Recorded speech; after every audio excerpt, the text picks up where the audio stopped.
The school board work session begins in 1 minute. Please take your seats. Again, the school board work session begins in 1 minute.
Good morning. I now call the August 18, 2022 Administrative Briefing and Work Session of the Marion County School Board to order at 9 a.m. Vice Chair Campbell, would you give us our leadership? With pleasure. We are the Marion County School District Leadership Team. When we come together to work, we are efficient, effective, and productive. Our three most important characteristics are dedicated, transparent, and individually responsible. To work well together, we must demonstrate respect, confront reality, and be accountable. We will always put students first. We will leave a legacy of success. Thank you, ma'am. Please silence your electronic devices and remove hats to avoid disturbing others. I'll now ask the school board attorney to explain the rules for this work session. Thank you, Chair Cummings. This work session is a public meeting as defined in Florida's Sunshine Law. The board is dedicated to full transparency in its meetings and its work. In compliance with the Sunshine Law, the board has adopted uniform meeting procedures, including the right for citizens to participate. The board will allow public comment regarding any work session item listed on today's agenda at the appropriate time. Speakers must fill out a request form located in the lobby and hand it to the board clerk. After the board and superintendent have completed their discussion on a particular agenda item, the board clerk will call speakers' names in the order received. Each speaker will have 3 minutes. As required by the Sunshine Law, the board must maintain orderly conduct and proper decorum throughout this meeting. Speakers may criticize subject matter and decisions in a respectful manner, but not people. Finally, speakers must be very careful not to violate the privacy rights of others, especially students and their family members, by mentioning their names or other identifying information. Thank you for your attention to these important rules. Thank you, Attorney Powers. We'll begin our administrative work session with the superintendent's administrative briefing. Good morning. Good morning, Chair Cummings and members of the board. Great to see you all today. I have one briefing item that I think is particularly timely and appropriate for today's work session. I am very pleased to share Ms. Boston Ellis and the Finance Department have received for the 22nd, I'll repeat that, 22nd year in a row, the National Finance Award from the Government Finance Officers Association. We are only one of 3 Florida school districts awarded with a Certificate of Achievement for Excellence in Financial Reporting. And the award is based on our, what we know as our CAFR. It's our Comprehensive Annual Financial Report for the fiscal year 2021. It recognizes the department's spirit of full disclosure to clearly communicate its financial story. I want to thank Ms. Boston Ellis for her leadership and the entire finance team for their continuous outstanding work for our district. And so thank you. Thank you, Ms. Boston Ellis, and thank you, board. Thank you. You guys, y'all have anything to say? All I can say is thank you. I'm like, you already know you're awesome. That's what I want to say. I'm like, thank you. We appreciate it. I'm just going to say 22 years, that is just more than your awesome or good job. That is true leadership. Not only have you led your team, but you have led the board for 22 years to make wise decisions, be good stewards of our tax dollars. So that's not just a whim thing that happened. And also, it was just mentioned that we're only one of 3 schools in the entire state of Florida. That's just, I don't even have words really for how astounding and wonderful that truly is. So thank you, Ms. Boston Ellers. Sorry, Ellis, I know you're not in Ellers, for your continued leadership. So thank you. Yeah, I concur. 22 years of this achievement, of this magnitude, is just, this is way out there.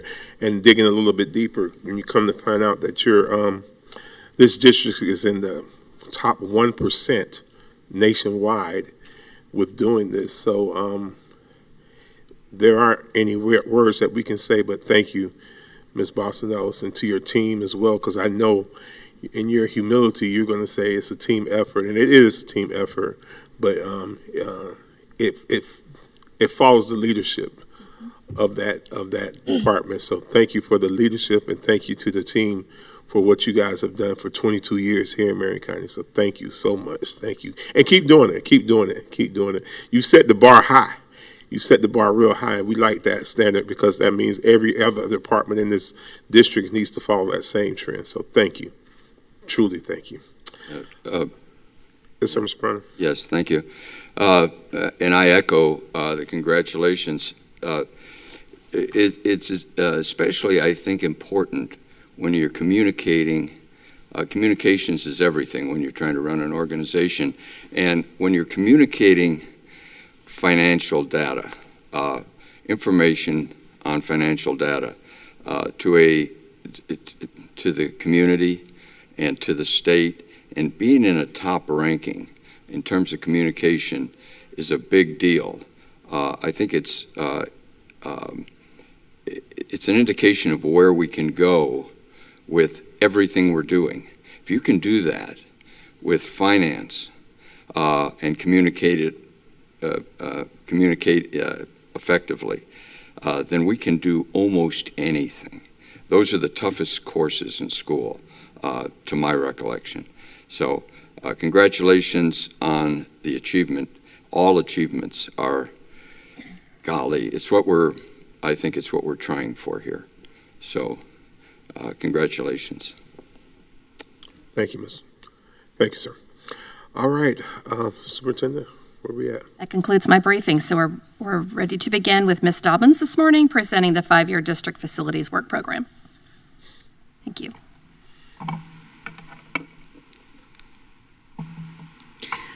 Good morning, Chair Cummings, Vice Chair Campbell, board members, Superintendent Dr. Gullett, Attorney Powers, and Mrs. Martinez-Lopez. Today we will be reviewing the 5-year district work program. This has been a year's journey to today's presentation. Our first step to this presentation was to develop a very comprehensive and highly prioritized work program. This work began in August 27th of last year, so it's been a year in the making. At that point, our team from facilities and technical services and actual custodial services as well, from August to February, 1st of February, visited every school site. Most of those meetings were attended by the principal or their designee. We walked the entire site looking at every building, looking at athletic fields, PE fields, and everything else. This gave us our first hands-on look at the schools, and that was the beginning. And then in February, in-house, our Facilities and Technical Services Department reviewed the COFDE plans and the Educational Plant Survey to see what was recommended on those surveys and what might require a spot survey. Then in March, we solicited from every principal a survey asking them what their prioritized needs were and how we could assist them. Once we looked at every principal survey and we determined that their facility needs warranted being placed on the plan, we added them to the plan for review. Some of those things were work orders, and we had the principals submit the work orders so we can do the maintenance that they were requesting. Over the summer, we took every request, all the observations. The facility departments looked at that through their lens, and then the technical services looked through that in their lens. And one of the biggest changes is we took that scope, that lens, all the way down from the supervisor and technical services to the foreman to the actual crewman. So those members that work at our schools every day on our systems or on our schools and know firsthand what our facilities needs are, what they look like, where they are, how many work orders they've been working on HVAC or other things, had a voice in determining what needed to be done for our district in regards to maintenance. We then took all of those requests in each department, so the carpentry department provided us a priority list of needs for carpeting, for flooring. Our HVAC gave us a priority need. Each department, electricians, plumbers, gave us a priority need. We then reconvened our leadership team to look at these priorities, and then what we started doing is saying what are critical health, safety, life safety projects that needed to be done, whether it was safety on the playground, whether it was air quality control, whether it was flooring. We then developed what you see before you, a prioritized plan. We reviewed that plan with our leadership team, and then today we're on step 7 for your review. We then will seek board approval on September 27th following the public hearing. Also, that public hearing you'll see on the August 23rd upcoming to be scheduled for your approval. Also on the 23rd of August, you'll see that long-range plan contract and also the impact fee study that we're asking to guide us. Remember, we'll leverage that long-range planning to give us the data and validate the decisions we need to make to move forward with our needs in regards to facilities. As we go through the next several slides, I see Mr. Knight here. He was worrying me a little bit. So as we go through the next several slides, Mr. Knight will be presenting those slides. But I'd like you to also have next to you the other handout. It's kind of green and red on the first page. Green means money in, red means money out. And then at the bottom, he'll review with you what is funded and unfunded as we walk through that. Your next several pages after that handout, is everyone with me on that handout? What page or what slide? It's not a slide, it was the second handout. Oh, second. Attached to the presentation. Okay, thank you. So the first page, you'll see a lot of green colors and red colors. That's your revenue and expenditures. Your next several pages is by each year. Yes, ma'am, thank you. Where's this at? Not in that packet. It's This one, it was the second handout. It's in the budget stuff? It's not in the budget stuff. It's in a separate packet. Yeah. You had 2 attachments to this agenda. You had the presentation, and then you have this document that I'm holding here. You see it here? I don't have it. Here, take mine. This one. Mr. Christian's bringing you one. And it's not part of the budget? You're just, No, Together. it's a separate There are 2 presentation. attachments on here. Okay. Yeah, these 2. no, I don't think I have it. It's in the green. It's in there. That's mine. That's I'll hers. just give it to him. No, he can have mine. I have, it's electronic, certainly, yeah. Yeah, I have it electronically. Excellent, thank you, Kevin. Oh, yeah, perfect. Got I it. have it either. Thank you. Just take mine. It's It's okay. electronic, so take mine. Fine. I'm good. It's- But it was separate. You can use mine. It's perfectly fine. Oh, that's why. I can pull it up, Kevin. It's on the computer. I didn't get it as a handout. I'm good. Thank you. Yeah, you keep it. As Mr. Knight reviews the next section of the PowerPoint, I ask you to also refer to page 1 where you see the red and the green, red signifying money out expenditures and green signifying money in, which is revenues. On the next several pages, you'll see where we've listed the funded projects, and it'll tell you the year at the top of which those projects are funded.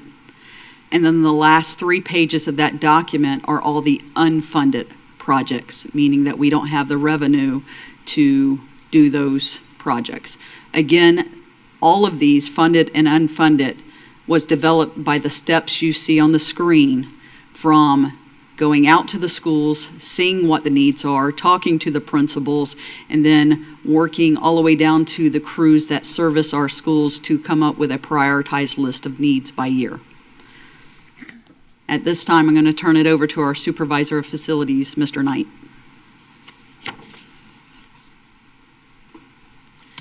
All right, good morning, ladies and gentlemen of the board, Mr. Powers, Dr. Gullett, and Mrs. Martinez-Lopez. Appreciate the opportunity to speak to you today regarding the 5-year district facilities work program. As you know, we come about this time every year and share with you the capital plan, what we have in terms of revenue and how we're going to spend those dollars. So just a footnote, the handout that you have that Ms. Dobbins just spoke about gets very particular as far as the types of projects and the exact source of funding. This PowerPoint is more of a summary of all those things, so you can see in the big picture how all those finite parts add up into one complete work program. So I'll start on slide number 3 of this program, and that coincides with your green areas in your handout. This is the capital funding sources. There are 6 particular sources that we use to fund the facilities work program. 2 come from the state, the other 4 are from our own sources or other sources.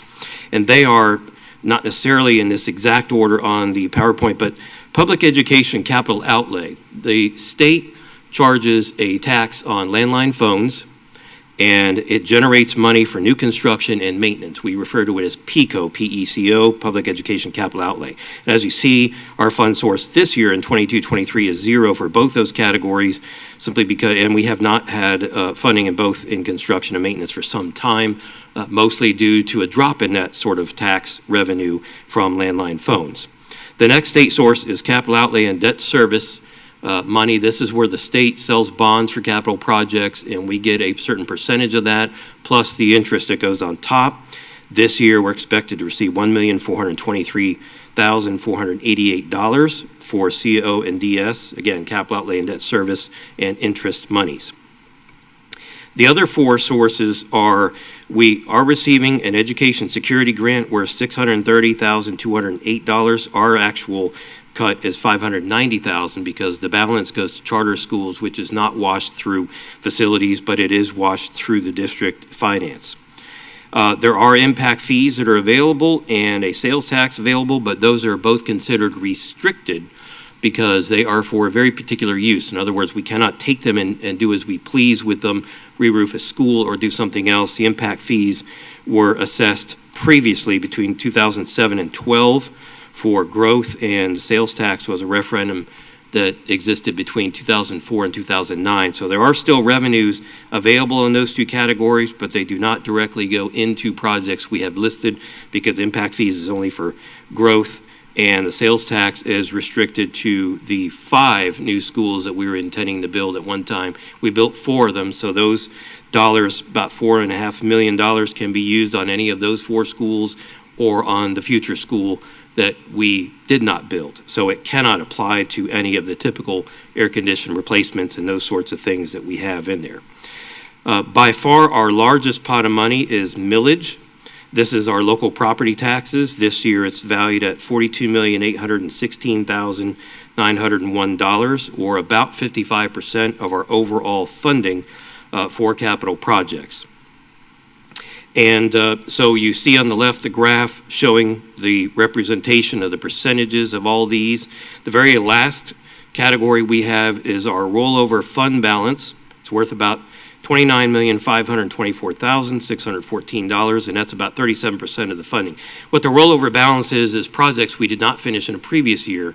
We're either A, budgeted and not completed, or B, budgeted and not underway yet. And there's only one project that's not underway. It's a $400,000 canopy replacement at Fort McCoy, but everything else, what's left of doing the cafeteria at North Marion North Marion High School, the air conditioning replacement at North Marion Middle School, the central warehouse, all those projects, re-roofing at Westport, re-roofing at Hillcrest, they can't necessarily complete by June 30th because they do last through the summer. So that's what that $29.5 million represents. So it's spoken for, but as we roll the projects forward, we roll the funding that goes with it. And so from the capital funding plan, we have certain expenses that come off the top, mostly of the millage, and those are things such as vehicle purchases, a transfer to maintenance to offset the general fund that's used, that's about $4.5 million. Our property insurance is paid for out of the millage, and our debt service is the largest chunk. It's about $13.5 million, and as we pay that debt off in future years, that debt tends to decrease. And then we have a small package of equipment that's purchased out of this for technical services, and that's worth $107,396. So as you see in the graph on the left, our debt service represents about 63% of these expenses that come off the top of that $42.8 million in millage before we can apply those to the projects. And so to summarize those two, our funding and our upfront capital expenses, on the next slide, slide 5, you see a table there. The impact fees and the sales tax are listed as reference, but if you total our millage, our rollover fund balance, again, that's spoken for, the CO and DS money that comes from the state, all those little things, it totals $74,436,494. The slide I just showed you with buses and debt payment and what have you represents about $21,697,736. So you take the $74 million, deduct out the capital expenses, and that gives us this year a total of $52,738,758. Again, keep in mind that $29.5 million of that is already rollover projects that are spoken for, and so when you do out the math, you wind up with about $22 million in new revenue for this year. And then as you can see in the future years, these are obviously projections based on property values and what we think our off-the-top capital expenses are. And as we go through the years, the revenue looks like it's going upward, mostly because we are paying off some debt, and our debt is decreasing as we go on in our 5-year plan. So now we'll start with the actual projects. And the first category, there's several categories. The first is unplanned district-wide major maintenance and repair projects. These are projects that are contracted out by technical services. So they know up front, well, every year we're going to do some flooring. We have to maintain our generators on a regular basis. We replace lights. We do safety to life repairs when our inspections generate. We've got a bad exit sign or we've got an issue in a classroom.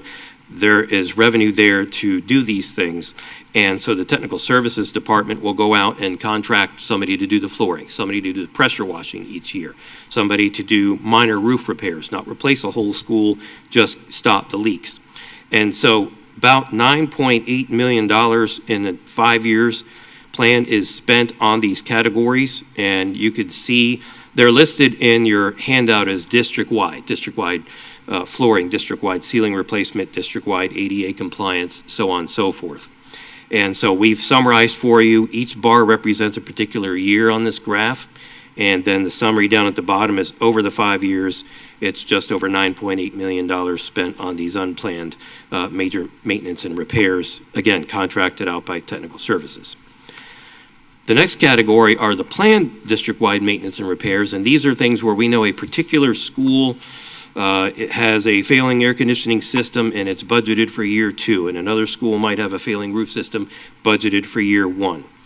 And that total over 5 years amounts to about $152,088,484. And as you can see in the graph, the vast majority of those projects are heating, ventilating, and air conditioning related. The next category would be roofing. There is some electrical system replacement and some other things out there for concrete and flooring. But by far, heating, ventilating, and air conditioning is where we're spending the most amount of our dollars, and that coincides with the district's strategic plan of identifying those core systems that would impact learning. You know, it certainly doesn't mean that something like painting or a door lock is less important, but obviously without heating, ventilating, and air conditioning, which impacts indoor air quality, that's potentially something that could stop learning in a school. So that's where most of the money is in terms of the planned district-wide maintenance and repair. And these are projects where we facilities would contract these things out. This would be a complete re-roof of a school, a complete replacement of the chill water system at a school, a complete replacement of all the air handling units, or in the case of, say, Pheasant, we're tearing out the existing electric grid. We're replacing distribution panels, transformers, all the major wiring that connects that entire network. And so those are things way too big to be considered a maintenance item. It's a complete systems upgrade. And again, these would be things that we would contract out, hire the engineers and architects and the contractors, and oversee the project.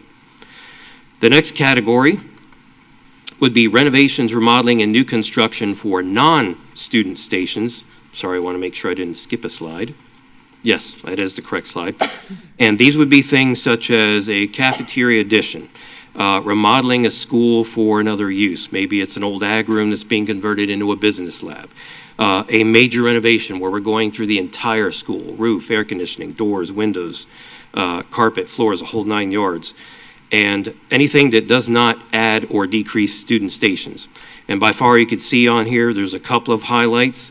There is some security fencing, and that again is funded through that grant. That's worth $630,000. We have a little bit of building renovations. Some of that is still finishing up the North Marion High School's old cafeteria and old multi-purpose being converted to other uses. New dining and kitchens is on there. That's also finishing up North Marion High.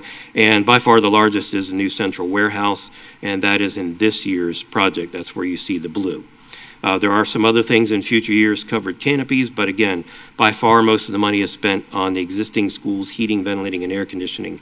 And this total is about $17,630,039 for the 5 years, again, funded. Then we will go over to the very next, and that is our unplanned district-wide maintenance, not funded. So very similar to the funded, same categories. In a lot of cases, a lot of these are athletic-related and outside the school's buildings. We have some elevator upgrades that, again, are not funded by far. Most of it is asphalt-related or other athletic-related systems outside of the main buildings, again, because we're spending so much on the air conditioning. And so the total amount of the unfunded for this category is $6,350,000. And again, this would be things contracted out by technical services. Then we go to the non-funded planned major maintenance, and just like the funded, the non-funded, the bulk of the non-funded are additional HVAC, heating, ventilating, and air conditioning projects that we cannot get to because the funds don't exist. Same thing, there are some roofs and electric systems on the 5-year work program that remain not funded because we've used every penny we've got, and that amounts to about $38,880,789 in not funded planned major maintenance. Winding down these categories, the next not funded category is school-based new construction. This is where we are adding seats, either through a classroom wing addition of some sort or a new school. And so in there we have such things as 8 or 10 classrooms at a variety of schools, mostly where we've got a plethora of portables. And so like we've done in the past, what we're showing the state is the goal would eventually be to replace these portables, which do have a lifespan. And after 20 years, we stop getting funding from the state. And so the goal would be to expand the schools by replacing portables with brick and mortar, but we do have several new schools. And again, none of these are funded because of the dollar value of it, and we, again, aren't getting any revenue from the state in terms of public education capital outlay. And this package for the 5 years is worth $218,871,928. It includes all these wings plus the schools listed. Our final category would be of funded versus not funded would be renovations and remodeling, new construction, not funded. Again, these would be cafeterias, these would be full-blown renovations of an entire campus, and as you can see in the slide, a lot of those unfunded dollars would be in the category of building renovations, new district offices, new dining facilities and kitchens. And so what we've done to try to compensate is when we assess a school and determine that a school's old enough to need everything replaced, we try to pick on those key things, the air conditioning systems that affect indoor air quality. We look at the roofs, we look at the electric grid, and of course look at the structure, those 4, to ensure that the school is still stable, still strong enough and occupiable. And most of the money, like I said earlier, is focused on heating, ventilating, and air conditioning, or roofing or electric, any combination of those three, which means the things that aren't funded would be the balance, maybe replacing windows, maybe replacing door locks, or some of the finishes at the school, and that's in the category of building renovations. And that package of non-funded is worth $297,920,954. So take all these things, these slides, these graphs, whatever, shake it up, and where does that really lead us in terms of what we're funding and not funded? So if we look at the entire 5-year plan, number of categories there, and they're listed in order on the right. You see the unplanned district maintenance projects that are funded. Those are the things tech services would be farming out. Then we have the planned district-wide maintenance funded. We have the school-based construction that's funded, which of course is zero because none of them are. Our renovations, remodeling, our unplanned district-wide maintenance, our planned district-wide maintenance not funded, and our school-based construction not funded. And then over to the left, you see the single item of renovation, remodeling, construction not funded. So underneath each dollar figure, which all came from those slides I just showed you, are the actual percentages. So about 39% of our entire 5-year work program is not funded for renovations. Same thing for school-based construction. That represents 29% of it. So when you look at the big picture, it amounts to about 24% of our overall facilities work program funded, leaving the balance of not funded of 76% of the overall work program. And again, the most of the focus is on those heating, ventilating, and air conditioning and roofing systems at schools that would have a direct impact on classroom instruction. And so with that, that concludes what we have in terms of graphic form and in terms of dollars. I think I skipped a slide too quickly. Be happy to answer any questions for you and provide best answer we have. Do we have that in a printout? Ms. King first, can I come at you, Mr. I Marion? was just asking, do we have it in a printout? He should have. He doesn't You have don't have that. that? The entire presentation, Kevin, please. Okay, so maybe they'll get that for you. So it is. on Okay, thanks, Well, thanks. go ahead. That'll just help. Go ahead, Ms. King. that. Mr. Knight, I do have a couple questions. Sure. Because it grabbed my attention. For the Fordham Elementary, I noticed that we're doing a little project there, and it was for the HVAC. Just off the top of your head, what are we doing there? Because I know last year we were working on that project, so I was kind of curious what that is. Yeah, I think there's about $4,300 sitting there, something like that, and that amount. The test and balance crew got COVID and was wiped out for about a month, and they completed all their work before June 30th last year, but the bill did not come in before June 30th, so we had to roll over that roughly $4,300 so that when they did send the bill in, the money was there to pay it. So there is no actual work being done anymore at that school. It is complete, and everything has been on and running for some time, but we had a late bill coming in due to the crew getting COVID in the spring and throwing off their timetable in terms of billing. Okay, yeah, because that one grabbed my eye.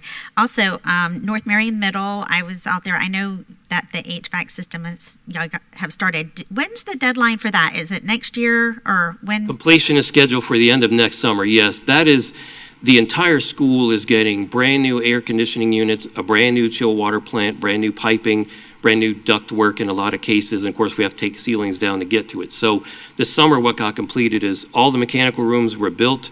The units won't be here until December, and of course everything is long lead anymore. You almost can't get anything timely, and so the plan was get as much underground and infrastructure as we can done now. We can do some duct work. We've worked with the school, and we have some areas like their auditorium, some of the vocational rooms, they're not in full use every day. So we're going to be attacking those areas and doing as much as we can in terms of duct work during the school year. Then when we get to the end of the school year, units will already be here. We'll have them in place. We can begin to fire them up and take the old units out of service. And we do have a backup plan of temporary units should something go down before we can get that work completed. Unfortunately, very, very difficult to work around the students, and we do not want to be the mainstay there instead of their learning. So that's the timetable is to complete this by this time next year. Okay, good. That's good to, also, since it was brought up, generators, how are they up running? We're good, because we know next month is kind of, we're good. I just had to ask. Yeah, I don't oversee the generator repair, but because I work so closely with my counterpart in technical services, they come in the spring, fire everything up, go oil, grease, do the whole 9 yards for all of them. You saw that category under the unplanned for generator maintenance. It's a rolling category every year. It's roughly 40,000 or so they put in to check the fuel, make sure it's at the proper level, make sure that the fuel's not old and has to be siphoned out and replaced. They go through every generator in the district, both the ones that are portable and the ones that are on site. And some of them, of course, are very large. The one at Westport, the one that we don't own, and the one out at Liberty, very large generators, and they go through with a fine-tooth comb. And so they're all ready to go as needed. Hopefully, knock on wood, we won't need them, but if needed, they're ready to go. Do we get any assistance other than when we pay for the maintenance and stuff like that? Where does that come from? Or is that a Miss Boston Ellis? Because I'm just curious, like, are we the ones that are paying for that bill completely, or do we get any outside help with that monetary? When you say, I'm sorry, I turned my head. When you say maintenance, you're talking about general maintenance or for any particular item? Well, you mentioned the $40,000. Right. Yeah, so with that, so is Marion County School Boards, are we the only ones that are contributing to maintaining generators should we have an unfortunate event of a hurricane or something like that? Or do we get any other assistance from the county or? Yeah. I'll let Ms. State? Dobbins answer that. Good morning again. So first, I'd like to add to the first question. We load test all generators monthly. So we are ready for hurricane season, which I know you were concerned about. So we only have 3 generators that come from the sheriff's office for sheltering. Those generators are maintained by us, and we do incur that cost. Okay. So we load test them, but they're on a mobile cart that gets strapped down, so they're not in use at schools until we deploy them for shelters. Yeah, I was just kind of knew that answer, but sometimes I think it's good for us to be reminded and understand that we contribute. Also, North Marion High School, the cafeteria. North Marion High School's cafeteria is complete. You may recall, of course, it's a project that's been around a little while. The old cafeteria was converted into an auditorium. There is very few things left to do in the auditorium now that it's been carpeted. There's a brand new wall. And the backside, the old kitchen, has been converted into a clinic and an ESE room. We've renovated the bathrooms across the hall from it, the group toilets. And then the last piece of it is going into the old multi-purpose room and creating a number of different offices. I think the school has already used one of those rooms for testing. It's a testing center. There's a vocational resource room in there. There's a number of other resource rooms in there. That project will be completing October 31st. So the dollars that are in there for quote unquote remodeling for North Marion High School, that's the balance of that project finishing. The cafeteria work is done. They've been in there since March. And this is finishing off the old parts of the school now that we've moved everybody to the new cafeteria. Thank you very much. This would probably be maybe the last time I see you up here. That was one of the first things I would come to probably 7, close to 8 years ago. I remember going to visit Mr. Whitehouse, being like, can we get he's like, we need a cafeteria, and now we're like 2 or 3, maybe three principals later. So to finally see that come around for that school. So I just want to personally thank you for that. And I also want to thank you both for the carpet at East Marion. I was there and I visited that school a couple weeks ago, and it looks great and it looks nice and clean. And so thank you for hearing our pleas last year, and thank you for also giving us a detailed description of the process and how you guys decide from your lens. So thank you very much, and that's all I have for today. Thank you. Thank you very much, and I'll pass credit on to Technical Services. I believe they handle East Marion, but we do have a pretty close working relationship. We piggyback off each other for resource, and greatly appreciate it, and I'll share the word. Thank you. Please extend that to them. Sure. Thank you. Mr. Knight. Yes. Just a couple questions as well. With, and I guess Mr. McFadden will be popping up with this as well. With us doing safe school hardening, and those projects, when do they start falling under facilities for maintenance, such as, the buzzers and stuff like that, those hard. Well, there are a combination of departments working on the Safe Schools grant. The bulk of it, of course, is fencing. That is something facilities has taken the lead on for a number of years. When we started getting those grants, actually predates those grants. So we've got facilities overseeing the fencing. The door buzzers are a combination of our technical services folks running some of the infrastructure in there, and then our technology folks come back in and actually install some of the other pieces like the buzzers themselves, make those connections into the server so that we have a complete loop in communication for it. Same thing with any cameras that are installed. Our technical services folks go and put in the conduits and infrastructure. Then our technology folks come back and actually do the technology piece of that, the cameras themselves and the connection to the district server so that it can be broadcast properly and saved if needed in terms of video.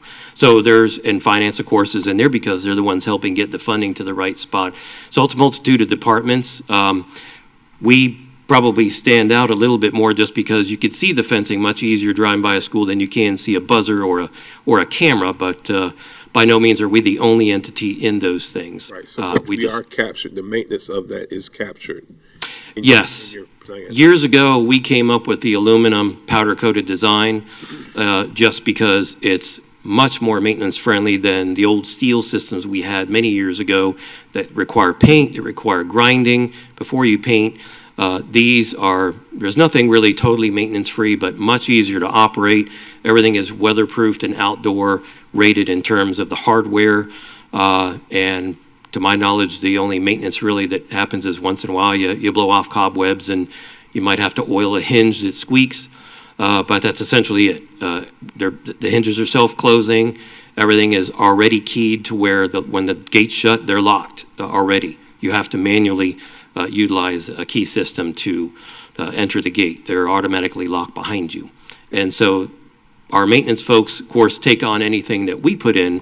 And that's why they've been a big player years ago in what type of system can we put in to lessen the burden on crews so they can focus on the bigger picture things instead of something like a gate or a fence.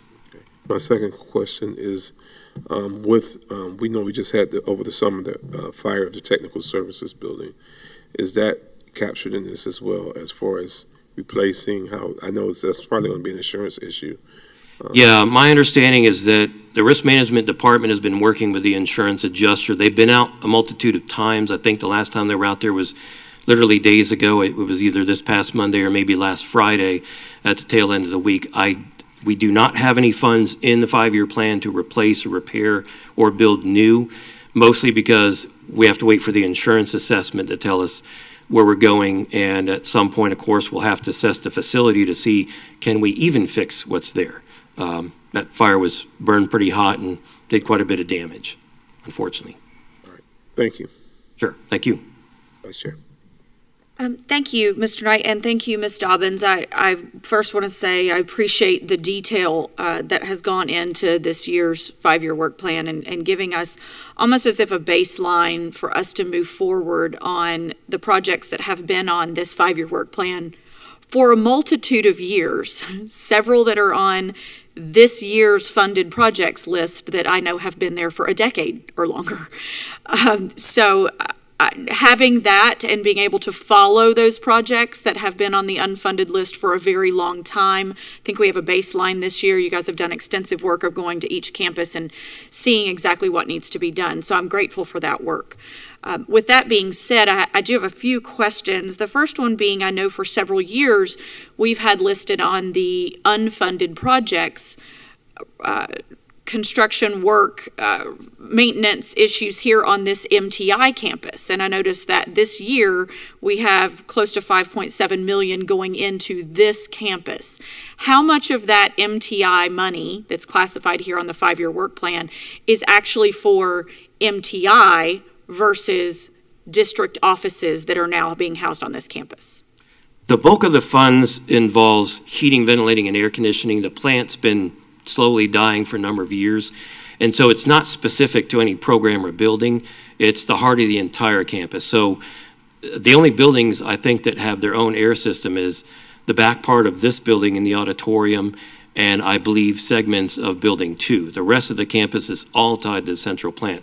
Where the students are, where the staff is, all tied to the central plant. So the bulk of the money is to repair or at least replace as much as we can of the central plant, which will benefit both students and staff. So there's not really a good way to cut out just certain buildings, because the same thing with the electric grid. There's one main distribution service for the campus and sub-distributions in each building, and if your main is down, it affects everybody. So these dollars in MTI that we're projecting to be spent this year are to upgrade as best as we can without spending the farm on it, as much of the air conditioning systems as we can to keep things running, and a little bit of that is going to be spent on electric. So it's really hard to determine how much goes just to students versus staff, but the bottom line is that because everything is tied into the plant, it's the main plant being worked on, which will benefit everybody. Thank you for that explanation, Sure. because at some point, I think, depending on the number of students versus the number of staff here on this campus, we might need to do MTI/District East or whatever we're calling this. So I think that would be helpful for community-wide to understand specifically on that the AC replacement actually impacts everything on this entire campus, as opposed to just the portion that's MTI or just the barbering that's MTC, or, we have multiple things happening on this campus. And I think that would be helpful, potentially not just to call it MTI in the future, for that clarification, at least on my part. I also wanted to note, I know that as we do a 5-year work plan, that really the crux of what we're approving is what's being funded this year. And until we do the next 5-year plan, then we'll see what gets moved up for 2023, 2024. So, I do have some questions about further on down the line that I'm not even going to ask today, because, something that might be funded on this plan in 2026, 2027 might absolutely not happen in that time frame. So I'm not even going to ask those questions. I understand the justification as to why we have to do this, but I also know that we're really only approving 2022, 2023 today. And Ms. Boston Ellis is giving me a thumbs up. So with that being said, I do want to mention two other things. I know that I clarified with Ms. Dobbins that while it's not listed here on our capital funded projects because it's a different pocket of money, we are able this next year to replace many of our HVAC, our air conditioning in our middle school gymnasiums that we haven't in a very long time, thanks to ESSER funding. That's definitely what's best for students if we're wanting to keep them physically active, and we're certainly potentially using referendum dollars to ensure they have PE teachers. We also need to ensure that they have air conditioning gyms to be able to do that for assembly purposes and all kinds of reasons. And so with learning that within the last year that we had all of these middle school gyms without AC, I'm grateful for ESSER dollars to be able to do that, because those had always been on that unfunded project list. Incredibly important from athletic standpoint, but just for school morale and all that they can use those gymnasiums for. But board, with that being said, as we see multiple athletic other concepts and things remain on that unfunded list, and this, I'll bring this up with Ms. Boston Ellis as well to elaborate a little bit more when we get to her portion of it. Certainly, I understand all of the reasons why we're needing to put the monies and the dollars where we are from this capital outlay standpoint. But I'll use the example of, we have the rubberized tracks that are listed here as unfunded projects. I know that a private school in town went out and privately fundraised for their entire new track that they have. At some point, this board needs to start considering things like that. And maybe it's not us, it's departments within the school district. But whenever we see projects like that, we need to start figuring out what's best for students. And when we talk athletic facilities as well, those tracks aren't just used by athletic teams.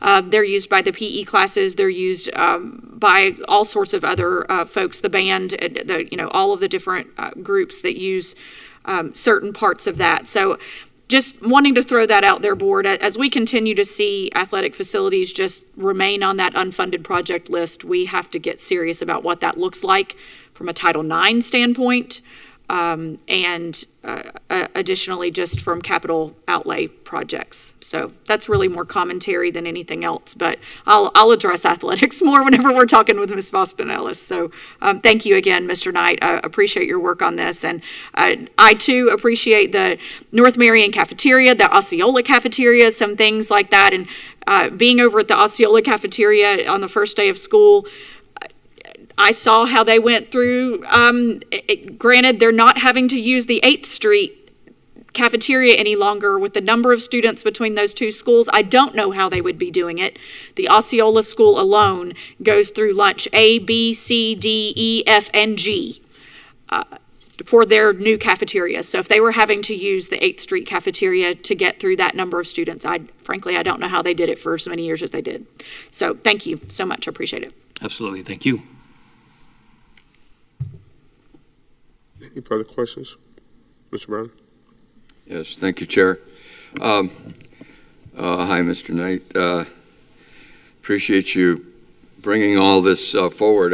I'm working from a couple of my notes. I didn't have that presentation in front of me, but you can help me with it. My comments or my concerns are pretty much in general. I got involved with Marion County School System on these 5-year plans back in the end of the last century, in about 98 with Principal Don Zaharias down at Stanton Weirsdale, and we upped some of those, and we made some changes, but I didn't realize exactly how complicated they were. Those 5-year plans just keep rolling over, and I was real critical of them at the time, and still don't really like the idea of huge unfunded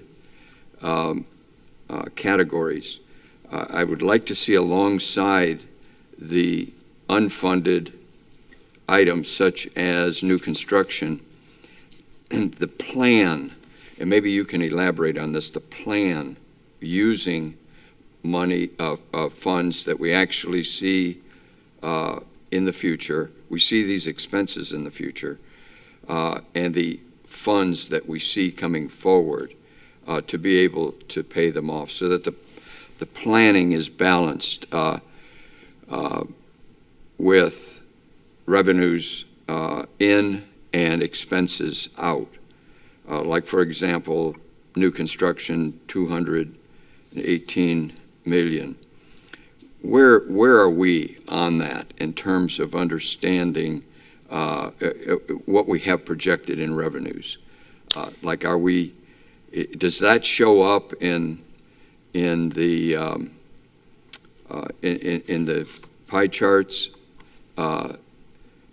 Because we have a set amount, an estimated amount that will be coming in, and we have this estimated amount that will be going out. Where do we stand on that? Well, I'll draw your attention to two different areas. Appreciate the question, Mr. Browning. Slide 5 of the PowerPoint presentation shows a snapshot of total available funding by year. Also, if you look at your handout, the green and red primarily, and you look to the bottom third of the page where it has 5-year work program project totals, I'll point to a couple of different numbers. First, our primary revenue remains millage, and that's property taxes. So if you look at years 2, 3, 4, and 5, we're being given estimates of $45 million available in terms of capital funds for a millage next year, $45,970 the year after, $46.8 the year after, and so on and so forth. And then we have all our capital expenses that come off of that first. Again, property insurance, our debt payments, vehicles. So if you look at the bottom of slide 5, you can see by year, again, this year is inflated because there's almost $30 million in that $52 million figure that's rolling over from last year to this year in projects that are still underway or they're 90% complete, but the bills are always at least 30 to 60 days in the arrears for work completing. And so if you kind of cover up this year and consider that it has funding in there from rolling over, you've only got $28.3 million for projects next year, $29 million the year after, $34 million the year after that, and finally $35,150 for the 5th year. So on your handout, if you look across the tables, you see on that first red line in that bottom third box, 5-year work program project totals. The entire work program, every funded, every unfunded project, is worth $740,448,787. And if you scroll down in that same column, you look at the total work program funded, second line from the bottom, we have $179,575,116 funded of that $740 million. And that's where the 24% of the overall funding, 24% of the overall work program is funded. So as far as where we stand, every penny of that $179 million is earmarked in one of those 5 years for a project or a cost. So if you consider that you're looking at roughly, just going off the math, the capital expenses over 5 years, that's 36, 40, 52, 64, 70, about $76 million are capital expenses. Things like buses, our debt payment, right off the top. $76 million in a 5-year span is spent on things right off the top before we get to these funds for projects. And so that leaves us with, looking over the chart, roughly $30 million a year on average, or about $126 million available for projects total. And if you look at construction alone, it's $218 million just to build buildings. If we fixed nothing else in the next 5 years and only built, we would only be roughly halfway there on new construction with every penny we've got available for schools. And so, no doubt, that's why there's such a discrepancy. 76% of this 5-year work program not funded, only 24% is. And it's for a variety of reasons. Number one, when you only have one primary funding source, that being millage, that sets you back. And Ms. Boston-Ellis could probably tell you other events that have occurred some years back where we had funding, and then that funding valve got shut off, whether from the state or from some other means. And that means that costs continue to go up, and as buildings age, they continue to need service. And if your revenue drops to just millage and maybe some money from capital outlay debt service, it doesn't take long before your costs are outpacing everything you're bringing in. So even though we have everything earmarked, just like the slide was showing, the bulk of our projects are heating, ventilating, and air conditioning related, or roofing. But there's still other projects, heating, ventilating, and air conditioning and roofing, we can't get to. And so we hope, and back to Mrs. Campbell's point, that you hope within the 5 years that, fingers crossed, those things start to fail when we think they're going to fail. They fail a little earlier, that causes us every year to reshuffle the deck and got to push that air conditioning project 3 more years out because this school has failed much faster than anticipated, and our maintenance folks think they can have this other school hang in there another 3 years with a couple of part replacements. And so as far as the big picture on where we stand, 24% of the overall $740 million is funded, leaving 76% not. And the focus has been to try to attack those infrastructure items at existing schools, which would have an immediate impact on the learning process if not handled. Unfortunately, we won't be able, we project, to get to all those things. And again, fingers crossed, we hit them before they fail, as opposed to having to drop what we're doing and handle it right away. Mm-hmm. Okay, I'd like a slide, or if you would create a printout that reflects what you were just saying, so that we can see the projected revenue, the projected rollover, the realistic amount that we actually have, and then the target, which for me is the target is the final amount that we want to address. It's just easier to see when these funds are pulled out that are, say, in a rollover, that are already committed. Then it leads me to, well, what I like to do is just on a regular basis, and I know we do it every board meeting, and that is address expenses that typically they're committed, we have to do them, and they're usually rounded off to to $1 million, for example, contracts, that type of thing.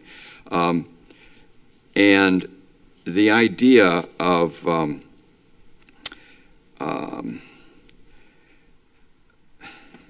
lost my train of thought.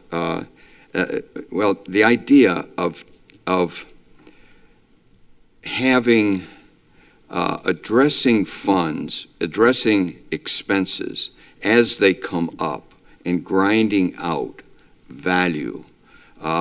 It's hard to pinpoint it, but for example, a couple of weeks ago we had about $16 million in expenses.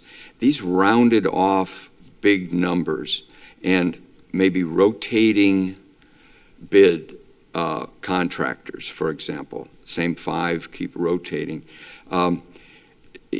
Have we done anything, or have you got anything working on that side of it to take funds and to get more mileage out of these huge numbers? Like we have a proposed budget of over $900 million, and I'm always trying to get like 10% improvement on that. And I think you can do it on a pretty regular basis. But what I see is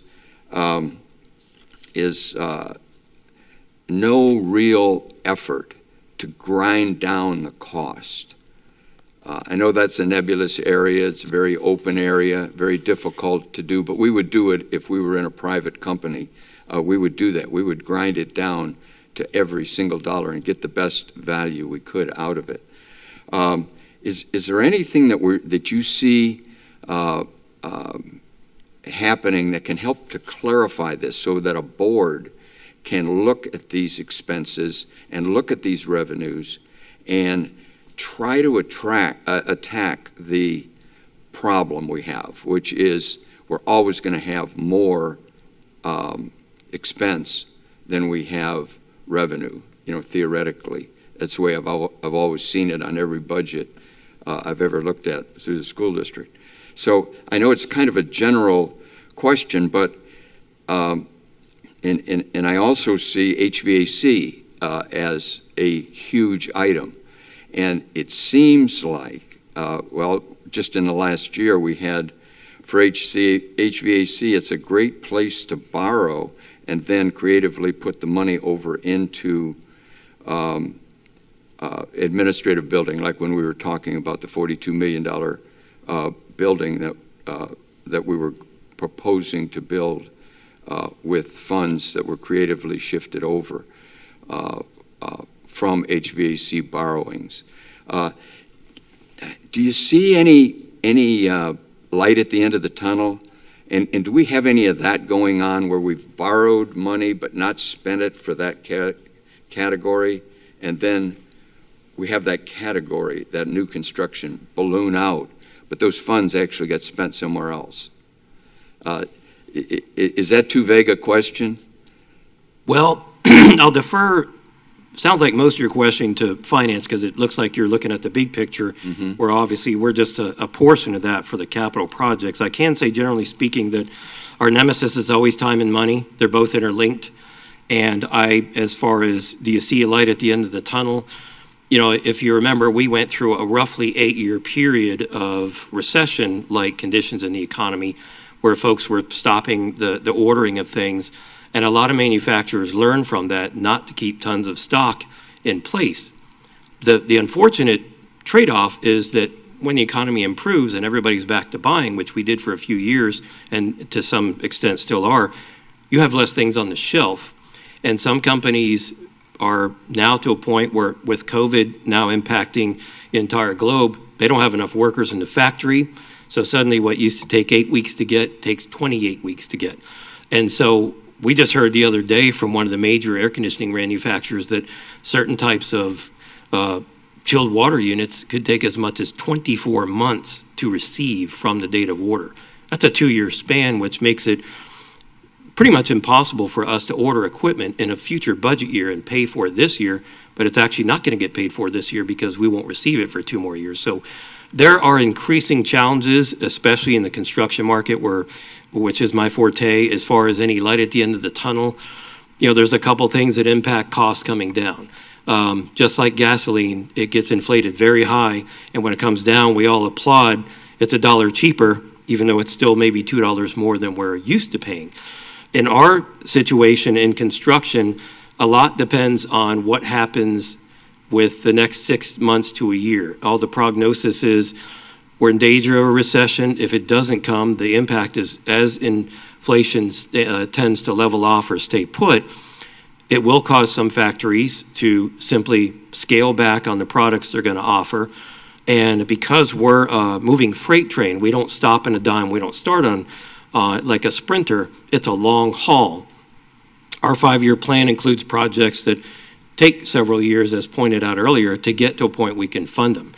And I think we're probably going to wind up by, say, this time next year is there may be a dip in cost as people begin to retreat because of everything is so expensive. The telltale sign is, will our revenue increase or decrease along in that same pattern, that ebb and flow? So what we try to do is as soon as we start a project, we immediately say, list of everything that could be a long-legged item. Usually it's your air conditioning and your electric grid. But now it's things like roofing, a year to get roof insulation. It's taking almost a half a year to get doors that we could pick up in a matter of 7 business days. And now we're taking 4 and 5 and 6 months to get doors in. So the whole world in terms of manufacturing and availability of products is completely upside down. I've been in the industry 29 years, designing and building. I've not seen anything remotely close to this, and I would say even during recessions of past, we've never experienced anything like this. So I think there is a light at the end of the tunnel. The only unfortunate thing is when a dip in price comes in, excuse me, usually it's matched by a dip in revenue. And so proportionally, you stay like a shadow that same distance away. And that's our greatest fear. And of course, the worst thing of all is if your revenue stays flat and the costs continue to rise for a variety of reasons. As companies begin to scale back in production, everybody runs to the next biggest company that makes that same product. Then they become overwhelmed, and overnight you went from 8 weeks again to 18 weeks in waiting. And of course, that exposes you to potential cost increases. Some of the other things happening is there's just not as many people going into the labor force. Now in the age of people working at home, working in an air-conditioned office, who wants to tar a roof? You can drive an air-conditioned truck and make twice the money. Who wants to dig in trenches and sweat and put in ductwork and what have you? So industry-wide, we're not only seeing an impact on the manufacturing, we're seeing an impact on the labor. I know that you asked a very big question, and I don't know that there is a single answer.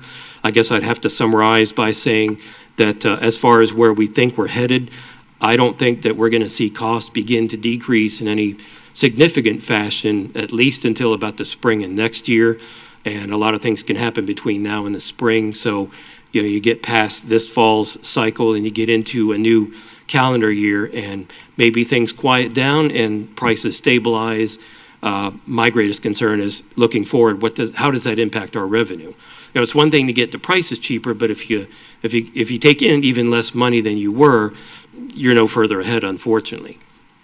As far as anything else in the overall budget, I would, like I said before, I defer to finance, but I'm certain they'll probably tell you the same things. Everything hinges on if we only have that much money, that's all we got to spend. We got to get very creative on hitting the worst situations and trying to make that dollar go as far as we can. And that's where, if we're there and we see a problem that could be an issue 2-3 years out and we're on site, we'll try to handle it within the confines of that budget. Most times, if we're going to do air, that's unfortunately all we can do. And it might be some years later before we get back to that same school to do something else. Well, that's a great explanation, and I appreciate it. It puts that urgency to our monthly, bi-monthly board meetings when multi-million-dollar items go through without discussion. Your explanation there is it's beautiful in the sense that there is a huge macro picture that's in play, and if we can address some of those items that you brought up, if we can address them on a monthly basis, then at the end of the year we'll be far better off. And especially if we can keep, I know we were able, Ms. Boston Ellis was able to stop that, what was termed at the time creative shifting of funds from HVAC into capital building in ancillary buildings. Are we, or perhaps that's a Ms. Boston Ellis explanation or answer for that question, do we have any of this rollover expense and revenue tied up in this huge HVAC that is really not HVAC? And perhaps if we do, we could address that. If we don't, then we can just address the HVAC issues. He just accused this board. Yeah, He's just accused our employees of doing stuff that they have not done. Correct. If it says HVAC, that's exactly what it is. And also, Mr. Knight, every month will send a monthly report to you and every single board member of what is taking place. So maybe open up your emails, or if you don't, maybe contact him, but he does do that. So you just told him he's not doing that, and he does. So I had to, sorry, I didn't mean to interrupt, but when I hear something that's you have the not, floor, Chair, when does- somebody says something that is not accurate and true about our staff members, I feel it's necessary that it's corrected, because Thank you, Ms. King. those are false rumors, and they will spread like fire. And so I say, let's speak truth. Thank you, Ms. King, because I was getting ready to say something too. We just heard at the beginning of this meeting, Mr. Browning, accolades for our finance department and how well we have been transparent. And you just came back and implied that there's shifting of money and all that kind of stuff. We haven't, again, that has not been done. Whatever we borrowed, you just stated about us borrowing money and using it for other things. That's not what we're doing. And again, that's almost a slam to our finance department when you make those type of statements. No, sir, that is not a slam. That is a slam, sir, because we just got from the national accreditation that we have a finance department that's in the top 1% of this country, and then you come right back and imply this in a meeting. And it's happened several times.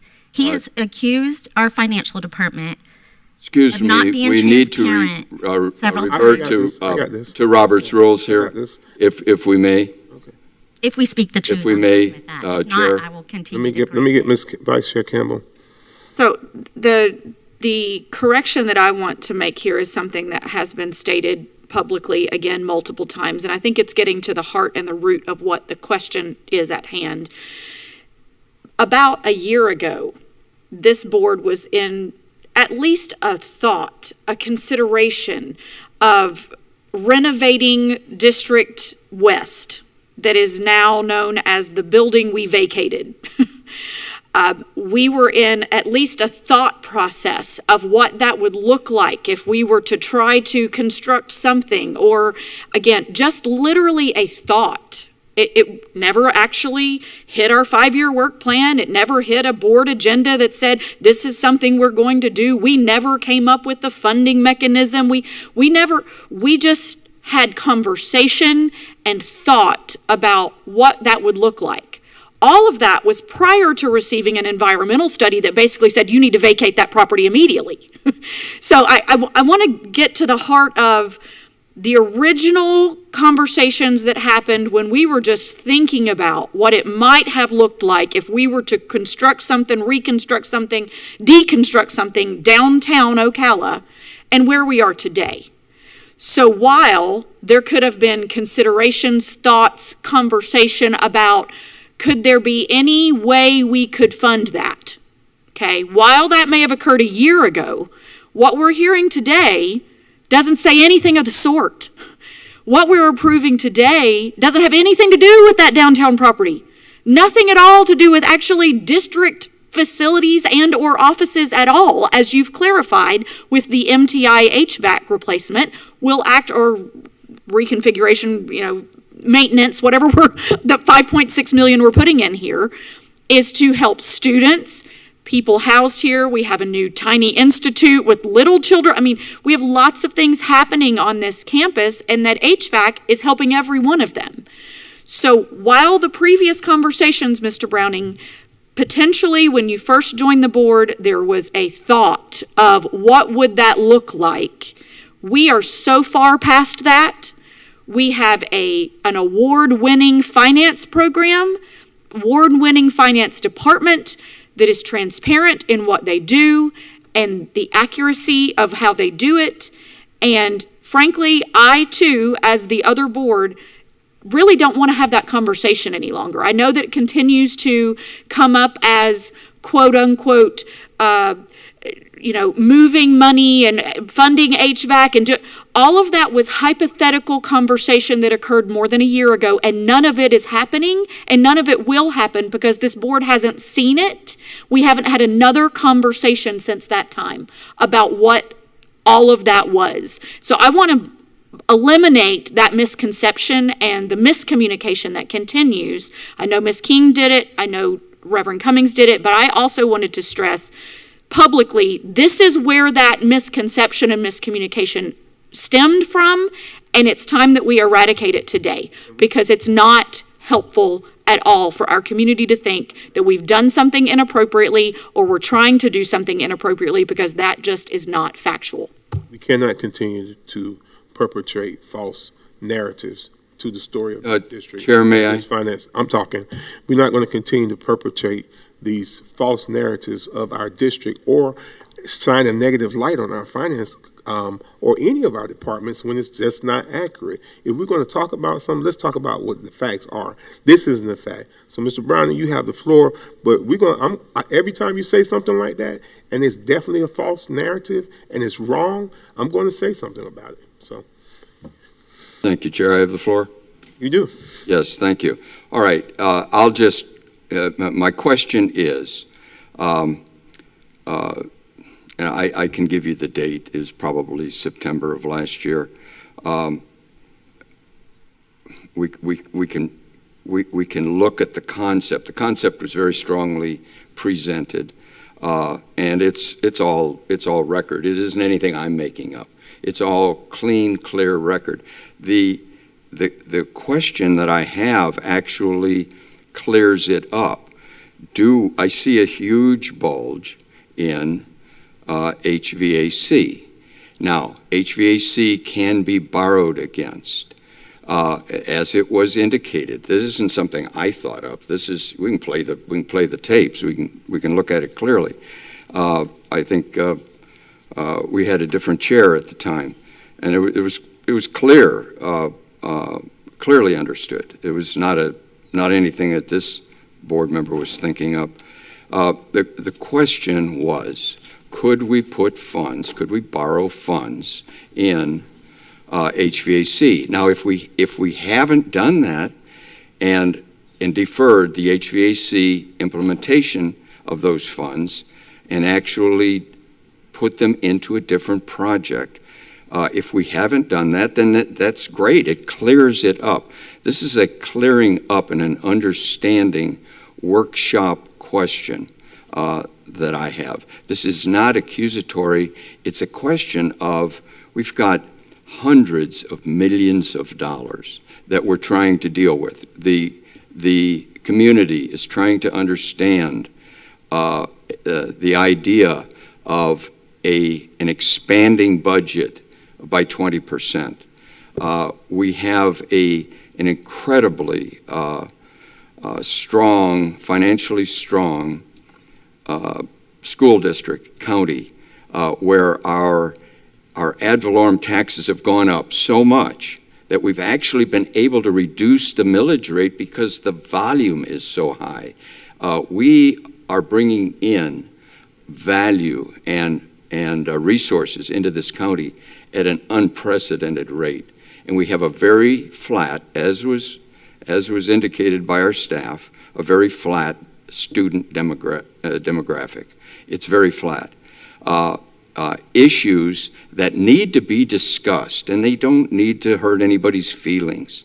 That's the last thing I want to do, is hurt another board member's feelings. I'm very careful as to how I bring something forward. Like, for example, we have Evergreen. It's 1,000 student capacity and not a very old facility, a functional facility.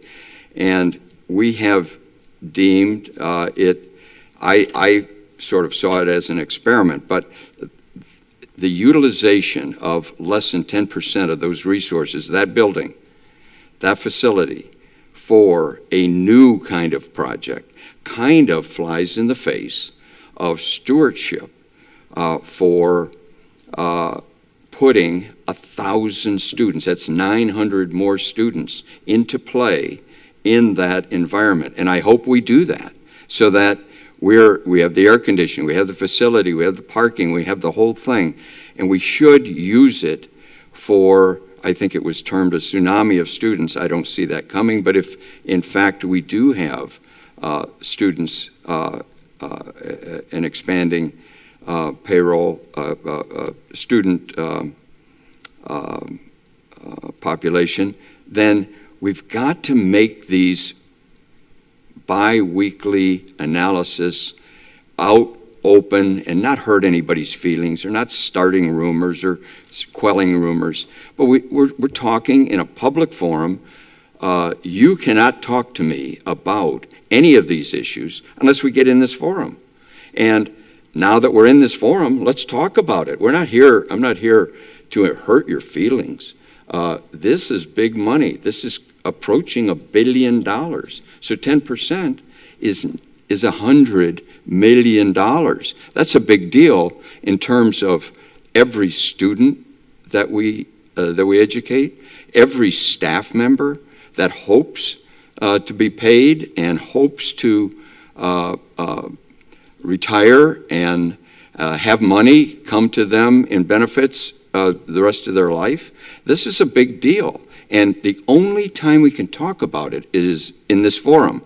So it isn't about thanking people or accusing someone of poor practices. It's like analyze these issues. They're not about people.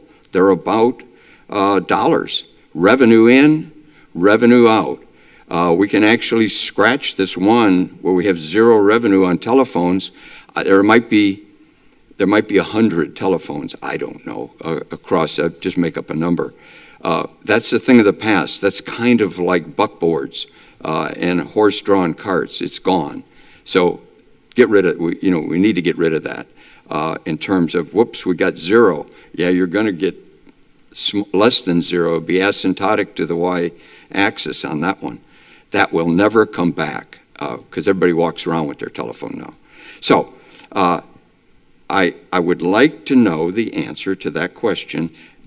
Does the HVAC, are all HVAC borrowed funds going to HVAC projects? That should be an easy yes or no.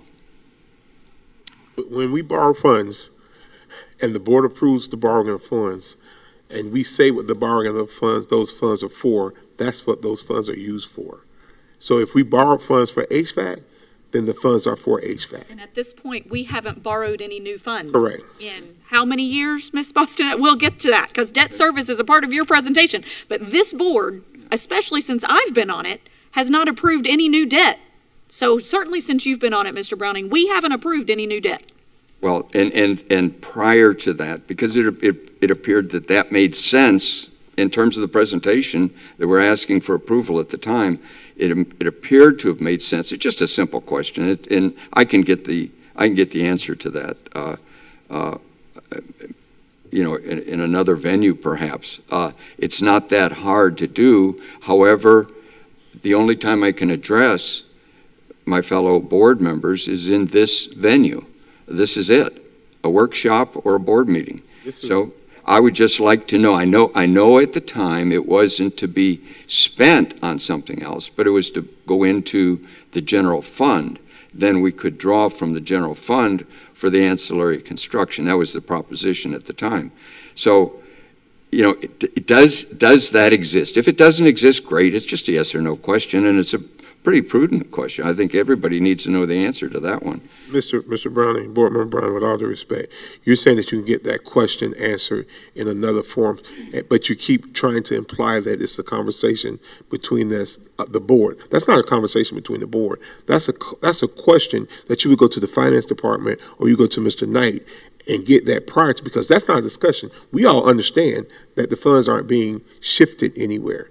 So that's not, but you're the one that's obviously not understanding that. So that's something, maybe you should have gotten that Well, it was question. brought up to the board at the time. I mean, I didn't get that independently, and I'll play those Again, at our that next was- meeting. We can play that. That is One- not a hard. I'm sorry, I have to stress again, and I thought I spelled this out pretty clearly. 1 year ago, September, okay, so maybe 11 months ago, we had preliminary conversations. Never did it reach this board for an approval.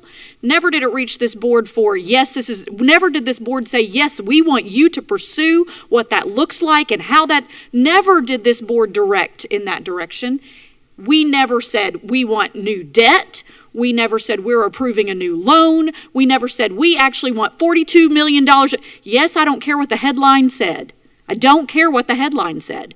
Because frankly, this board for 11 months has not been pursuing that avenue that we discussed at that juncture because everything has changed. As soon as we had to move out of that building and vacate it, everything has changed. So I'm tired of us continuing to have the same conversation over and over about something that happened 11 months ago that this board frankly is not pursuing.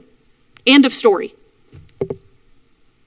And that, thank you, that is simply an example of my analysis of this. So I'm assuming that we do not, that all funds that are borrowed for HVAC have been Mr. spent Browning, on I HVAC. can answer your question. Okay. We have not borrowed money for HVAC. We have Okay. borrowed no money for We have HVAC. not? Excellent, that's it. That answers that question, and I appreciate that. That was great, that's great. Let's see, what do we have? That answers the question, Mr. Browning, but in that question even being asked, it sheds a negative connotation and light, and it implies that something is going on nefarious when it isn't. Sir, that would be your interpretation. I That's cannot not just my control interpretation. That's your the interpretation. public's If you want to interpretation. chastise this board member, then I can't chastise you. You're grown than me, sir. You're I would- older than me. And you should be wiser than I, and even in dealing with these types of situations, because you have the opportunity every week to speak to any of our staff members concerning that question, rather than try to belittle a department or cast a negative shadow on a department. Sir, I'm not, That's uncalled for, sir. not casting anything. Respectfully, that's uncalled for, sir. But you'll continue to do it. Board Member Thor, you had a comment? I don't appreciate. Board Member Thor, you have the comment. Thank you, Chair. Guiding light for us as a school board is, have we talked about that? And if we haven't talked about it, and it hasn't come up as an agenda item, then it hasn't happened. I was chair during that time of the conversation and about District West. We were looking for options to direct funding to save that building in response to community outcry. It was a public conversation to talk about options. Any option that is brought forward to us is a legal option that passes legal and financially appropriate practices. And unless that is proven otherwise, then the confidence that this board has in our finance department for the last 22 years and more stands as a huge testament to what you stand for, your values, and how you conduct business. So I'm done on that topic. The next thing I have a couple things to ask. To clarify on the millage rate, the millage rate was reduced in 2008, not because we were doing fantastic, because we were dying. Our economy was dead in Ocala. So it went from 2 mills to 1.5 mills and never came back. So that's a fact. As far as this capital work plan, I'm very grateful that Osceola got its cafeteria. I'm very grateful that North Marion High got its cafeteria. The wheels of government seem to grind so slowly. I have personal and private examples of that on other things that I'm trying to work on outside of the school system, and I can see sometimes why people give up. But you didn't, and your tenacity, Board Member King, is to be admired, and same with you, Vice Chair Campbell. I know those were two very important projects to you and very important for kids. So hats off for bringing that all together. Deep and collaborative process that we engage in here. And you know that the board is going to ask questions, you know that we want to know, and you know that we care. So thank you. Speaking of cafeterias, I was noticing, and I had great anticipation of seeing Fort King's cafeteria being on the funded capital project category for 22 and 23. So I'm just wondering where we might be with that. I see it is still on the unfunded. If you'll notice that it should be highlighted in green, and at the bottom that footnotes it's going to be ESSER funded. This presentation is about capital outlay funds only. We do have projects that are funded at an ESSER, such as the middle school HVAC gyms, also some covered dining areas, including Fort King, and we also have some covered play areas that are all at an ESSER. So they would not be reflected on the capital outlay plan, but they are projects that we will do through grant funding. Great, and I kind of knew the answer to that question, but I know there's people that are tuning in with great interest, and so I just wanted to make sure that the Fort King Middle School community knows that that is a project that is still very much alive. Is that an accurate statement? The outdoor dining is very much alive. Okay, which will reduce the pressure on the indoor dining. That's correct. Okay, all right, wonderful. And Vice Chair Campbell, you were channeling me as far as HVAC ventilation and ESSER helping with that. That's huge. We know it's important. We have a lot of old buildings. We've had a lot of poor ventilation just because of age. So that's wonderful. Asphalt, availability of asphalt. Are we having a problem getting asphalt for paving projects? Things like tracks and that type of thing? Or even parking lots, for that matter. I think we're having a problem getting everything, including screws. Just to tell you a story, and I'll answer the simple question on the asphalt is, depends on the day you're ordering, just like concrete. A lot of times in commercial construction, the contractors pour at 3 and 4 a.m. because during the day, the concrete is reserved for home builders and other projects related to that. You have developers that are constant customers of some of these. Asphalt's very much the same.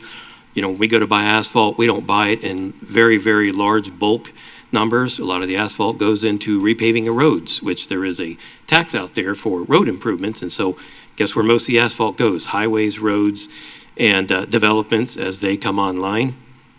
Roads are made of asphalt. So it's not that there's a shortage of asphalt, it's that there's not enough folks there available, making asphalt available to satisfy our occasional need for asphalt. And of course, when things are in short supply, costs go up, and that impacts everything we're doing. So I think I speak for the entire group, like technical services, where they will go out and do the best they can in terms of patching. If it's salvageable, we patch.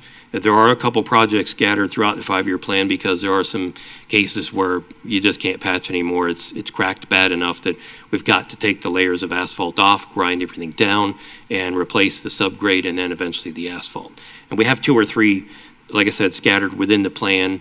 One of the F schools, Fort McCoy, Fort King, I think it's Fort McCoy in particular, stands out in there. But so as far as, it's not so much a shortage of asphalt, it's just that it's in such demand for the road building industry that hardly anything left for the smaller projects that we might engage in.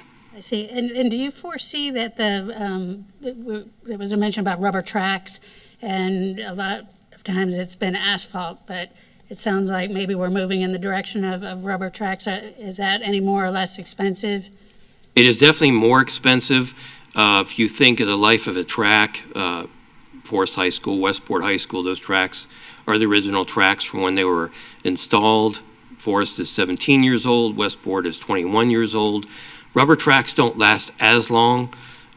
They tend to be better in terms of the sports performance. They do require a little more maintenance, and they don't tend to last 20 or 30 years. like you could maybe get away with an asphalt track with some routine maintenance. We're trying to migrate in that direction. I think there may be 2 tracks in there, 2 largest high schools getting them. When this was talked about, and it's been talked about for a couple of years, the athletics of Marion County Public School District determined that we don't need to have every single school done immediately all at the same time, but if we had a facility or 2, that would allow us some competition from some of the outside folks from other counties as they progress into rubber tracks. If we had 1 or 2 facilities, that would at least allow us to host some tournaments. I believe that was the focal point. Like everything else, just like any project we do, sky can't be the limit because we're limited in funds, so let's pinpoint those things that would at least make some impact in a positive direction. And like I said, I believe that's why there's 2 that we scraped together enough we feel we can do, at least 2. The schools within the 5-year work program, certainly we could do them all, but we would have to sacrifice something else. And our recommendation was to try to stay the course on things that would immediately impact learning, like the HVAC systems and electric grid, and try to squeeze out as much as we can on the other venues or the other projects like tracks. So there are at least, I think, 2 in there.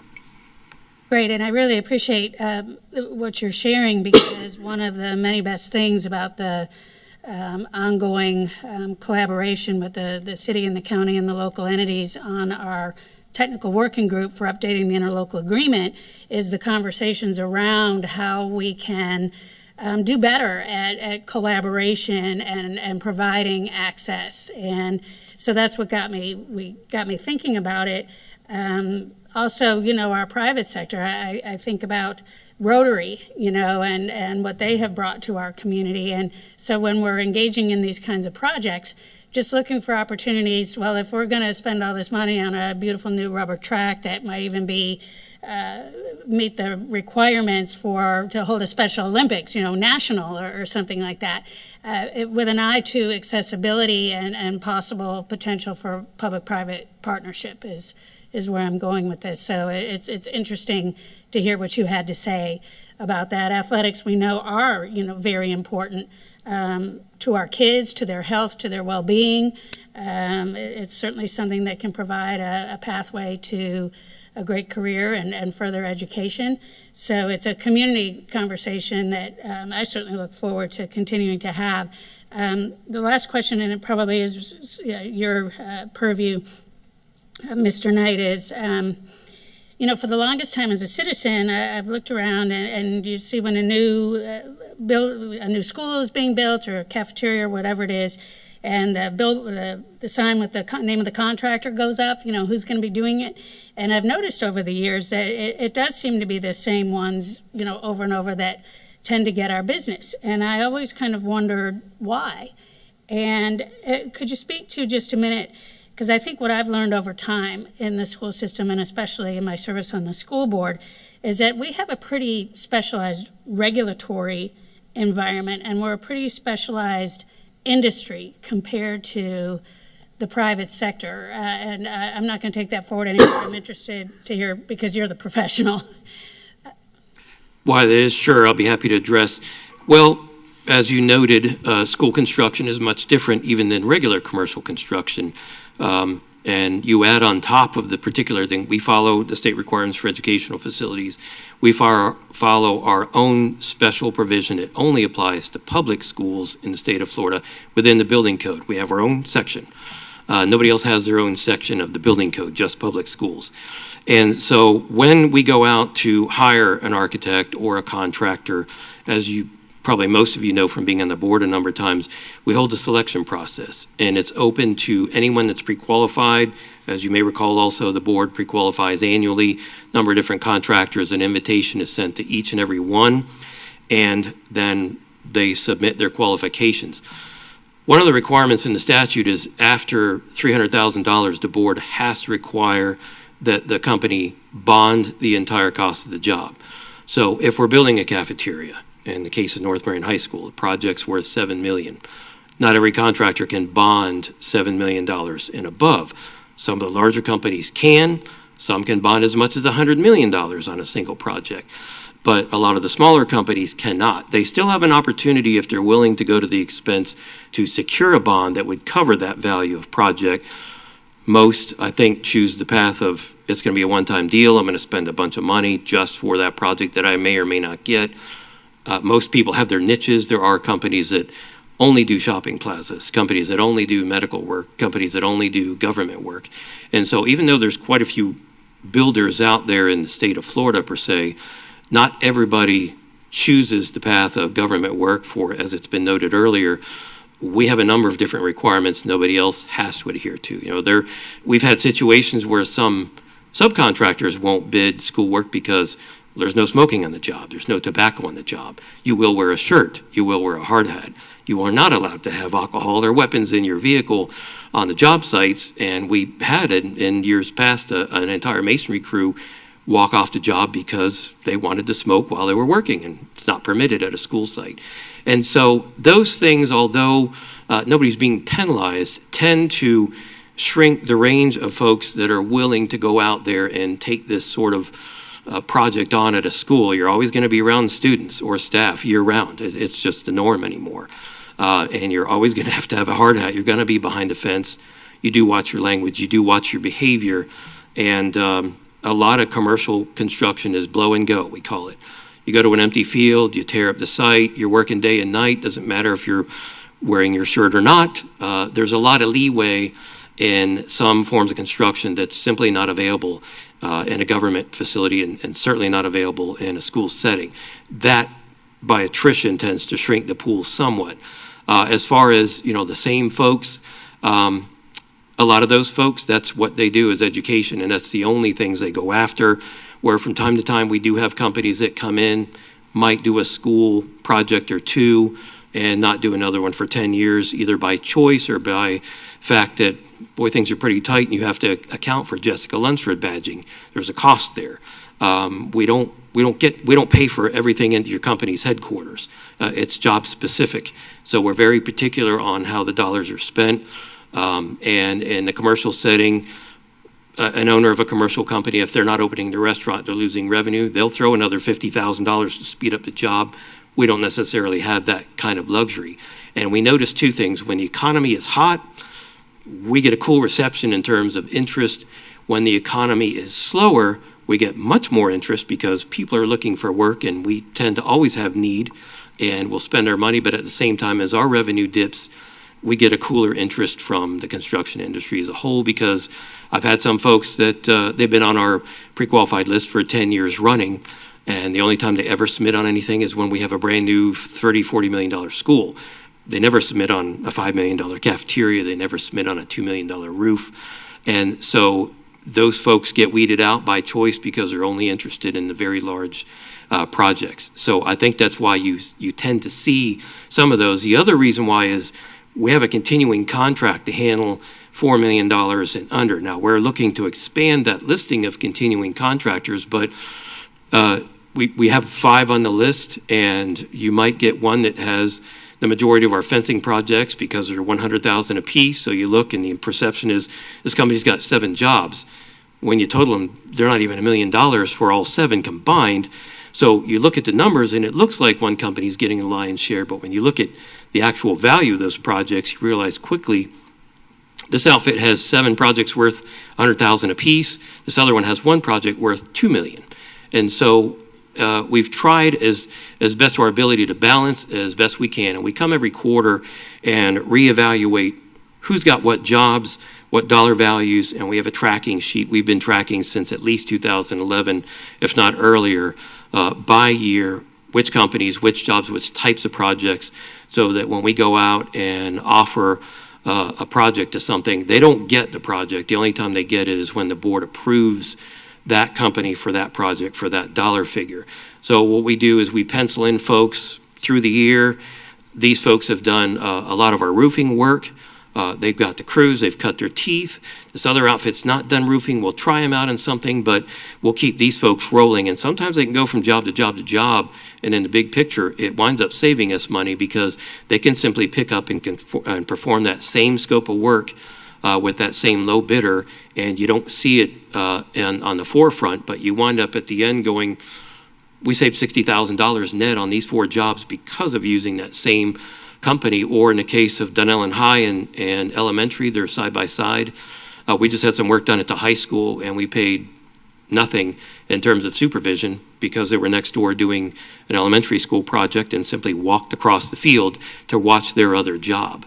And so sometimes it's by design that a company might get back-to-back projects because they're already on site doing something and we piggyback off that usage, or they're next door doing a similar project, and it would make economic sense to utilize those existing resources across a field.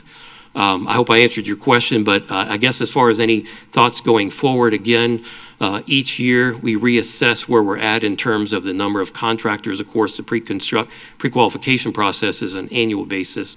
That comes to the board first. Then we come back to the board either with a rollover list or a list of new faces in terms of continuing contracts. And then the large jobs, $4 million and over, we're required to go out for a selection process anyway. And as you've seen on the cafeteria jobs, 2 different contractors, one that had never done any work for us before. They were selected, board approved, and actually made it onto our continuing list. So we had new faces. It's just not a plethora of them because a lot of it's driven by what we see. I get all the time, what are you guys doing next year? Are you building any schools? Well, we're working on schools, but we're not building any. Oh, okay, well, just curious, down the road what I might want to go after and what I don't. And I get that probably a couple times a month from contractors just interested. And of course, 5-year plan will be published, and that may or may not cause some new faces to show up and might cause some old ones to go pursue some other avenue. But it's been very rocky over the last 10 years between recessions and growth and then COVID and a number of other factors. It's really been a roller coaster in terms of interest. Years ago, there was a consistent interest, and that changed, I think, when we had our last major recession. The world is just a different place, unfortunately. Thank you, Mr. Knight. You definitely answered my question and really illustrated the facts and realities of what we deal with and what you deal with, what you bring to us. It's a tribute to the contractors and developers that we do have that have worked so closely with us over the years and have really built some beautiful additions and schools. And it's not an easy thing, and there's a lot to it. And I know for myself, when I go out into the community to answer their questions, I want to make sure that the information I'm sharing is factual and does illustrate the reality of how we do business. So thank you so much. I really appreciate it. Absolutely. Thank you for the opportunity to answer it. Chair. Go ahead, Mr. Marion. Yes, thank you. Okay, just to clear the air a little bit, when I ask a question in a budget sense, it is certainly never, ever in criticism. If I had a criticism of a department or of a person, I would never use a public forum. This is a business meeting. This is a workshop, and we will ask these questions. You have to ask these questions. They're not meant to be personal ever from any board member up here. Personal criticisms. We must look into items like expanded budget, for example. Right now, these are all budget-related items, and we're up 20%. Is that going to help us achieve this missing the target that we've been missing, where we have many more projects than we have funds to get the job done? And I'll ask this one, the $120+ million on COVID that came in, how much can be used to free up the general fund so that we can get more accomplished in terms of what we want to achieve, and that is these building projects. Is there anything that while you all are here and speaking to the board, and by that very act you're speaking to the community, that you might have some ideas on how we can get sharper, like Mr. Knight was just indicating, get sharper on how we handle bidding. And I know I've built many a building. Bidding is everything. all of the issues. You let that all sort out, but you still bid the job, and you get all comers. And yeah, we bring them in. A lot of things change in the marketplace. It's always changing. There always was a past. There always will be a future, and we can only deal in the present. So maybe we could start again and say, do you see more light at the end of the tunnel with this COVID funding? For one, and secondly, the additional funds that are brought forward with this increased budget of a 20% increased budget. That's the kind of question that folks are going to be asking and are asking, like, how in the world do we do a better job? We have things we have to do. Are we using the money the best possible way? So that's my question.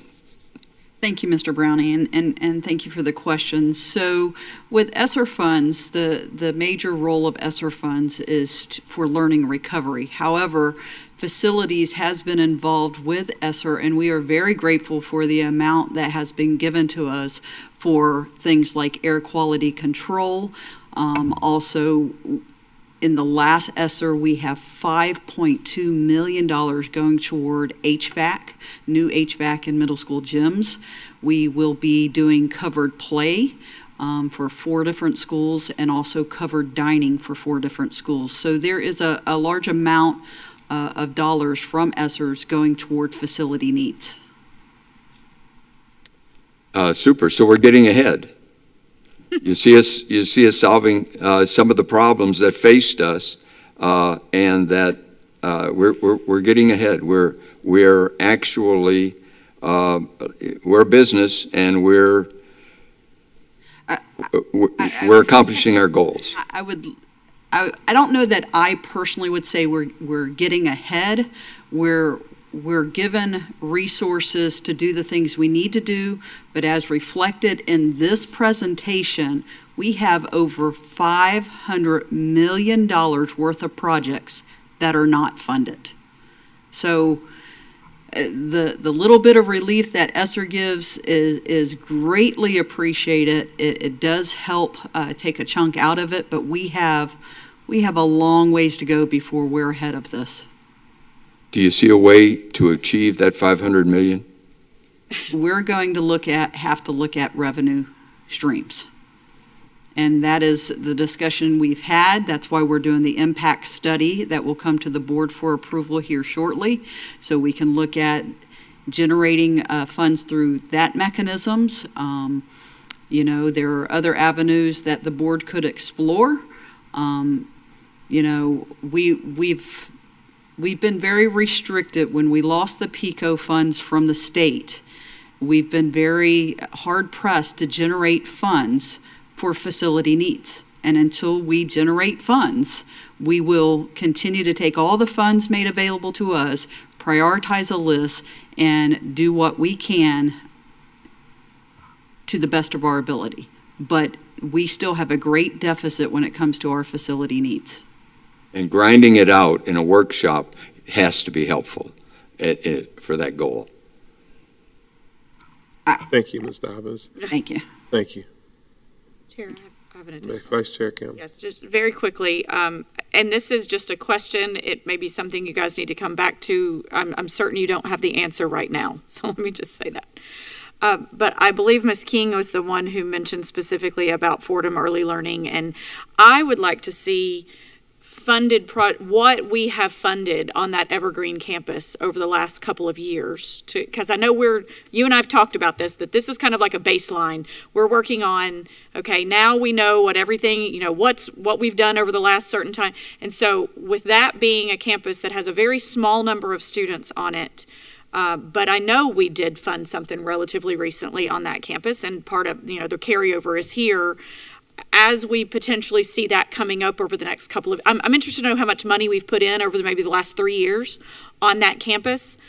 And I want to ask the same thing about Hillcrest School. And the only reason I want to ask that is because we're putting a couple $1 million into it this year, and I continue to see Hillcrest on That is a small number of students. Again, we have lots of small numbers of students, so I don't want to pick on anybody in particular. But I am interested in seeing those two amounts because I feel like Evergreen's campus had been on our work plan and we had done quite a bit there. And then all of a sudden we didn't have any students there. And we had put a lot of money there for a period of time. And then with Hillcrest, again, just because they are listed in a couple of different years as getting something, I feel like, again, 2023, 2024, we're not approving that today, but I feel like it wasn't long ago that we did just refinish that pool. And I feel like I've seen that. And so maybe I'm wrong, but so there's some things like that I actually would like to see a little bit more comprehensive of what we've done there with Evergreen simultaneously. We so can those absolutely are questions we'll have to get. We can absolutely get you that information. I would like to address publicly the Hillcrest Pool. That project was on last year's. It was never completed, so it's a rollover project because we could not find a company that would complete the work. Okay. Thank you. That helps clarify that because I'm like, I feel like we just did that, didn't we? It lasted longer than 7 months. I know. I'm like, okay. So yeah. So again, just to see kind of what we have done on a rolling basis on some of these campuses would be helpful because we know there are some campuses that haven't actually made the funded projects with 53 plus opportunities. They haven't made the funded projects list in several years, and so. Just trying to get, and then some have made the funded project list year after year. And so just trying to see what that looks like. That'd be helpful for me. Thank you. Ms. Thor? Thank you. Yes, on the topic of Evergreen, that was something that I had written down and then didn't speak to, so I'm glad you brought it back up, Vice Chair Campbell. And that is that Evergreen closed. And this was in the news, and it bothered me. I didn't call the station, and I probably should have because it was inaccurate. Evergreen didn't close because it failed as a school. It succeeded as a school, but the cost of that success made it very difficult to recruit the teachers necessary to keep it going. And the enrollment had declined because of all of the difficulties over the years that financially for us as a school board, I voted no to closing it, but that was more on ceremony. I knew I was going to be outvoted. But I think it's important to make sure that the community is reminded that Evergreen in the end succeeded. It did not fail. And the Fordham Early Learning Academy, based on our governor really wanting to emphasize early learning, this is a great response to that, and we're going to be adding, according to my understanding, grade levels as it evolved, and I've been keeping a much closer eye on communities and neighborhoods and buildings that are being approved in the county and in the city, and there was one that was just approved, I think, the other night that may generate some students in that area. We had a pretty big neighborhood right next to Evergreen that had a lot of kids in it. And those kids grew up and the people didn't have any more kids, but they stayed there. So we lost a lot of kids from that. So it's going to be interesting to see what happens with Evergreen over time as the Pine Oaks area develops and just that north end area begins to develop. It's a beautiful, beautiful campus, and I am so glad that there are children back in there running around. There's not very many of them yet, but I see that continuing to evolve. So I'm just glad that got brought up for the sake of a conversation for a couple of reasons, and thank you for that. Yeah, and it's also important to note that when a building is closed or a school, we still have to maintain it. Because if we don't, it falls apart, and that's bad. So, that was good judgment call to take care of, those concerns that needed to be taken care of then, rather than let it fall apart and just be out of control at that point. So, thank you. Can we take a Ronnie, we're going to. Okay. Mr. Brown. Yes, and I think we're right at the crux of working with the county.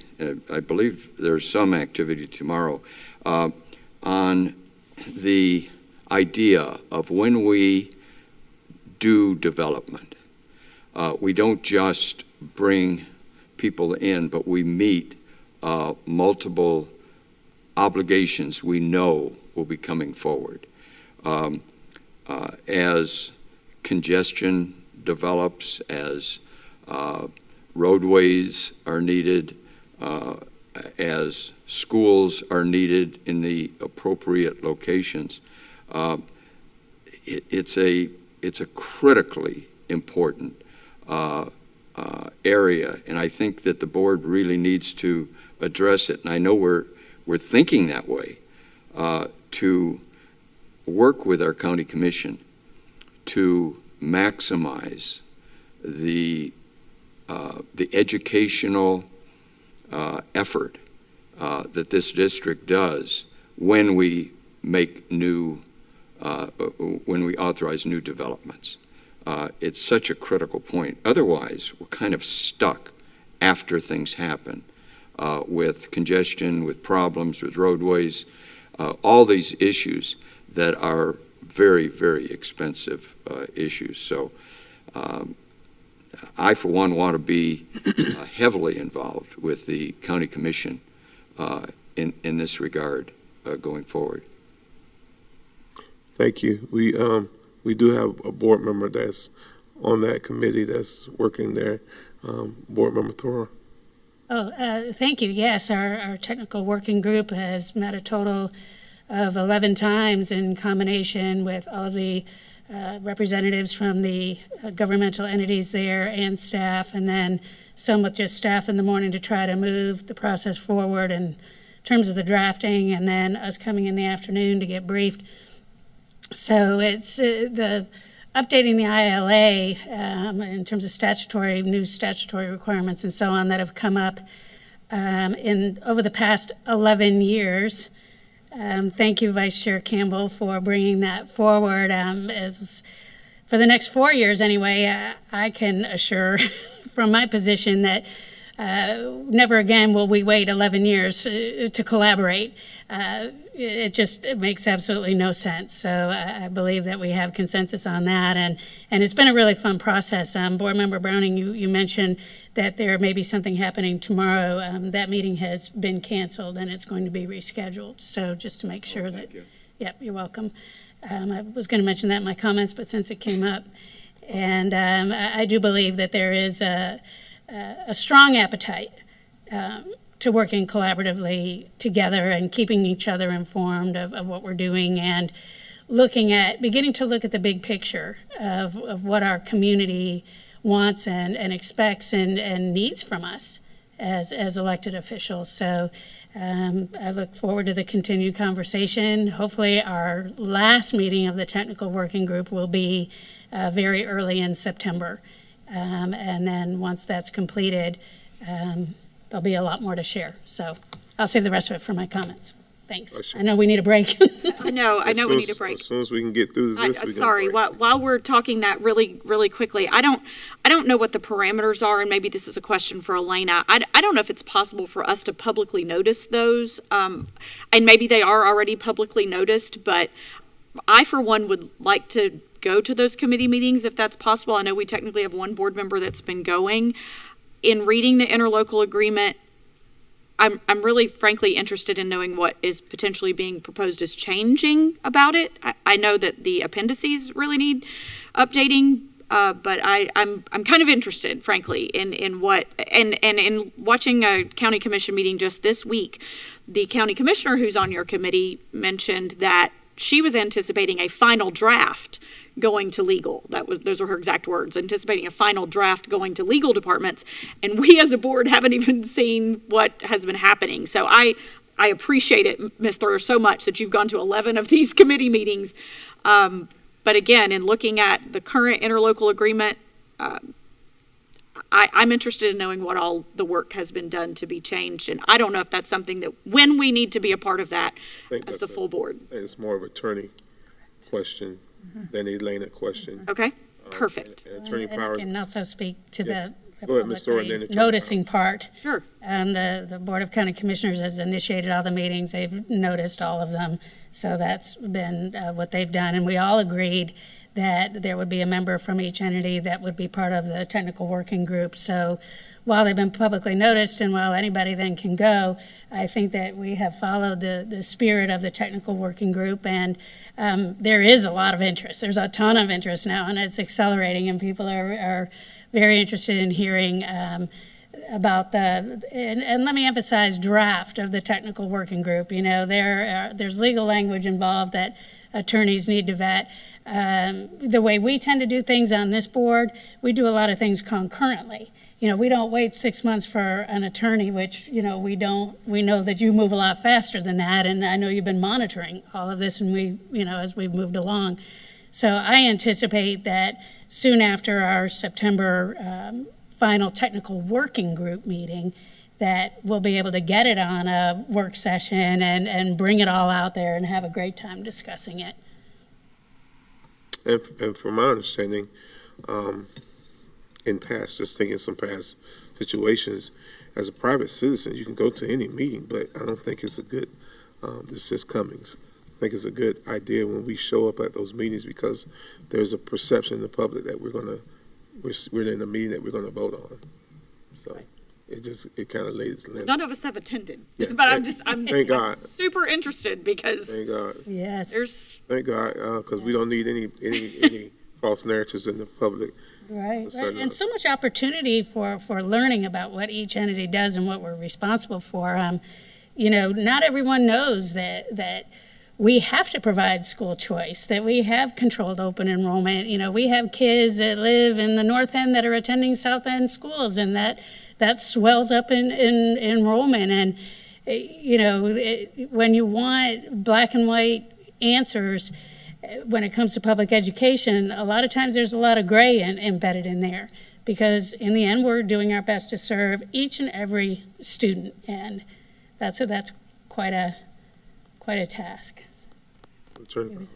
And yes, and I believe that working group is at the phase now where they, as Ms. Thrower said, have developed sort of a draft working copy of their desired or proposed alterations to then be discussed with the members of their individual boards, as well as with legal departments, in order to begin the process of drawing it together. As I am able, I will update all board members with that information. Thank you. She asked also about attending the meetings. I would respectfully indicate that my position is the same as Chair Cummings, that it is not that it is in no way prohibited that more than one board member attend a meeting like that. However, if that were to happen, certainly no discussion can occur, which indicates that on an item which may be in the future something you vote on, no discussion between you and another board member, in keeping with the same rules that you're used to already. And likewise, at those sort of meetings, it may, I'll just say, use your own judgment, as a matter of the fact that it could very well sort of upset the perceived balance of what's in the room as well. So that's one reason why myself and the other attorneys, I believe, have stayed at arm's length from those meetings to this date, because frankly the interest is in trying to keep a conversation and atmosphere that when you throw a bunch of lawyers in a room, the temperature changes, so. And also, Attorney Powers, I think this is a yes or no question, but with us having an election coming up on Tuesday, and we have at least 2 new board members that will be elected in waiting, we know that for a fact, would you also say that those then board members elected in waiting to be sworn in should not be attending those meetings as incoming school board members, because they potentially could be privy to information that the board isn't, that they would be voting on potentially? I would advise them at the time that they are board members in waiting. Until that time, I don't have. Sure. The board here doesn't have legal obligations to advise them. Once they become board members elect. Once they become board members elect. Thank you. Board members elect. Board members elect. And That's a all much that better kicks term. in. Right. Yeah. Everything goes into play as soon as those. You go mute. Absolutely. Can't speak to any one of us ever again. So, Chair, may I? Yes, Attorney Powers, non-legally is just straight away a comment. So are you saying that board members or board members-elect should not be taking in information, should not be at those meetings? Or the discussion with the entity putting on the meeting would be allowed? It would just be a conversation between board members at the meeting? I can answer that simply. If your position in going to such a meeting was solely that of observer and not participant, we typically, as a board, professionally, we delegate an individual to go forth and get more information, discuss, bring back to the board what the results are of that discussion or negotiation might be. Or, in some instances, we get together, as we did some months ago, a larger meeting of all elected officials from those agencies together. There would be nothing that I know of that is prohibitive from an individual board member going to a publicly noticed meeting, so long as your role there is observer. If you resist the temptation to participate in the discussion such that you and another board member, or not you, but so that two board members of the same board are discussing or debating an item which you may later vote on, I would have concerns regarding that. It is a publicly noticed meeting. It is therefore open. It is conducted in the sunshine. However, it is not our meeting, and as a representative of the board is appropriate to participate, not a group or block of a few board members going to participate. Especially since that's what we agreed on at the intergovernmental meeting. Yeah, so that answer indicates that as a citizen, as an active citizen, and I always acknowledge that I'm a board member, not speaking for the board. If I'm somewhere else, I'm speaking just for myself or for my own district.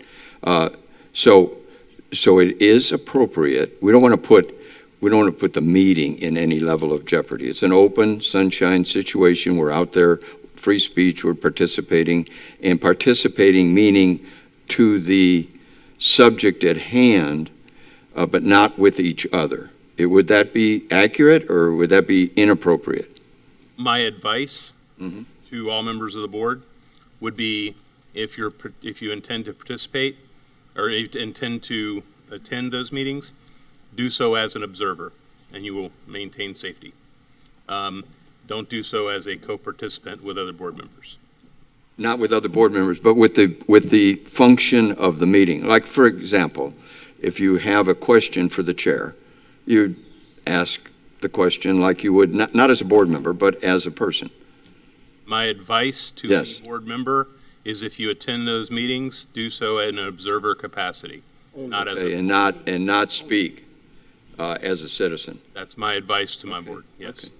Okay. 'Cause one of my roles is to keep you out of the trouble of any allegation that someone might make of what your participation was or was not, and that would be the most prudent way to go. Duly noted. Thank you. Any further public comments? Thank you all for the presentation this morning. We're going to recess for a break. We're going to recess for 10 minutes.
We're back on reconvening our administrative work session for today. We'll continue with the work session with our tentative budget continuation. Ms. Teresa Boston Ellis, our Chief Financial Officer. All right. We're back. Good morning, Chair Cummings, Vice Chair Campbell, board members, Superintendent Gullett, Attorney Powers, and Mrs. Martinez-Lopez. We are definitely seeing the light at the end of the tunnel in terms of budget preparation. We feel like after today, we're almost there.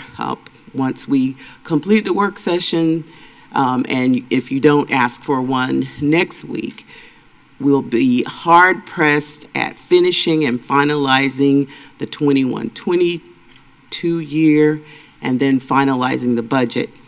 I want to remind you that at the final budget hearing on September 9th, we will bring back any reconciliations between tentative budget and final.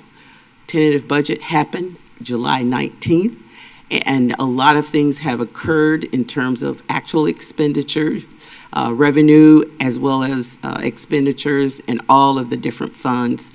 And we will make the appropriate adjustments and bring that information back to you. Today, we'll be talking about the rest of the funds, and I want to thank both Robert and Barb for providing the detailed information for the 5-year capital plan. We used to do that, but I think they do a lot better job because they have all the detail.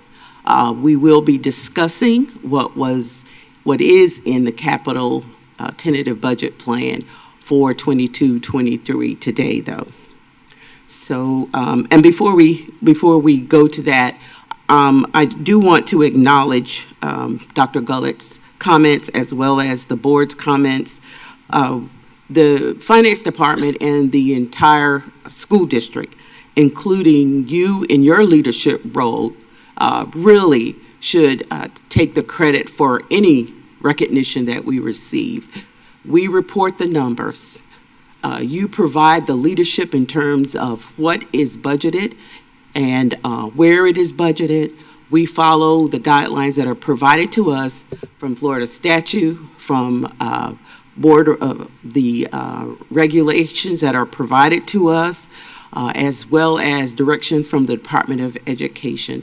So this award really is a district award, but we do acknowledge and we're thankful that you feel the way you do about us. I want to also acknowledge Alice Posada. As you recall, she retired in January, and we have had a lot of changes in our department this year, and you have been so supportive, and we are so appreciative of that as we transfer with new leadership. But we have 3 incredibly bright young women who have joined our staff, and I promise them next year will be a lot better for them because they have worked really hard, and our staff, existing staff, have supported them in all of these departments as we can't replace all of the years of experience of our previous leaders, but we are poised and ready to do even a better job for you in the coming years. So I just wanted to say that, and then I want to throw a plug out for Steve Barrett. Some of you may remember we started these awards or presenting our financial statements under his leadership back in 2001, and I didn't take over as CFO, or I think it was called Executive Director of Business Services back then until 2009, but I worked with him and learned a great deal about how budgeting works. And to me, it's very interesting, but it is not for the faint of heart. And you have to watch all the moving parts. And I think you do a great job of going and getting training. And I love it when I see the light bulbs go off in your head and you understand what program factors have on our funding, how important it is that we get all the paperwork done, IEPs and the such. recording students in the right, and recording our expenses in the right function. So this is definitely a district award, and I'll let it go at that. So let's get started. We'll go to slide 3, and today we're going to talk about the remaining funds, including food service, the grants, debt service, capital projects, and the internal service fund. That is for a total of $400.7 million, and it represents 46% of the budget. Last year, that amount was about 37%, and that increase, and you will hear me continue to say this from now until the cows come home, the majority of our increase is due to the federal dollars that we're receiving from ESSER, and those funds will go away in 2 years. So just as a review, on the next slide, our millage levies, it is required, a portion of it is required in order for us to participate in state funding. The millage is based on our property values, and as you can see, that increased 21%. Although the property values increased, our overall millage decreased. The millage that did not decrease was capital, our voted millage, as well as the discretionary operating millage. But right now, we're going to talk about the capital, and that is at 1.5 mils. What did that generate? For capital, it generated $42.8 million, which is an increase of $7.4 million over our last years. One of you were talking about the capital millage reductions, and I always want to include this slide in. If at any point in time there is a discussion about going back to the 2.0 mils, I believe Board Member Thrower mentioned that in 2007-8, the local capital funding was 2.0 mils. There have been legislative changes, and that millage has been reduced. First, it was 1.75 mils, and then as it is presently at 1.5 mils. Excuse me, it was 1.75 mils, and then it went down to 1.5 mils. So that if you look at from 2008-9, we've had a reduction because we do no longer use the 2.0 mils. There's a reduction, or what I call lost funding, of $134.8 million.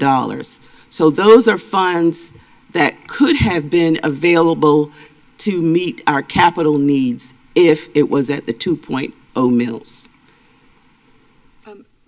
Ms. Boston Ellis, I just asked the chair if we were going to be taking comments, like maybe at each section, and I just had one comment about this because I know coming up on our board agenda on Tuesday, we will be talking about potentially approving a new study to be done to consider impact fee, et cetera, student generation, all of that. And I noted in our previous one from 2006, which was the most recent one we have, we were at the 2.0 mils, and so all of their calculations included us having all that extra revenue that we haven't been able to collect since 2013. So I just wanted to stress that, board, as a piece of information. That's one of the reasons why we need to have this new study, because we've been missing out on all of that revenue for all these years that our previous study actually showed that we would have been collecting. And in addition to that, if I may add, we were receiving the sales tax money. Right. So that was included in that calculation for impact fees as well. Right. Thank you. Chair? Yes. Yes. Ms. Postonellis, could you state, and please, never am I critical of you. Always I analyze numbers in a department.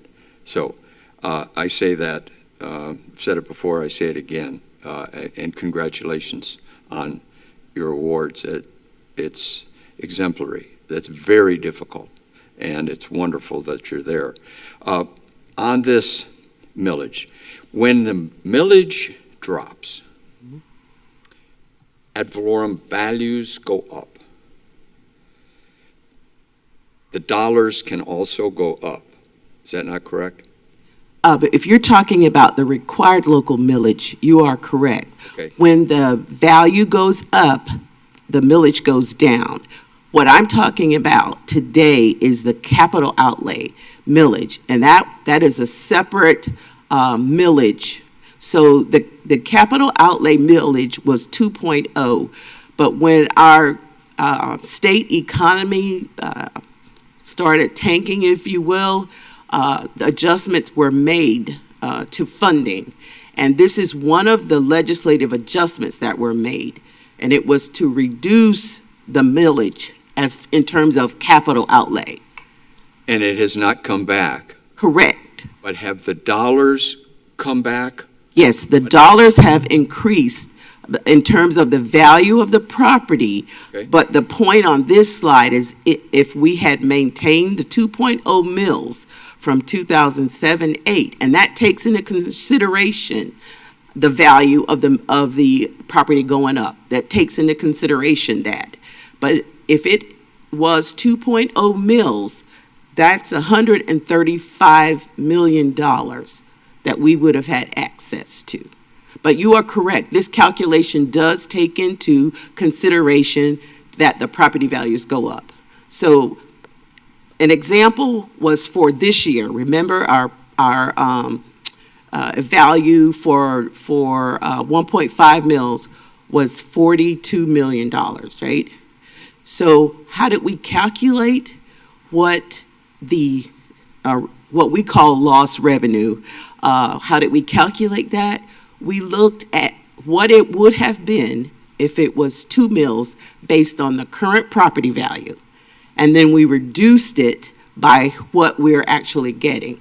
So if you look at the millage for the current year, $42.8 million. So what we did was calculate what that would have been if we were at the 2 mill, using the current property values. So basically what you do, just simple math, is we took the property values times 2.2 mills, and that totaled up to $57 million that we would have received this year if it was at the 2.0 mills. So in our calculation, the lost revenue is the difference between 57 million and 42.8 million, and that's how we got the 14.2. But we take into consideration whatever the property value is that year, whatever the actual revenue would be for capital, and that's how we calculate what it would have been. Okay, so when I'm talking at a Tallahassee legislative level, they're saying, well, you're getting more money. The property value, ad valorem, is going up. So you're making more money. And so that other number, the millage, will go down. But the money coming in to us will go up. And I say, yeah, I guess so. Yeah, that makes sense. That's what's going on, but that's not what I hear. Mm-hmm. Like we're at a deficit, because I want the money back if there's a deficit. Right. And we want that money. Mills back. I want that money. I agree with you, Mr. Brown. It's coming at me. I want that money. And if we already got a whole bunch, if it got filled in because the ad valorem went up, then okay, I don't have anything coming. It's like that. But this is specific to capital. Yes, this is capital. This is capital, this is facilities. This is what we talked about Yeah. in the first 2 hours. And so this is money that we would have been able to use for all of that $500+ million of unfunded projects that we have. Right. If this had been increased back to the 2.0, and this is a great point to say to our legislators. As we stated in the last legislative delegation meeting, the one thing COVID taught us is that we need face-to-face instruction.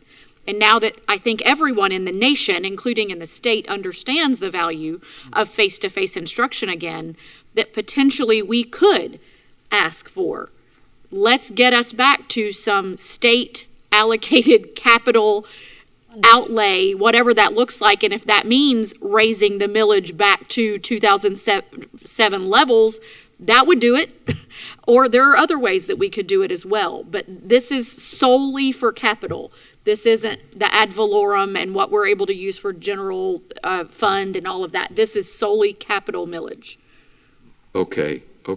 But that's the argument that I get back is that, well, wait a minute, it increased, the ad valorem increased for whatever section. It increased for all the sections, so it's breaking them out doesn't really It's just affect an it. option to filling that gap that we currently have in capital. That Okay. if it would be 2 mills again, these were dollars that would help us fill the gap. It would help us, and it would be more money. Yes, sir. But then to make it equal, make it apples to apples, we would not go back to a lower ad valorem assessment. We would leave that increasing. It's going to continue to increase, and these numbers are going to continue to go down, but the overall money to build schools is going to go up. And that's what we have to communicate, I believe. If it's different than that, please But the let cost, me know. But the cost of construction, as they've stated today, continues to increase.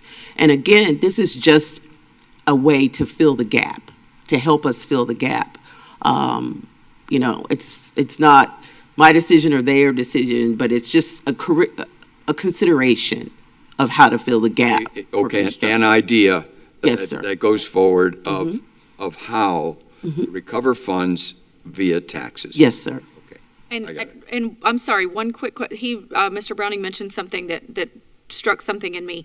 If the legislature was to say, go back to 2.0 capital millage rate, would that, well, I guess if they said it would, but hypothetically, would it impact required local effort? Or are we talking two totally separate pockets? Two Okay, separate. perfect. And Unless they made Unless it. they, right, and that's why I said, well, I guess they could do whatever they'd wanted to, just, rob Peter to pay Paul. But if they were to raise that and leave all other things considered, then this would give us that additional revenue just specifically for capital. My point is just to help us fill the gap Sure. of all the unmet needs. Right. Unfunded needs.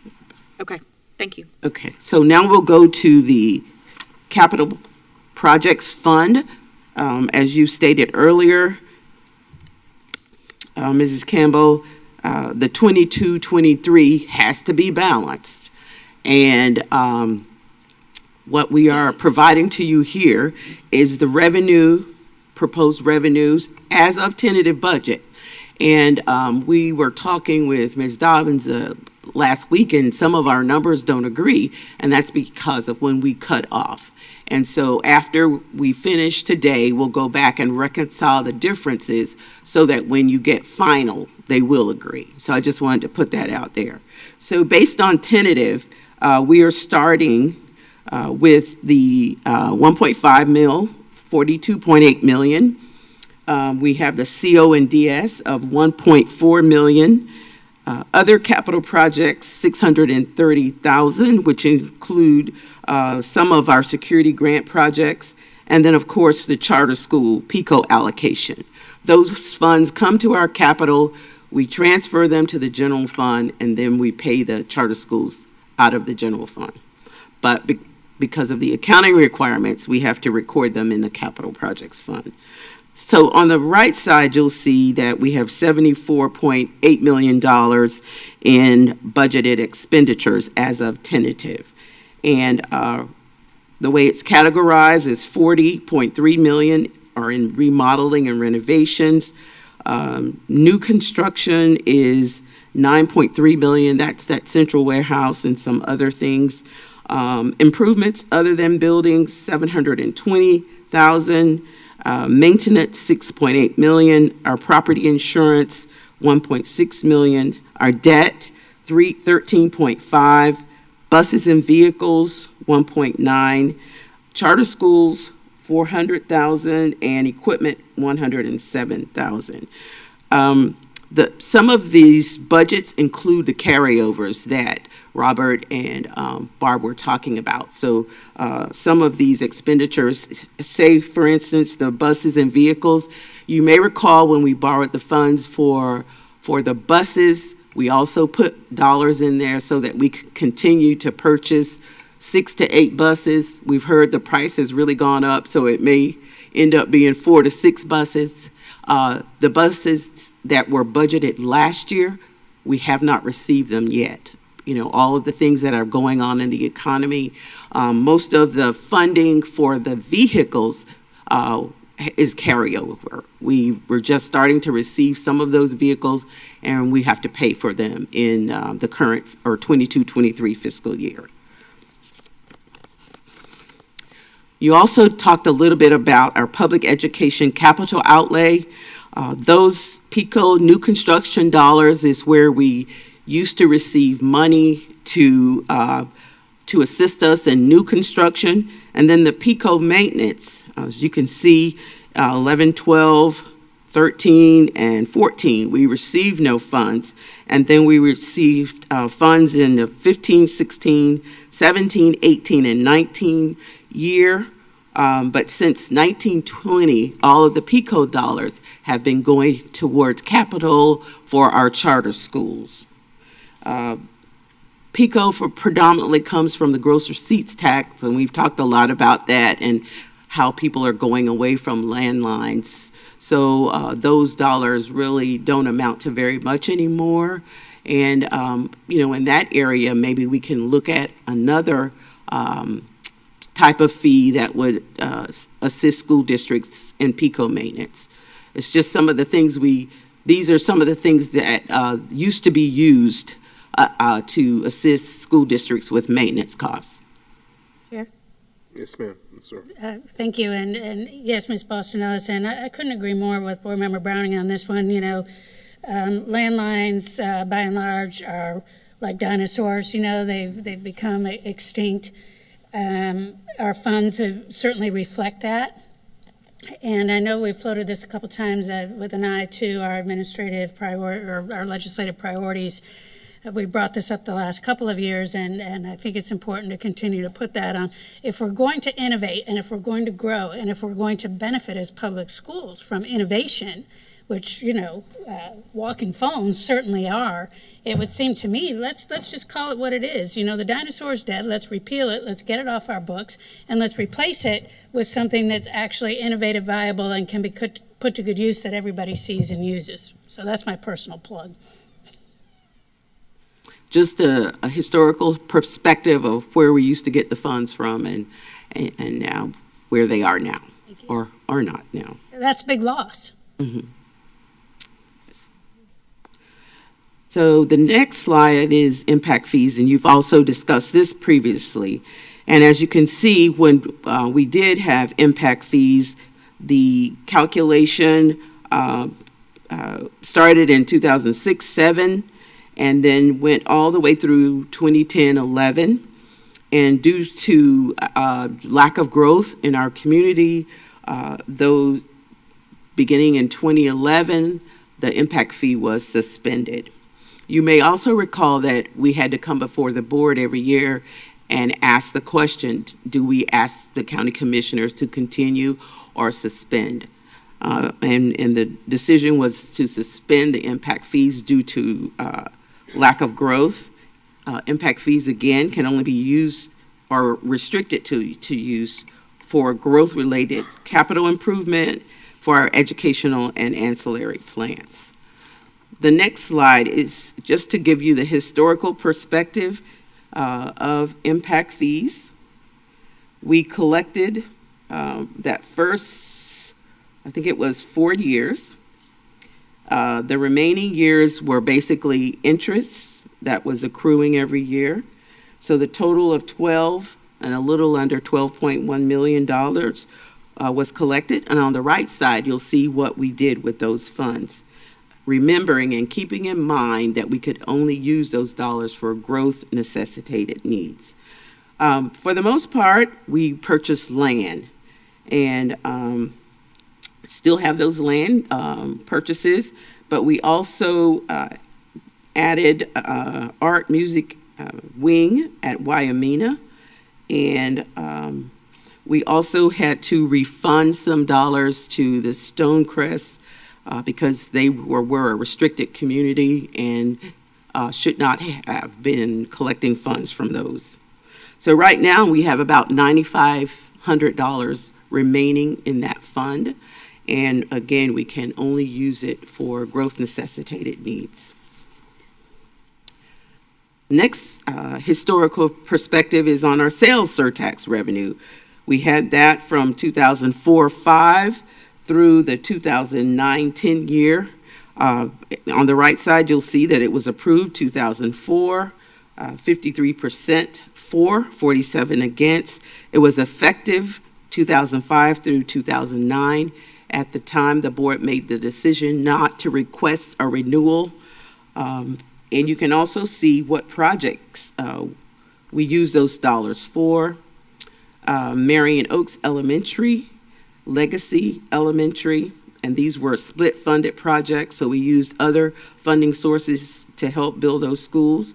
Horizon, Liberty Middle, and then just recently we used $1.8 million to get a Liberty Middle generator, and that was $1.8 million. So right now we have about $4.5 million left in the sales tax. It's restricted to those areas that were approved by our community. Ms. Boston Ellis, that Elementary West, where was that? I'm sorry, that may be a question you don't know right offhand. But I know middle school DD is the Silver Spring Shores project. Correct. It's the Lake Weir Middle School replacement. But Elementary West that says it was not survey. It was not survey recommended. If our new survey, if we approve this Tuesday and we have a new survey, and just where was that originally plotted to be? Hi, good morning again, or good afternoon, whatever time it is. That originally was on Southwest 80th Avenue. We actually, within the last couple of years, traded that property for the property on State Road 200 and the old horse farm that fronts 200. So I think the question might be, can those funds be used for that site, although that site doesn't technically exist anymore? At the time, it was a very specific referendum, so I think it would have to be researched and reviewed. If we were to spend money on a site that we don't actually own, we move the site, would we still be able to do that? I don't know that we necessarily have an answer, but that's where it was located, was on the north end of Southwest 80th Avenue. Okay. And if the referendum, and I guess that's a question for Attorney Powers to do a little bit of research for us to see if the referendum ballot language specifically specified the actual property location where that school was intended to be. It did at the time, but we got down to cross streets, and I think there was a question raised with the state Attorney General's office at the time, because we're talking, what if we find a better deal across the street? We buy the property there, and if I remember correctly, the gist of the view from the state attorney's office was you'd have to go back to your community if you change locations, because they may or may not have voted for that sales tax referendum if it were in a different locale. And that was the general response from the state attorney's office. I don't believe anything else was pursued further beyond that. Question was raised in case, like I said, a better deal might be found elsewhere, but I think the referendum was so specifically written, we might face some work having to go back and modify. Okay, thank you. Thank you. Thank you, Robert. While we're on sales tax again, I know that it's impossible for us to say what we would have been collecting hypothetically should we have been a part of a recent sales tax referendum. We know that the county just had their 1 cent renewed in 2020. So they're on, I guess, year 6 of that 1 cent. Just in hearing from other counties and seeing data from other counties around the state, a significant number of counties that have a 1 cent sales tax have a portion of that going to their school district, whether it's 10%, a quarter, half, the majority of those that have a 1 cent sales tax, I believe there is a potential to even levy an additional beyond that 1 cent if the school district wanted to pursue that option. But as we continue down this pathway of understanding that we need to come up with funding options, as Mr. Browning is asking for certain, perhaps it would warrant an additional conversation with our county heading into the 2024. I mean, we're 2 years away before they might be potentially asking for a renewal of that sales tax. It would be a wonderful partnership opportunity for us to say in tandem that we're collectively trying to solve this community issue of overcrowding of schools, and this is how we would like to do that. If obviously we're 2 years out, I'm just making that public statement here, board. I don't know if that's something that we want to pursue or have dialogue about. I know we're going into interlocal I mean, there's lots of conversation right now. But the commission was talking about us just this week. The city council's been talking about us as well. Just understanding that this is a need, and school overcrowding continues to be a community conversation because citizens and the electorate continue to stand before these other elected bodies talking about school overcrowding before they're approving a new project. And while that is our issue to deal with, and I completely understand that, it becomes a greater community conversation for us to say, okay, well, here is a funding option. Potentially in the next couple of years, would we be interested in altering that language in 2024 to have the school system receive a portion of it, and or that the school system would put forth our own potential sales tax, whatever that might look like. Again, it's difficult to say how much we would have generated, because we don't know if it would have been 10%, a quarter, 50%, whatever it could have been of that 1 cent that's currently there. But I do think it warrants consideration of this board if that's one of the avenues that we might want to pursue as a funding opportunity in the future, that while we're having these community conversations with other elected officials of other boards and commissions, we might want to at least broach that topic. Yeah. Chair? Yes, sir. Yes, thank you. Yes, well, boy, Vice Chair Campbell, you right on topic here with the sales tax. I look at this as from an economics point of view, overall total revenue. That's what we're after, no matter what. We were at 6%, and we were the funnel, all commerce focused in on Marion County prior to this 1% increase that went in. I have adamantly argued that we go back to that 6% because by reducing taxes, and I'm talking about on every side of us, is a 7% or higher. So we have that 7%. Those people are brilliant. They come here because the refrigerator, everything is 1% less. And we had restaurants, we had people coming, we had commerce, we had all sorts of very positive things that died when we made us the same. We eliminated that advantage. I agree that the school district should participate, and if we lowered to the 6, then the others would have to lower with us, and quite often, I mean, this is pretty standard. You lower the taxes, you increase the revenue. I mean, it's pretty standard. Often, taxing entities get it up, and then pretty soon they aren't bringing in any revenue, ultimately. So as they lower it, then the revenue goes up. So I would really, as a public comment, like to see, I know it's a question for the county commission, but if we can get to our 6%, we can increase the revenue back up, because we've got the villages, we've got on all sides. You come here, it's a haven for business. It's about like Delaware. If you want to record your corporation, the whole world goes there. So just put that out there, 6%. all those 7%ers will flock in, we'll do well, and voila, we have more revenue to operate our schools. Thank you. I'm sorry. Mr. Browning, I don't think you and I are talking about the same thing. To say that we would be reducing taxes down to 6% does not give the school district any portion of sales tax whatsoever. No, but if we did bring it in, that does, so I understand, if the county were to not have that 1 cent sales tax and Yes. bring it back down to 6%, it absolutely could potentially help business revenue, 100%. tax but- revenue. No, business revenue. Your argument is that businesses would flourish because people would be coming here because the tax rate would be less.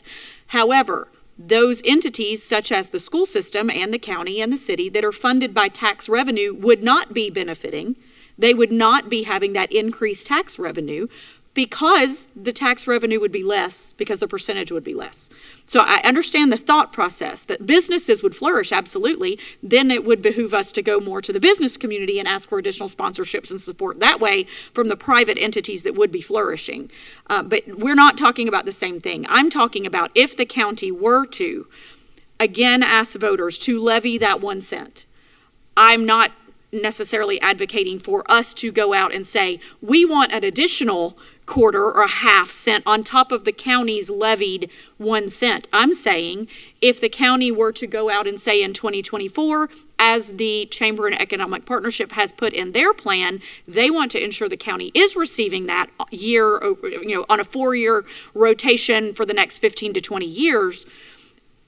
If the county were to levy that and voters were to approve it, I would like to see this board potentially ask for a portion of that 1 cent.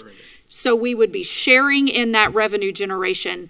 And I'll just publicly say, the county where I come from in the state of Tennessee, originally, I've lived here for 20 years, but the county where I come from in the state of Tennessee, they publicly fund a lot of things through taxes, and their sales tax is 9.5%. So no, I don't buy much of it whenever I'm in Tennessee because it is 7% here in Florida. They don't have state income tax. We don't have state income tax. But their government-funded entity, what all they need, you better believe they've got what in their top school districts and all that they need. But it's 9.5%. So I understand how governments have levied taxes. I'm not insinuating that we need to try to increase that tax beyond what the current 7% is. But should the county do that again, and I believe they will in 2024, I think it's a good conversation starter for us to ask for a portion of it and see where we go from there. Yes, I agree that we should participate. So, point number 1, we should participate in the sales tax. Here's maybe a short thought. If a person is going to buy, say, a suit of furniture, and they come in, say it's $4,000, and there is no reason to leave, say, Lake County, and so they spend it down there. We lose 6%. Now, we don't get the whole 6. Some of it goes to the state, but let's say 3%. We lose that. So every time we make a sale here and someone comes from an outside from Tennessee and comes in and spends their money here, we pick up that 3%. Now, it just takes a moment, a deep breath, to understand that all of that increased revenue, it isn't businesses doing better, it's we do better. Anyone who is participating in the taxes. So I'm saying participate in the taxes, we need to go there, and we need to participate in that increased revenue, because the increased revenue, Sumter, Lake, Citrus, everybody around, and Tennessee apparently, will take their money, they will lose all of that revenue, and we will gain all of that revenue. So our pot of revenue, like count the dollars. You count the dollars, let's just look at it, analyze it, break it down. We've got brilliant minds here. Let's break it down and increase our revenue. Once you do, somebody else's loss, that's their problem. We compete for these customers. And our merchants do well, our community does well, our school district does well, and we're at 6%. Wow, how exciting is that? That is just a home run for everybody. So I don't know if that explains it. The only way the school district gets any benefit, though, is if we have a referendum. We need to get in and we don't involved. We don't get sales tax. Right. We need to get involved, no question. I want to be involved. Yep, you The sales betcha. tax revenue comes back to the county. Right. And if it was 6%, we wouldn't see We don't any get any. directly. Well, we have to change that. That's why we're having this discussion. That's why they called it a workshop. Okay. I have a question. Go ahead. Laura. Yes, thinking in terms of the private sector, which we certainly never want to underestimate the power of participation from the private sector. This may be more of a legal question because we suspended impact fees in 2011, which I know the developers appreciated. It was definitely the right thing to do at the time. My question is, from 2011 until just recently, when things really started to take off again, could we have even legally continued to collect impact fees? Because could we have proven that we had any growth necessitated needs at that time? You know, we're starting to have this conversation again, and, you know, we can't just ask for it. We have to do an impact fee study, and, you know, the wheels of government grind slowly. But I was thinking about that. Not only was it the right thing to do, but was there a legal premise to that as well? I don't know what legal premises were discussed at the time. However, yes, we would, in order to collect the impact fees, we'd have to indicate that there was a need for expansion and growth to justify it. But the point of an impact fee is that as it's collected sort of on the spot once that growth is beginning to occur. So that way, if there's an impact fee out there and then there's no growth, then no impact fees are collected. If there's sudden considerable growth, then it's collected immediately along with it. So it's sort of the proof is in the pudding. If you have the impact fee there and no one's building and developing, then that money isn't being collected. If it's going gangbusters, then money is being collected. Does the impact have to be to schools? Or we know it's impact, say on top of the world, let's say with no student or very low student impact. But let's suppose there's growth with no student, no impact, no provable impact. It's a static level of student demographics. Well, we go to sort of great lengths to do study to determine with the type of housing or type of infrastructure that's being built, what areas are likely to produce what numbers of students. That's an imperfect measure no matter how you go about it. Also, just sheer population growth is a poor measure in its own of how many students you're going to get from an expansion. What we do know is that there are traffic impacts, there are law enforcement, first responder impacts, there are school impacts, and in some areas that have, for example, a high and wide range of first responder impacts may have a correspondingly low number of school-specific impacts, specifically with some communities which cater to an over 55 presence. So there's a lot that goes into that answer, and a lot of calculations are made by people who are outside of my purview and do plans. Board member Thoreau is making a good question, and that I'm very hungry for that answer. I'm very hungry for that answer. Well, and on top of that, while enrollment may be flat or very slowly growing, I don't believe in 2011 that we had the same requirements for school choice and the same empowerment scholarships and things like that. I know we weren't doing controlled open enrollment back then, so we can end up having a lot of impact in areas where the schools are providing the programs that parents and kids want to be part of.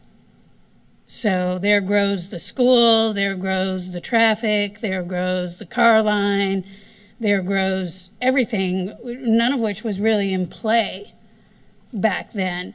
And it doesn't sound like we were able to hit pause on impact fees because it was the right thing to do, and that we could just turn them back on again. I feel like what I'm hearing is that now we have to go through a whole study that's going to take, 6, 8, 9, 10 months, whatever. And so in the meantime, we're continuing to lose revenue. So what that tells me is that not only do we need to understand the rules of the game, but we need to be proactive in participating. So those are just some of my thoughts, and it's very intriguing what you were talking about, Board Member Browning, about if we were the lowest sales tax of the surrounding counties, would that bring more revenue to us? Possibly, although I think about a $4,000 bedrooms set or living room set, 1%, I think that save around $40. You know, that's a lot of gas. Plus, in that time, you know, there wasn't these delivery options where that could end up being a lot cheaper. So just so many things have changed, and so many things are changing quickly. It's really going to be very incumbent on this board moving forward to have a lot of background and information and ask a lot of questions and work very collaboratively with all of the players in the community. Because I think it's been made pretty clear by the community that we really don't want to mirror Orlando in most ways. A lot of food for thought here. Right. And the last thing that I'll mention, you were talking enrollment. And so I actually have the enrollment numbers from 2012. The district was around 41,415 students. We saw about a 1.5% increase kind of year. We were on this steady in 1.5%. We reached a height of a little more than 43,000 in 2020. And then 2021, our COVID number went back down because we know we had so many students that were online and so many, all of that. So we were back down in the 41,000 range.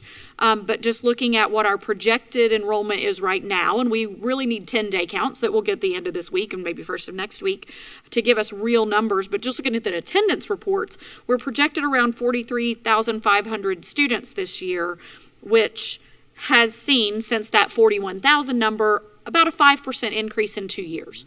So if we are back on that 1.5% increase, which the number right now is a 1.5% increase from last year, if we're back on that cycle, we're going to continue, if we continue on that trend, while 1.5% may not sound like much this year, if we continue on that trend, we have to start today so tomorrow can happen. So we have to start today on what we're doing to plan for what that might look like. And again, that's why this impact study is going to be so imperative. But I too, Ms. Thrower, am not pleased that we're just now talking about potentially approving something that's going to take us 6 months to get those numbers, because this is a little bit more of a, we need an answer faster or at least options faster. And so that's kind of where we are, though. Yeah, faster system would be nice.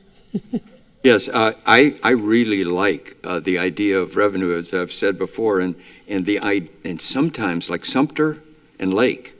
Love you, Sumter and Lake, but it may be a mile or two. It may be 5 miles or something. Hey, let's go over. It's like free lunch. In other words, it's so exciting to break the equal. It's equal. Let's just buy it here.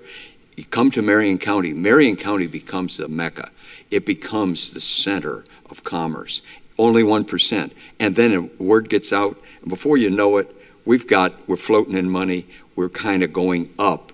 Like these beautiful sources of money, like this 20% increase in budget. Whoa, that covers up a bunch of ones real fast, or 1.5s. So it's just exciting to look at the big macro picture, and and be a smart businessman. Bring them on. Bring in all these customers. How exciting would that be? And now suddenly we have increased revenues in almost every vein. Very exciting, and we can accomplish our goal of educating children. We need money to do it. There's money out there. We're better stewards how we spend. We're better stewards at how we gain and pull it in. Let's light the candle. Let's make it happen. It's very exciting. It is exciting. It is exciting to consider. Go ahead. Well, I was just going to speak to the impact fees a little bit because I know there's a lot of discussion and stuff about it, and it has been suspended for many years because there wasn't a lot of development. And when I'm sure the developers or the community as a whole was probably looking for an incentive to make people want to come to Marion County, and that was part of it, right? If you don't have a tax or a fee, then they're going to come. We're the only one. Okay, and they have come. They have So come. they have learned it as work. But now that we know that, and it is being adjusted, so we can look back and talk about what was wrong or what we should have done. But I say let's just stay focused on the here and now, and move forward with that. So just trying to give a little perspective of why. You know, when I hear that we're disappointed or things that maybe past boards did, well, now we have this information. Those boards didn't, and it wasn't enough increase or growth to make, you know, and our schools weren't growing like they were. I mean, we have 43,000 now. I mean, we probably at some point had more than 43, right? Didn't we have 44? So as a school board member, if you sit long enough, except for now, I don't know, times are different, things ebb and flow, you know, and that's when good leadership comes in, so. Maybe 44 prior to 2012, but the chart I'm looking at doesn't have, so maybe we were. prior to Okay, that. well, it wasn't significant, you know, and I looked at the numbers of last May, and we had 42,890. So we have about 655 more students from May till now. So it will be kind of curious to watch and see. I'm not sure what the rules are now, if I may, but back then, you were supposed to do a study every 5 years. So we would have had to do another study. But I believe the board at that time, David Hurley, he would bring the new, I guess the permitting, what was going on in our county, he would bring them, and it was negligible. So the decision was made to suspend it. The study, when we did it, was again after we were receiving sales tax dollars, and that was included in that calculation. We were receiving some money from our legislators to help with class size amendment. Remember that? We got funding for that. So, but we had to include all of those revenue sources in that calculation. So that's why the actual amounts paid by homeowners was fairly small. But David did do that update every year. Every year the board Yeah. looked at that. Yeah. Yes, he And did. including you, Allison. No, I know, and it Mr. was, and it was the Mr. question Cummings. when I was campaigning. I mean, I Right. remember, and I also So, just, I completely understand. I do. I don't know that we had, that was, I don't know that we realized, honestly, I'll tell you, I don't think I realized that the numbers we were using were from a 2006 study, or that we were only using birth rates, or we were, you know, that we were using very, very old calculations to come up with that at the time. So I honestly, when I made a vote to suspend impact fees, and I've only made one of them, but when I made that vote, I did not understand from where the data had come. That's on me. Publicly, this board member, it's on me that I did not understand from where that data had come, or I would have been advocating at that time for an updated study. So I'm grateful that it's coming up on this upcoming board agenda. And Hurley said this year that it was flat, and our budget and our income hasn't been flat. So it's exciting. I think there is value. This is just me advocating. There's value in our success of our community, our increased budgets, our increases. My gosh, 20% increase on the budget that we're looking at now, 20 plus. So in recognizing the success of the community is an important way, I think, to move ahead and enjoy the fact that, yes, we are flush with money. We love what we have. Yes, we have to be great stewards. Sure, we want more. Everybody, I think it's human nature, wants more. Bigger house, bigger everything, especially if somebody else is paying for it. But as we go, I know I love running up the score. I just always have. I'm just a competitive guy. But the fact that we have brought this in, the legislators have been so good to us, bringing this money down to us and helping some other counties that don't have the joy we have here in Marion. And we've got a lot of ways to really say thank you to our community, to the people that have come here. And it's just a beautiful, beautiful scenario. So let's just be as good a stewards as we can be. Let's be thankful. We've got leadership in the legislature. We've got a great leadership in the Department of Education. We've got great leadership in the governor's office. Let's just go forward and relish the good fortune we have. And we got great leadership on this board too. Say it again. We got great leadership on this board. You betcha, especially since I showed up. All right, thank you, Chair. That was a compliment that just slipped out, but I need all the compliments I can get, son. Come on, Mr. Thank you, sir. We'll move on because you've already looked at the projects for 22-23, and we'll move on to talk about debt. So, as you know, we are required to show debt in a separate fund. And that revenue in the debt is transferred from capital. So a part of the 1.5 mil is used to pay our debt, but for accounting purposes, we have to show it as a separate fund. So our revenue, which excludes fund balance, is 14 million, and basically the expenditures are the same. Robert mentioned the CO and DS revenue, and also we do get funds from Parimutuel, which is the Racing Commission funds, and that totals out to about almost 500,000.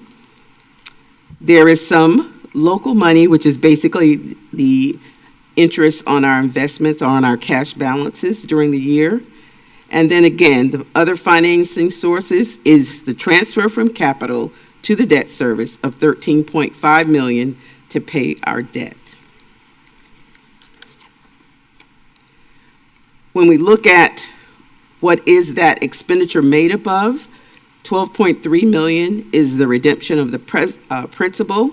Interest payment is 1.6 million, and then dues and fees, which are basically miscellaneous fees associated with the principal and interest payment, 14,000.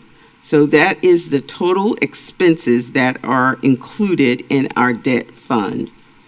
And underneath that, basically it tells you what those expenditures are. The only one that I'd point out to you is that lease purchase agreement for buses is in that number as well, 1.8 million. So basically, if you think about it, capital projects fund is really where our debt resides. So if we remove the debt fund, that would be $14 million less of our budget. When we look at our outstanding debt, what I'd like to point out to you on this slide is basically it's telling you the type, what the original issue was, when the final payout is. And that's what's important, I believe, in this discussion. The outstanding principal and interest, and then the total, and then also where the revenue source is coming from, and then what projects were funded. You'll see a lot of things that say refunding, and it's very similar to when you refinance your house loan. So if there is an opportunity, and our financial advisors provide that information to us, if there's an opportunity to refinance some debt and get a lower interest rate, we participate in that. Haven't done that in a while. But I want to bring your attention to the payout dates. You'll see that in 23, there is a payout, and that principal payment is $3.6 million. In the 2025, if you add up all of those principal payments, there's a payout of $11.6 million. So that's debt that's dropping off. And then 27, there's another $18 million principal payment that will drop off.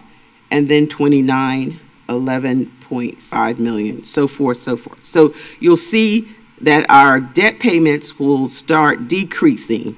And Mr. Knight and Ms. Dobbins also showed you too where we were getting more money because the debt payment was decreasing. So as the debt payment decreases, they have additional funds to put towards a capital project. So all of that was taken into consideration as well. So basically, if we had a lot of extra money right now and we could pay off all of our debt, $48.6 million. I think our district has been very conservative. I remember in the last downturn of the economy, there were some districts that didn't have enough money in their 1.5 mil to make their debt payments. We have been pretty much straight line interest payments. There were districts that went into variable type rates, and that was disastrous for them. So the board, being conservative as it has been, made a great choice, and we were able to continue to pay our debt. And that leads into the next slide, which talks about debt capacity. So the statute will allow... I had a question. Thank you, Ms. Boston. Yes, just quickly, because you mentioned how conservative this board and previous boards have been in terms of finances, and that is a tribute, to previous boards and their leadership and their stewardship. And I think it's important to keep saying that, because with a budget of our size, it's easy to assume that we have more money than we know what to do with. And there's a difference between being bloated and being in a solid financial position. So thank you for that.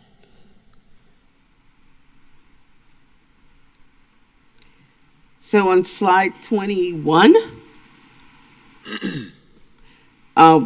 we want to talk about our debt capacity. So statute allows us to, we can go into debt up to 75% of our millage levy.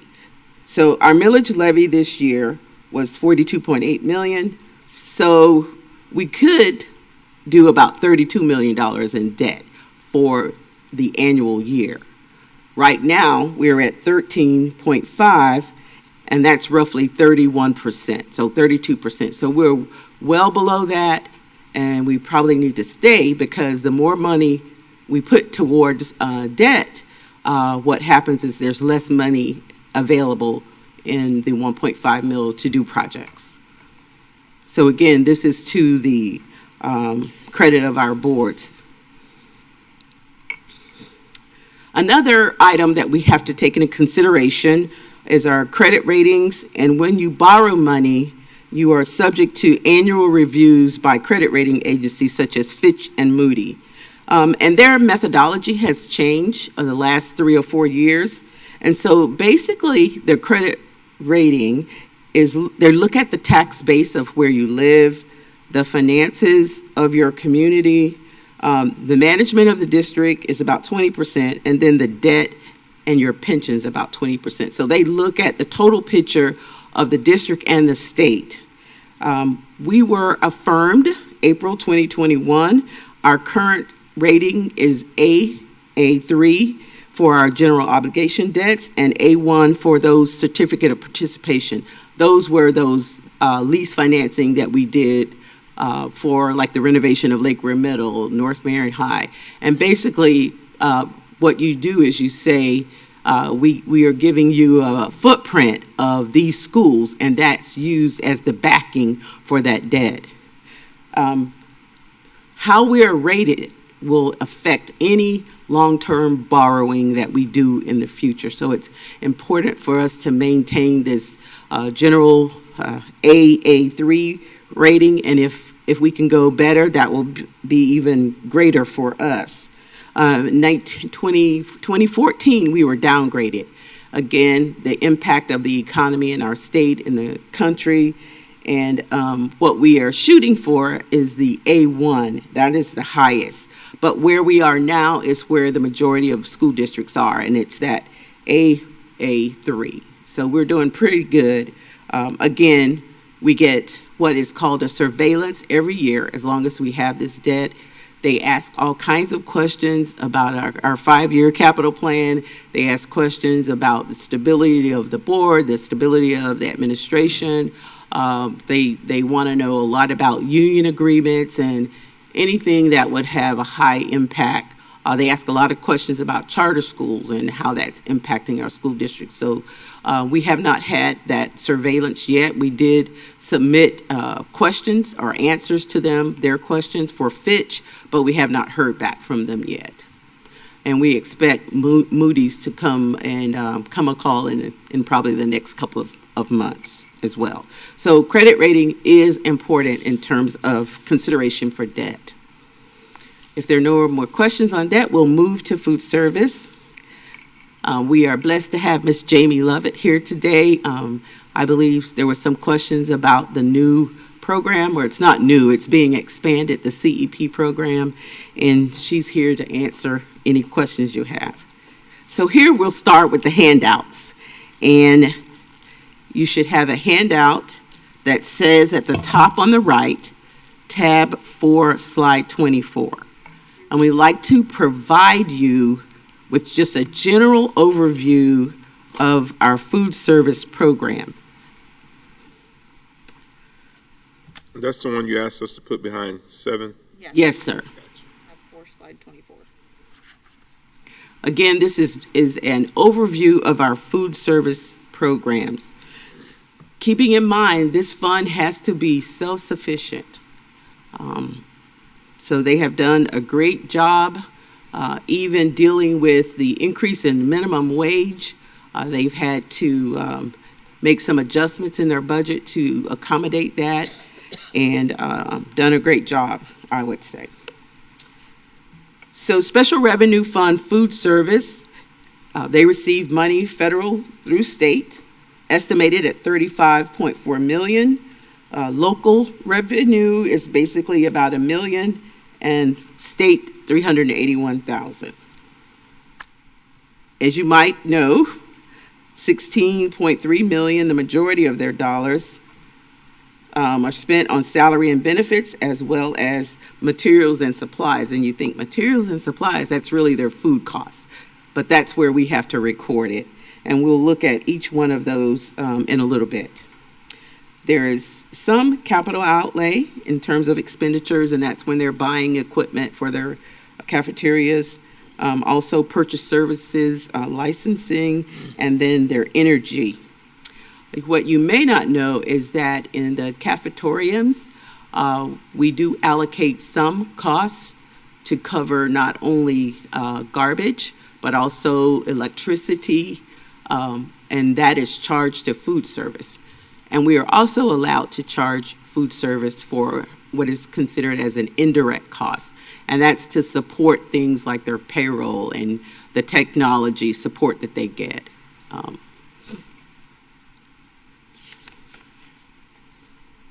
On slide 25, that just gives you historical reference of their profit and loss. And when I'm talking about profit and loss, it's just strictly revenue and strictly expenditures. There were some years where it's showing in the negative, lest anyone get upset or concerned about that.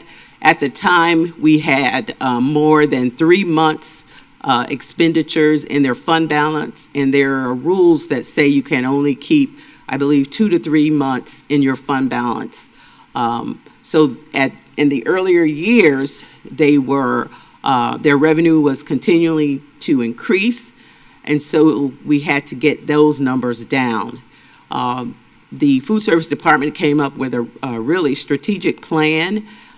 They went out and purchased up-to-date equipment for the kitchens, updated their software in terms of how they would receive funds from students and record it, where parents are now able to go out. I believe the program is called My Bucks, and you can go ahead and put money in your student's account. So they brought that fund up to the new technology.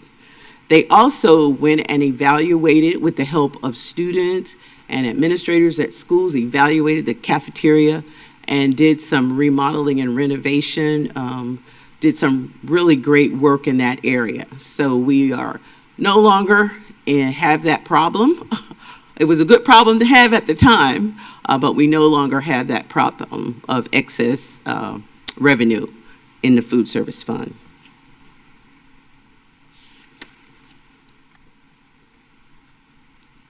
So again, as I said, they have revenue sources from federal, state, and local. The majority of the revenue comes from the federal dollars, and that is based on the reimbursement rate. And then the local has to do with a la carte and then some commodities, I believe. And we'll move on to slide 27, which gives a little bit more detail. And you have another handout that supports that. And that is a handout that says tab 4, slide 27, and Ms. Lovett provided the 2022-2023 reimbursement rates.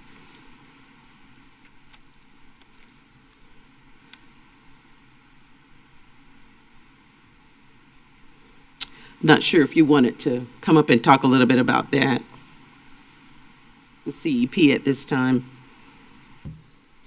Chair Cummings, would that be okay? Yes. Or to talk about the CEP program at this time? Yes, ma'am.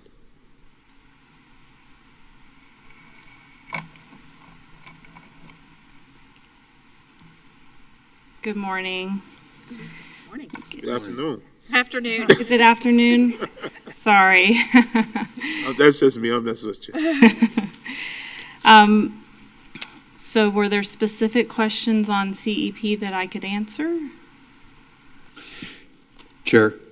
Yes, sir. Yes, if you just clarify the CEP, I know we've got a CEP Florida, a CEP from the old Chamber of Commerce, and a CEP state food program. If you could, just so that folks can understand what it is we're talking about. Sure. It's the community eligibility provision, and it is the program that we are feeding the students in Marion County under this year that allows us to feed all students free. Okay, thank you. And it's so it is a state program, and it is all students. And I think that if you could maybe elaborate a little bit on that in terms of the free nature. I understand it free to them, not free to the state.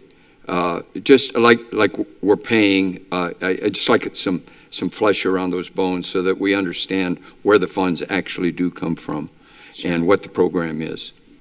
So the program is based on a community, just as it's called, community eligibility. So it is based on the percentage of students who are directly certified, which means they are qualified for free meals under the National School Lunch Program, not based on an application. So based on participation in some type of program that's funded through the government. So we are reimbursed based on the number of meals that we serve. So when we do a budget, we have to predict the number of meals that we will serve. And then we get reimbursement rates that come out in mid-July, and that is through the Department of Agriculture. So it's funded through the Federal Department of Agriculture. The Florida Department of Agriculture and Consumer Services Division of Food, Nutrition, and Wellness is actually who administers the program here in the state. Okay, thank you. And I think it's really important because it's on a need basis. It's a little bit like welfare. It looks like the need is great, and we're a high poverty zone, if you will. And I think saying maybe we're more interested in nutrition than we are in welfare if you will. I don't know exactly how to characterize it, because once government takes over, it kind of doesn't go in the other direction. It becomes rather a socialism type program. And the idea, I think what I'm hearing is that we're talking nutrition. And we just feel as though, by and large, nutrition is enhanced, and for whatever reason, we're not trying to make people dependent. We're not saying that the families can't handle it. I carried my lunch to school. My granddaughter carried her lunch to school. People do, and there's a pride in that, in your family taking care of things. So I think we're talking nutrition, and we're talking a sort of a generalization, but we're not moving, hopefully, in a welfare type scenario. Mr. Browning, I'm really trying, but I'm just trying.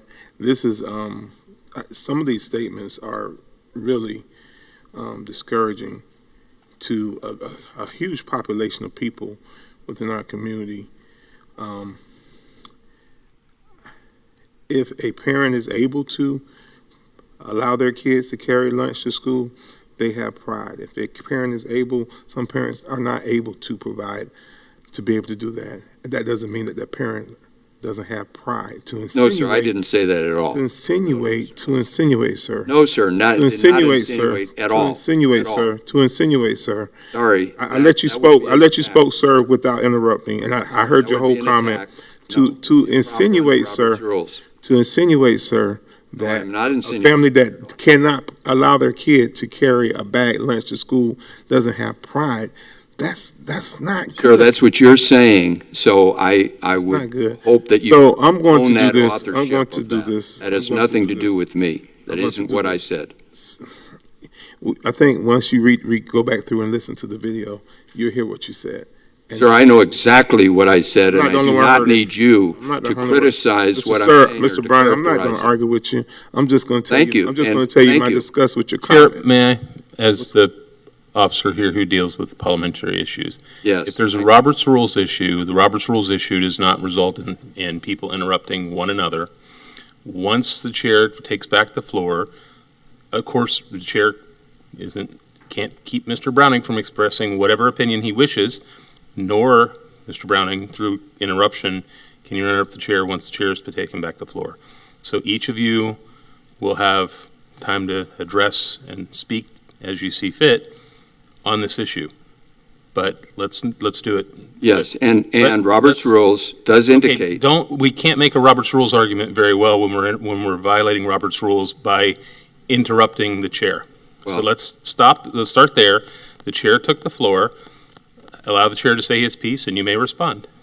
Thank you. As I said, Mr. Browning, I'm not arguing with you.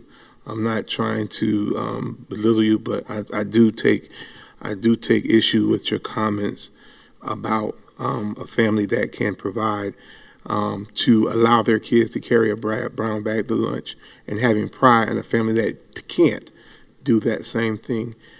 It sends a negative message that you have kids that are now, every kid right now is available to get free lunch. And you're saying it's a welfare situation. So now you're going to have some kids that's not going to partake in this free breakfast, free lunch that every kid in the district has, regardless of economic situation.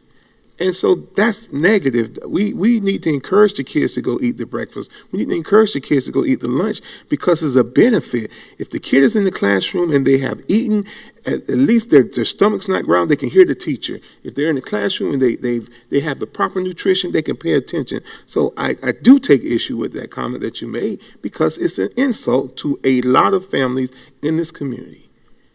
And I'm through. Thank you.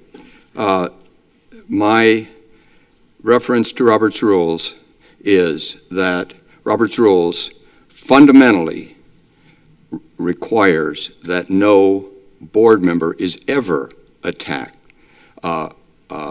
individually. The subject may be addressed. ad infinitum, but you cannot go back. And that is totally inappropriate to characterize what I have said when I have just said it and indicate that I have to go check the record to know what it is I said. I said very clearly that I am very interested in nutrition. I personally, anecdotally, come from an Irish Catholic family. We had no money, but we were always able to have a sandwich. I used the bag that the bread came in, and we used apple butter to spread on a piece of bread. That's the way it is. We have pride in America. We are not a socialist operation, and free to everyone. It must at least be addressed that free to everyone is not something that we're driving at. Nutrition, I can go down that road. We have times changed from back in the day. The Department of Agriculture put milk on the table at every school when I was young. Today, we have a different setup, and I love the idea of nutrition, but I'm very, very careful that we don't make it into an idea that the families cannot provide for their children. I do not abide that. I see nations fail on a regular basis. Venezuela, for example, comes to mind. When the government takes over too much, you lose that individual pride. Another example I'll give you is the pride in West Virginia some time back that were trying to just expand welfare, and that was called mountain pride. They would not go there, even though they were perhaps low on funds. So, characterizing my comments, I am very strong on nutrition. I am very down on the expanse of government into 100% free anything, because it's not free, the people pay for it. And so if you're paying for it, you're just paying for it in a different way. And that paying for it is a beautiful way. It's America. We will go out and we will take care of our own. And if we're going down this road and I can put it in a nutrition category, that's exactly where I'm going to put it. And it doesn't need, the subject can be discussed ad infinitum, but not characterize me as making an improper. And that was the second time that happened just during this meeting. So I would hope that you would refresh your memory of Robert's rules and never attack a board member or what a board member says as improper, or the term you used, what is it, false narrative. No, I will ask a question because I swore. As a matter of fact, you swore me in to this office, and I will always vote my conscience, and I will state, if I'm looking at revenue, I'll look at revenue. If I'm looking at expenses, I'll look at expenses, and I'll look at stewardship. So that's the way I am, and that is never a false narrative from my point of view. Thank you, Chair. Chair, I have a question about for Ms. Levitt. Actually, I was wondering, I know we've only been in school, I guess today, probably 2 weeks.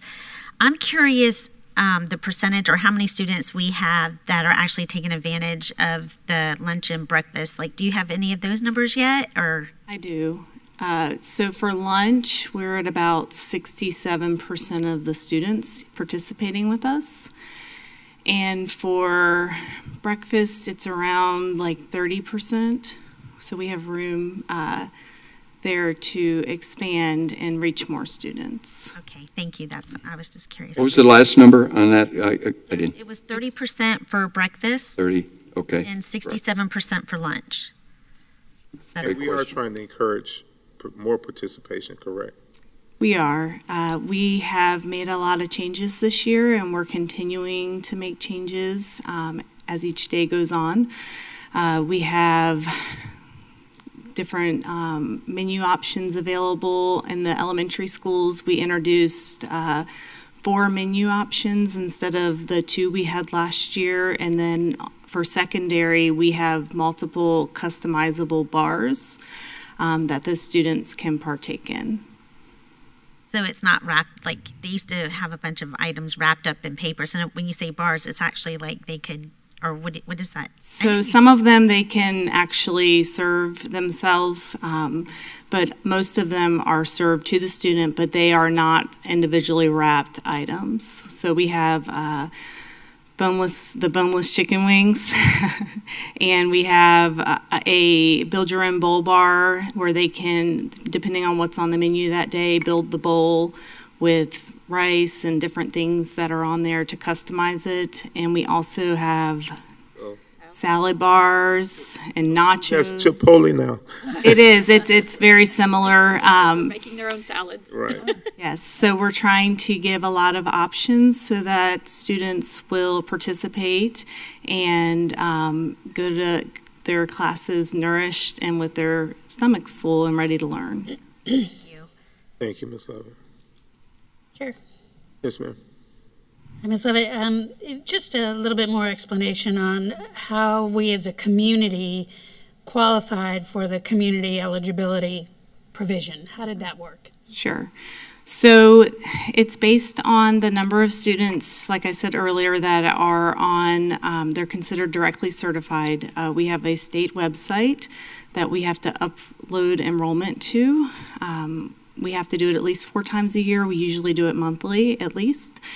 And if the student is on some type of program, so it could be like food assistance type programs, it could be a student who is considered homeless or migrant from a migrant family, foster children.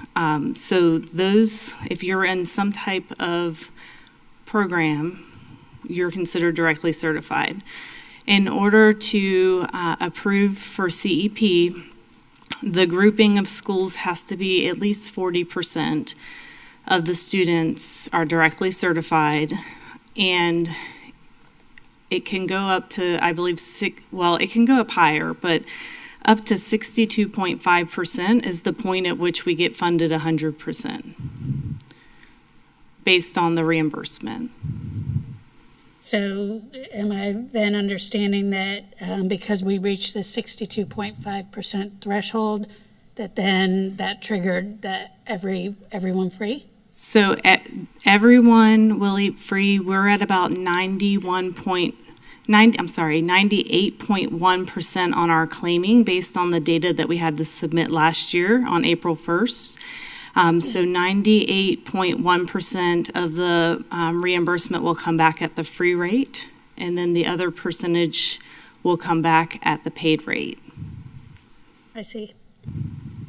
Okay, because my understanding was also that for the CEP, it was the threshold is higher than some other programs, meaning that even though your family income may be higher, that you wouldn't necessarily qualify under a different program, it would allow you to qualify under this one. I'm sorry. So yes, under the community eligibility provision, if the school is participating in the program or the group of schools, any student who's enrolled in that program can participate. I see. Okay. So just a particular high school, let's say it was the only one on community eligibility provision, which we all know it's not, then every student enrolled in that school can participate regardless. Regardless of their parents or families. Yes, exactly. Standing. And then my second question is, and this is the one that I've been getting the most question from the community about, and it has to do with payment. Parents really enjoyed having the opportunity to pay by check and not incur any transaction fee. Yes, but at the same time, I understand that processing checks for us comes with its own expense as well. So my question is that the processor that you're using, is that the only one that can be used because of the program, or are there choices? What's going on with that? So my school, Bucks, is the the way that parents can put money on their students' lunch account. And they shouldn't be getting charged a fee because we cover that fee with the food service fund. Okay, all right, and I think I might have crossed over my brain to MAP. My apologies. Yes, ours is covered. PP, MAP. The parents can, they can put money in their student's account and it doesn't cost them anything. We also take in actual physical checks or money during meal service as well. If they bring it to us, we will deposit it in the account. Okay, great. Thank you for clarifying that. And again, my apologies for getting those two things confused. No problem. Chair, if I may. Yes, ma'am. Board Member Thrower, since you brought it up, I wanted to let you know and the rest of the board members that the team is looking at alternative options for the Marion after-school programs for those electronic payments. We'll be providing an update to you. Thank you. Follow up? Yep. Thank you. I want to provide one update on the handouts that you were given on the reimbursement rates under NSLP. There is actually two different kinds of reimbursement for breakfast, and you have one of them listed on there, and we'll send an updated copy, but there are two reimbursement rates for different levels. So for a severe need reimbursement, it's $2.67, and for non-severe need, it's $2.26, and the difference is based on numbers that we report to the state for the percentage of students that participate in our program. And this year we have Fordham Academy, that's considered a new site. And then we also have Acceleration Academies possibly coming on board once they start. So those will be the non-severe need reimbursement rates until they have data on the schools.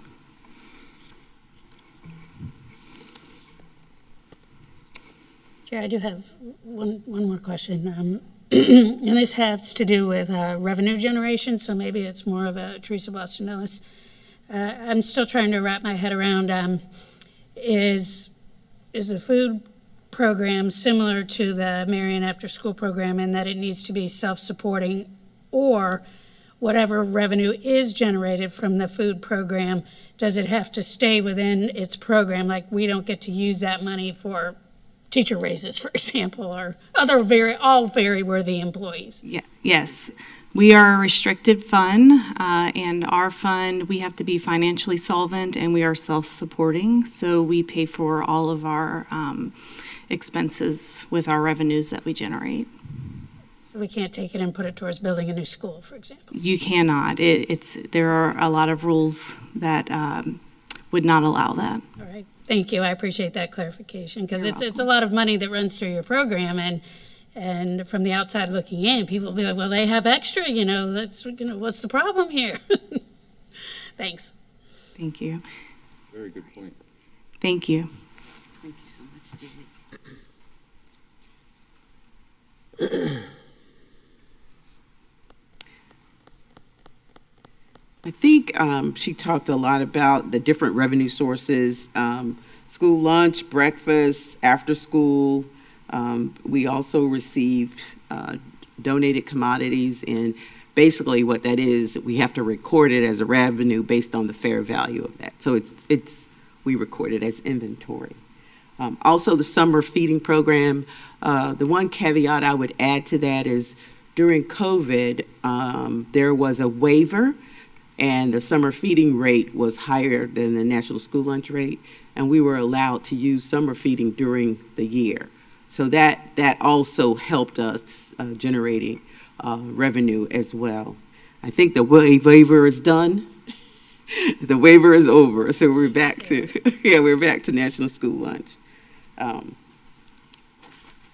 Again, the state does provide some supplemental dollars to the school districts, and you'll see that on slide 28. They receive about $381,000, and it's supplemental funds for not only school lunch, but also the breakfast. The local revenue, Ms. Lovett also talked about, our local revenue is basically those items that our adults and students pay, and they're considered a la carte items, and other food sales. Sometimes they will support a school if they have a PTO meeting or some other parent involvement. They will support them in terms of providing food, and then that program reimburses our program as well, food service program. And the slide 30, where it says other financing sources, basically what happens is Camp Kiwanis has a program in the summer, and if the expenditures exceed the revenue that is generated for those programs, the general fund has to reimburse them for that difference, whatever that difference is. And it's usually under $20,000, so we just record that. I spoke to the accountant, and he has made that journal entry, although it looks like nothing has been done. But you'll see that as well when we get the final. I'll move on to salaries and benefits. You have another handout. It says 21-22 assignment by objects, and then Fund 4100. And this is just to give you a look at the number of employees in the food service program, which is pretty much mirrored for 22-23. There are 510 employees, predominantly food service workers. So a little more, or a little less than 10% of our entire employee population is made up in food services. Yes. I mean, whenever there are narratives out there about how many employees we have, certain departments, certain other government entities don't have as many employees, et cetera. Well, nearly 10% of our entire employee base is made up of those who are feeding our children. Absolutely. Thank you. Never thought of it like that, but yes, you are correct. All of that is helpful narrative to help ensure, that's something that the school district does that's different than any other government entity. We're feeding 40,000 plus people every day. I mean, when you include adults, employees, et cetera, and that's something that separates us for sure. And the number of employees it takes to do that. Yes. On slide 32, we're basically looking at purchase services. The only thing I will point out to you on that, and I believe I said it a few minutes ago, is we do charge the food service program, and I'm saying we, the general fund, for a portion of things like garbage collection, also utilities, and but for the most part, it's about $728,000 in the tentative budget for purchase services. But the bulk of that is really paying a portion of the school district's utilities and garbage. And Ms. Bosnellis, while you're talking trash, Ms. Levitt may know where I'm going to go with this, and she may not have a response, and that's totally fine if you don't, and if we don't want to talk about it now publicly, I'm sorry for bringing it up. But for many years, we've been using the throwaway trays, the disposable trays, and we haven't used the hard plastic. I understand there's a cost to dishwashing and dishwashers and hot water, and I understand that cost, but I know Ms. Lovett has been looking at how much it costs to actually purchase the trays that we've been using, plus the trash disposal of those, how much we're actually putting into the landfill, and what that looks like in comparison to if we went back to hard plastic and actually using the trays that we all used when we were in school. So understanding that we are charging portion of the trash to them, well, there's a large amount of trash they are producing because of the disposable trays that are being used in every one of our schools.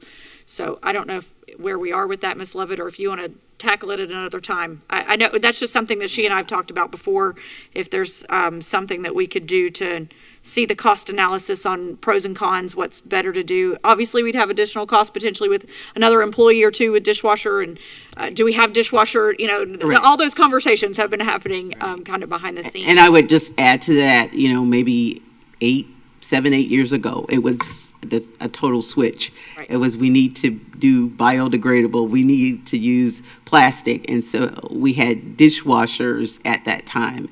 And so that would be an additional cost, and not so sure about an employee.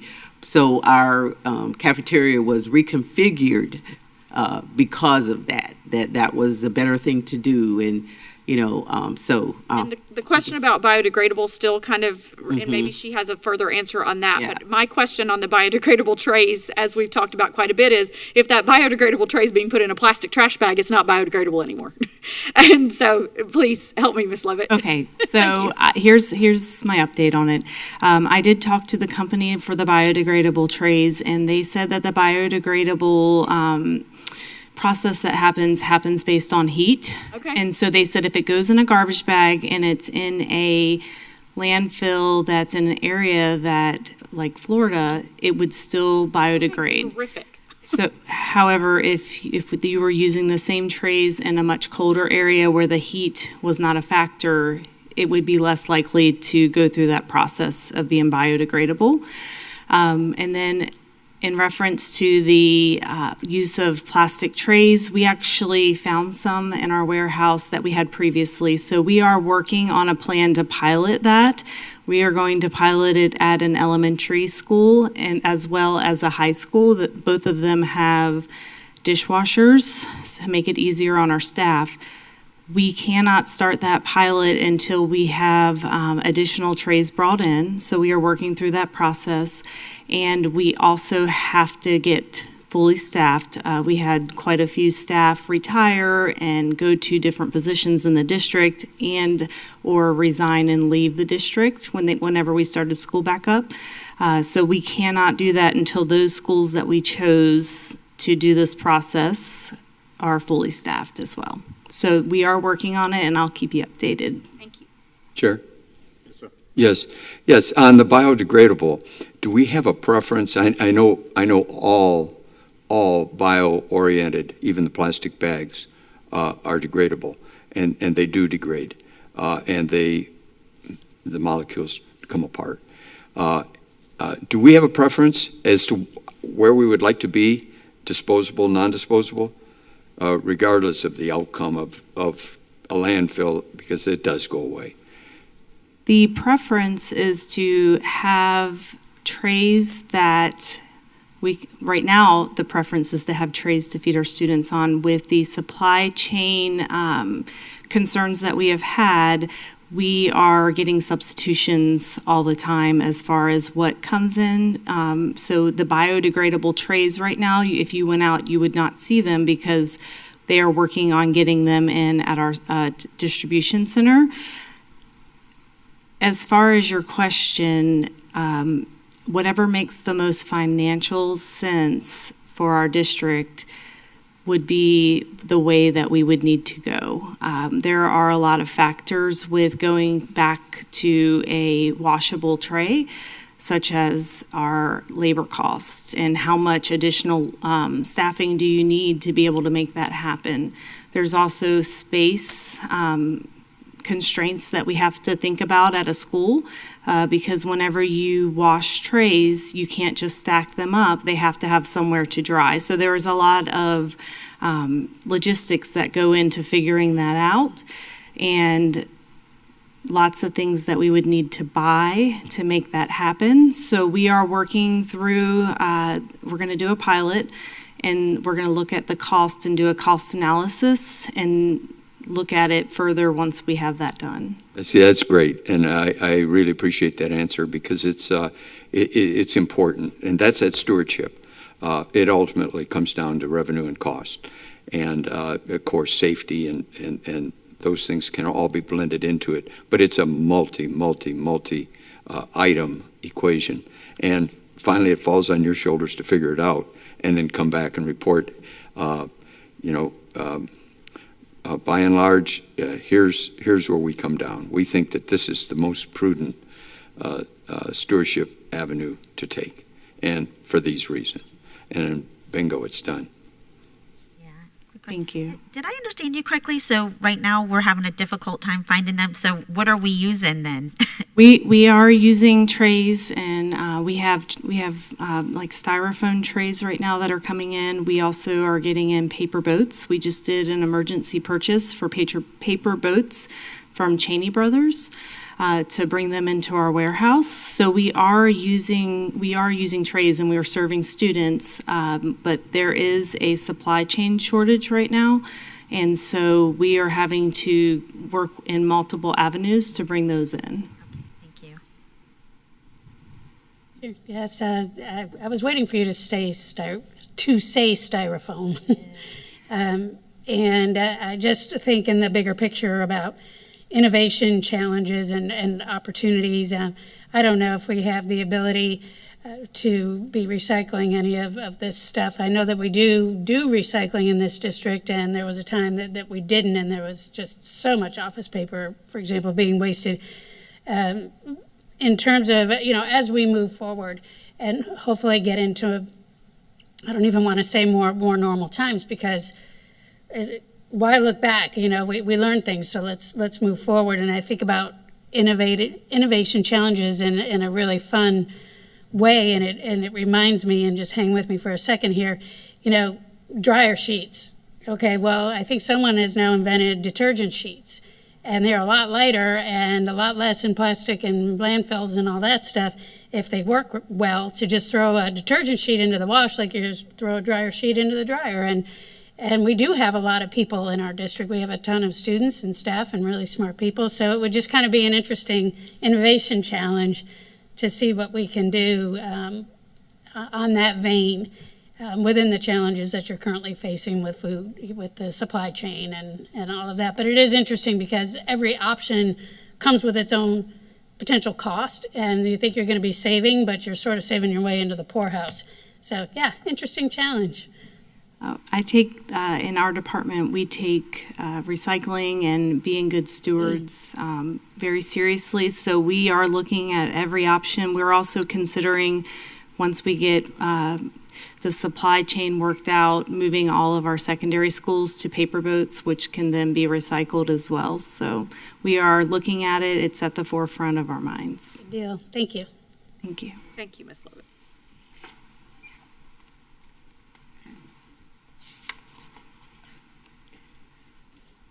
Slide 34, the only thing that I would point out there are supplies, are those items they need in the cafeteria, and then also the food costs, 15 million. There is an increase in food costs as well as fuel surcharges that they're having to pay now.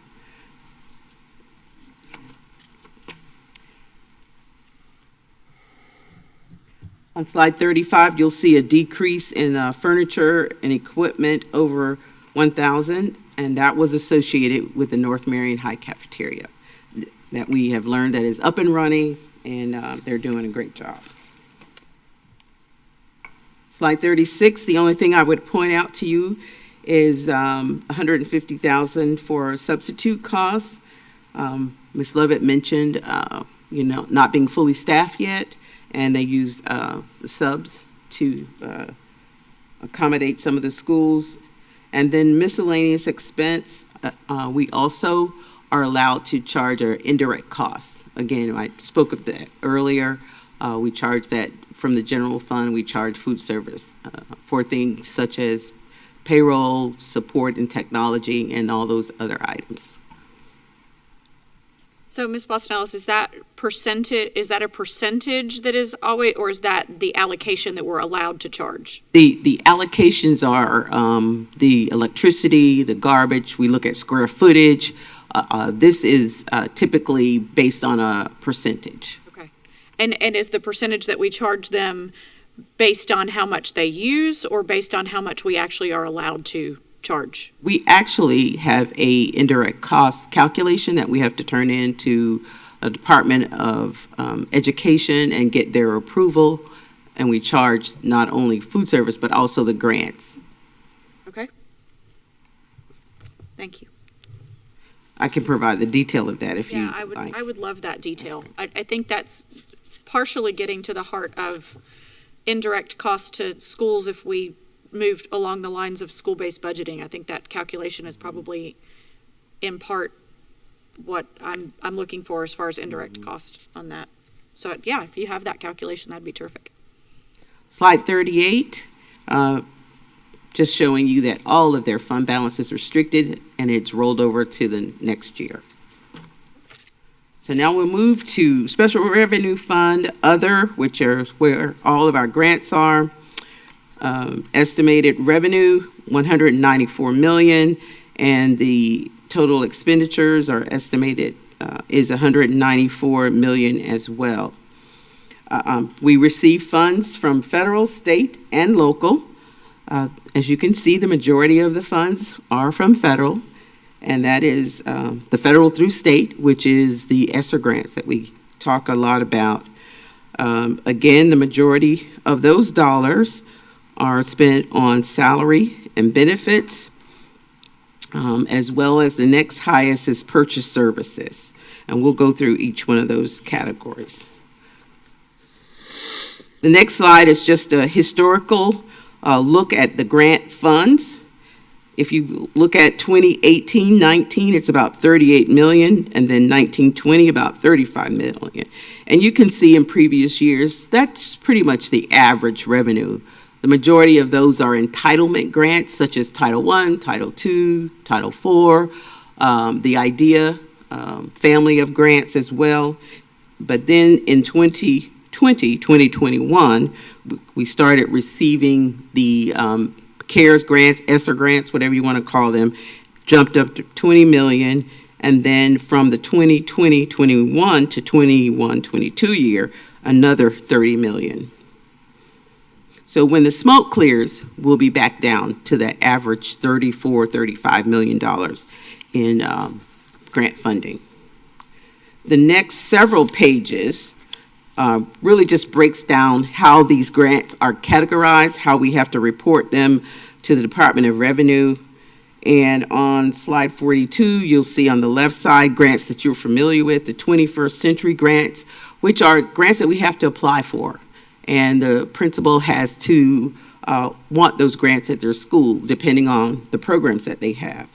I'll point out there are some adult ed grants, which really technically are with the MTC program, and then some other grants that are sort of miscellaneous. Again, we have to apply for those grants, with the exception of the Fiddler's Federal and State, which are considered sort of like a entitlement. On the right side of that, you'll see the hurricane retrofit. You might remember that. We received that grant, and I believe they're at Saddlewood now, or almost completed, or getting close to complete. And then we have a list of grants that are either what we consider entitlements, or they're specific to schools, such as the Title I SIG Cohort 4 and the Unified School Improvement Grants. Those are specific to schools. And then, of course, ESOL and the Title II grant, which is training. Title IV and another UNISIG strategic initiative. Those are specific grants. You also have a handout, should say slide 42, 43, which gives you even more information on the type of grants that are and the description of what those grants are used for. Slide 43, you will see on the left side all of the ESSER funding that we are receiving. Again, $145 million, temporary funds, which will go away in 2 years. On the right side are local grants that I'm sure you all are familiar with. A lot of it is the hospital district, ranging from the greenhouse at Bellevue all the way to the other greenhouses and the FANS program at our schools. The last item is a GASB 84 fiduciary activity. For accounting purposes, we had to go back and identify those items that are in the internal accounts that the school district really has control over, and we had to move those funds out of, or record them out of the internal account and reflect them in our grants account. And that is about $3.5 million, and that's really most of the clubs that are in our school. This 3.5 is an estimate. We'll know the actual amount probably in the next 2 weeks. But that was an accounting change that we had to implement last year. So slide 44, basically just summarizing all of the revenue sources. Again, the majority of the revenue coming from federal through state, and that is where the ESSER grants are recorded. A total of $194 million in the budget. Another item that I want to point out to you on slide 45, where you see miscellaneous Fed Direct, that is for our Pell Grants, and those are in the MTC program.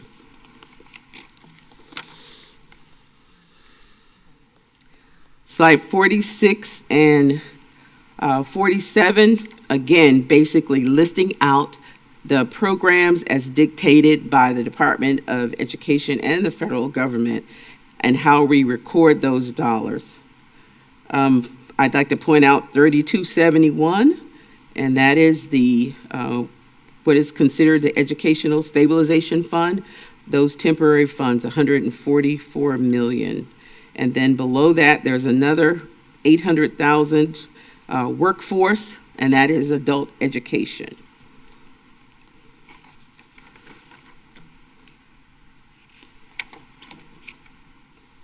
And what is the stabilization fund? What does that include? Pardon me? I didn't hear you. The stabilization fund, K through 12, what does that include? That's the ESSER dollars. Some of the ESSER dollars has a lot of different names, but that is how it's recorded. When we get the official approval, that is the name of it. Okay, thank you.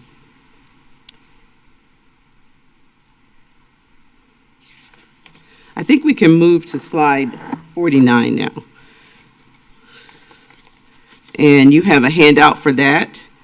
And it's basically comparing the units or the staffing from the 21-22 adopted budget versus the 22-23 tentative budget.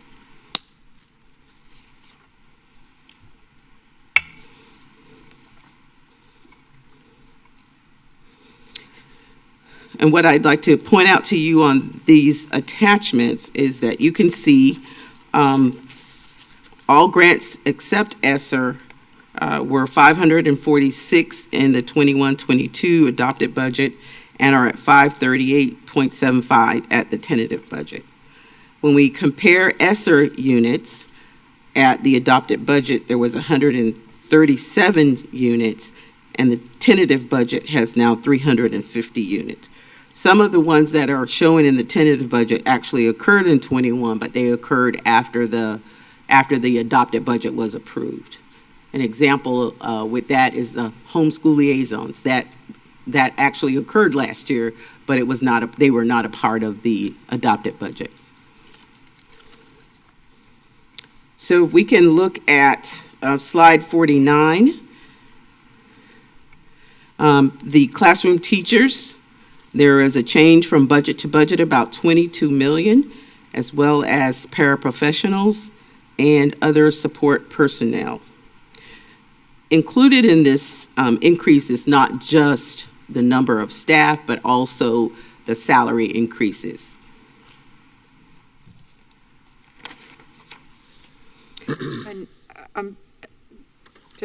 so this is just the special revenue classroom teachers. No, okay. These are all grants. Okay. Everything's, yeah, it's not just the 4,200 normal, it's everything. And the ESSER dollars are included in this as well.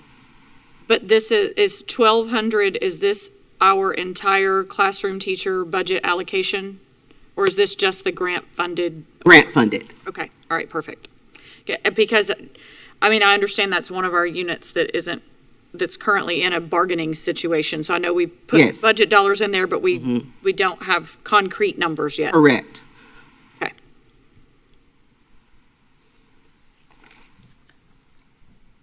On purchase services, again, you'll see an increase in the professional technical services. It's our typical consultant, letter of agreements, and contract for additional services. In the another item to point out is 3,600 is rentals, not just renting equipment, but also things like software licensing and such. Communications are those mobile hotspots that you've heard about. And also, also in our rentals, we have the Canvas package, and then some other software licensings that you are familiar with, like iReady and Achieve 300. Those are just highlighted amounts. We can move on to materials and supplies, or consumables, of course, the different supplies that are needed, not only in the classroom, but that are supported by the grants, as well as other materials and supplies. I think I have some information on those. Chair, I have a question. Yes, sir. Yes, Ms. Boston Ellis, would you, there's quite an accomplishment here under communications, that reduction, change in budget to budget of reduction of almost $250,000. What did we do? That's exciting. What did we do to pull that off? Well, basically, the majority of that is due to the mobile hotspots that were purchased when we first went out in COVID, and we continue to purchase. And basically, that expenditure looks like it's going down between budget to budget. Because if you look, and you'll see that we only spent about $343,000. So I would anticipate that it would not end up being 1.5 million at the end of the year, 22-23. Well, what it was actually the fact that we had more kids face to face. Yes. Mm-hmm. And was online. Okay, and they're lasting. They don't wear out. As far as I know, we pay a bill every month for the mobile hotspots. But not the equipment, perhaps. And I don't know. I do know that whole world is changing with the new SpaceX program, and I believe it will shower us with some enormous savings and better communications, I believe. In terms of internet connection? In terms of internet connection, Okay. yes. Something in the neighborhood of like 100 to 200 megabits per second at a pretty low cost. Latency rate is just like, it's improved all around. That's all these rockets that have been launching here from our East Coast. We watch them, a couple times a week going up, and that's going to be a bonus to us, I believe. So, but that's one of those things out in the future. But it looks, I love that parentheses around that number because it's a reduction, and that's exciting. And it just needs to, whatever we did, let's do more of it. That's exciting. But I think Chair Cummings is right. We thought we needed all of this, but when children start coming back face to face, we didn't need all the service. And I do remember Mr. Carrillo having to suspend some of their service. Mm-hmm. Thank you. Mm-hmm. And I have worked with Mr. Carrillo on that issue, and I believe that, to your question, the hardware in a number of those prior accounts we had has been turned in, and the number of it turned back into the vendor as unnecessary. You get credit for that. Yes. Yeah, excellent, first class, dynamite. Okay. So we'll move on to capital outlay on slide 53.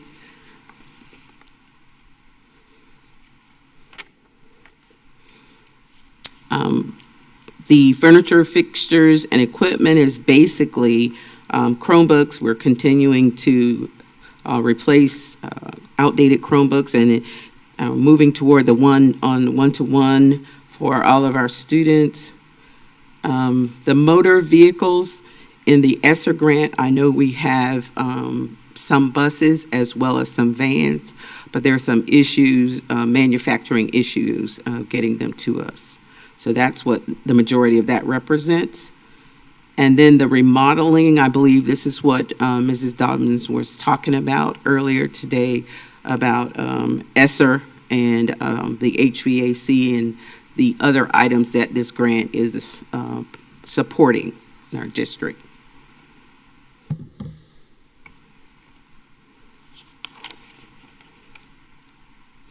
And on the next slide, 54, other personal services. This is where we have our substitute costs. We have moved that to ESSER temporarily. And then the miscellaneous expense or other expenses also recorded in this is that indirect cost that we talked about that is based on formula. And we submit information, they give us the rate. I meant to bring that rate today, but I forgot to bring that. It's a little over 4%, I believe. And the general way you calculate is you look at the total expenses of a grant, you back out any capital, and you multiply that times that 4% times that balance, and then that money is transferred via journal entry to the general fund as a miscellaneous revenue.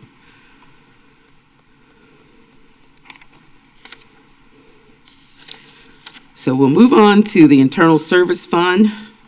The first slide is combined, and that's including property casualty as well as health.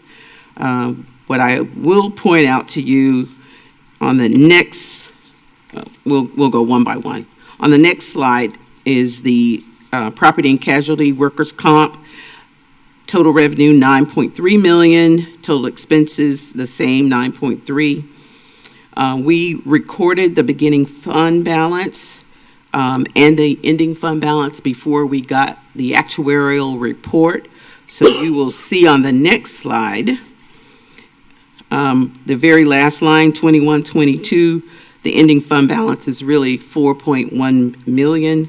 But again, we got the actuarial report after we recorded the tentative budget, so we'll make that change by the final budget. And the note at the bottom says that these balances were reported, included claims that had been incurred but had not been reported. So that's why it's different. The next is the health insurance internal service fund, $66.5 million, $66.5 million in revenue and expenditures. Again, the beginning fund balance and ending was recorded before we received the actuarial report.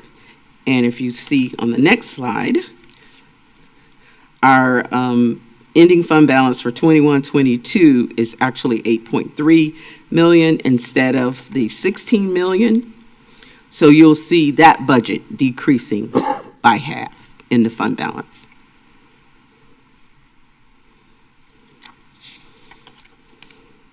I think both of those programs have started off and are very healthy, and we look to see changes coming through to you in the next year or two to shore up those funds so that we can provide maximum coverage for our employees, but also being fiscally responsible in terms of the cost. That's a large cost.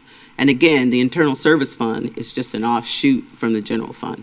We just transfer money so that we are being transparent in terms of what we're paying for property, casualty insurance, as well as health insurance, because we're self-funded in both of those.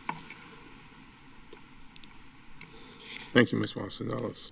I do have some of the questions that you asked, if we could go over. I think they are in a manila envelope or a folder that you have. And I see we have some of our vocational folks here, so they are prepared to address some of the questions that you had last week. And I appreciate you guys coming. You could start coming this way. Go through this. We talked a little bit about categorical funding and the budget for those funds, and I just wanted to give you some examples. We couldn't do all of them just because of the time frame, but I wanted to provide you some examples just for the 22-23 budget year. Safe Schools, we received $3.2 million, but as you can see, the cost is $8.1 million.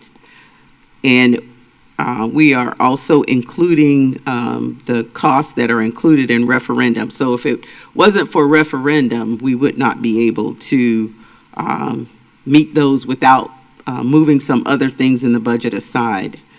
The next one is instructional materials that you brought up. We receive about $3.6 million in our allocation. Some of the things that are being paid out of that allocation, as you can see, include science lab materials, textbooks. The additional $5 million we are charging to ESSER. So if you look at the total cost for the 22-23 years, $8.7 million, and our allocation was 3.6. So we're grateful for ESSER. For clarification, when you're listing allocation, that is the FEFP, Florida Education Finance Program. That's how much the state of Florida is allocating through the legislature that we receive for safe schools, instructional, et cetera. And Correct. then you then have showed us the itemization to give us the detail on how much we actually have to pay for those services. Right. Okay, yep, just for. So those differences are made up through, in this instance, ESSER is offsetting it, or general fund would have to offset the difference. Or in the case of Safe Schools referendum. Yes. Thank you. And again, the one that I always talk about is transportation. That's $12 million allocation, and it is up $2 million from last year. But as you can see, if you look at our salary, fringe benefits, gas, diesel, and other objects, it's about $21.8 million. So again, that's made up with the rest of the general fund. Ms. Bostanos, in transportation, is the compression funds we received included in there too? No, that's why I'm saying this is the allocation, and so the difference is made up through other general fund dollars, the basic allocation and the other funds. Okay. But that is a great point. And then the supplemental academic instruction, our allocation is $13.1 million, and the actual salaries that are charged against those, again, total 16.9. So the rest of that is made up in our basic allocation and other funding that's available. So this was just a sample, so you can see what we were referring to. The next one, number 2, there was a request about the number of full-time employees. So these are from our financial statements. We take a picture because you could have the number changing every day, but we take a picture of our employees in the month of April. And so, as you can see, if we look at 2021, it's 2,882 that are considered instructional, and that's all of the MEA eligible. So that would include guidance, that would include librarians. So anyone that is considered MEA are eligible. And then the administrators are the district level administrators, as well as your principal, assistant principals. Non-instructional, those could be, not real sure who's in non-instructional. I think those are our, what we call the district specialized individuals. And then educational support are like the MESP.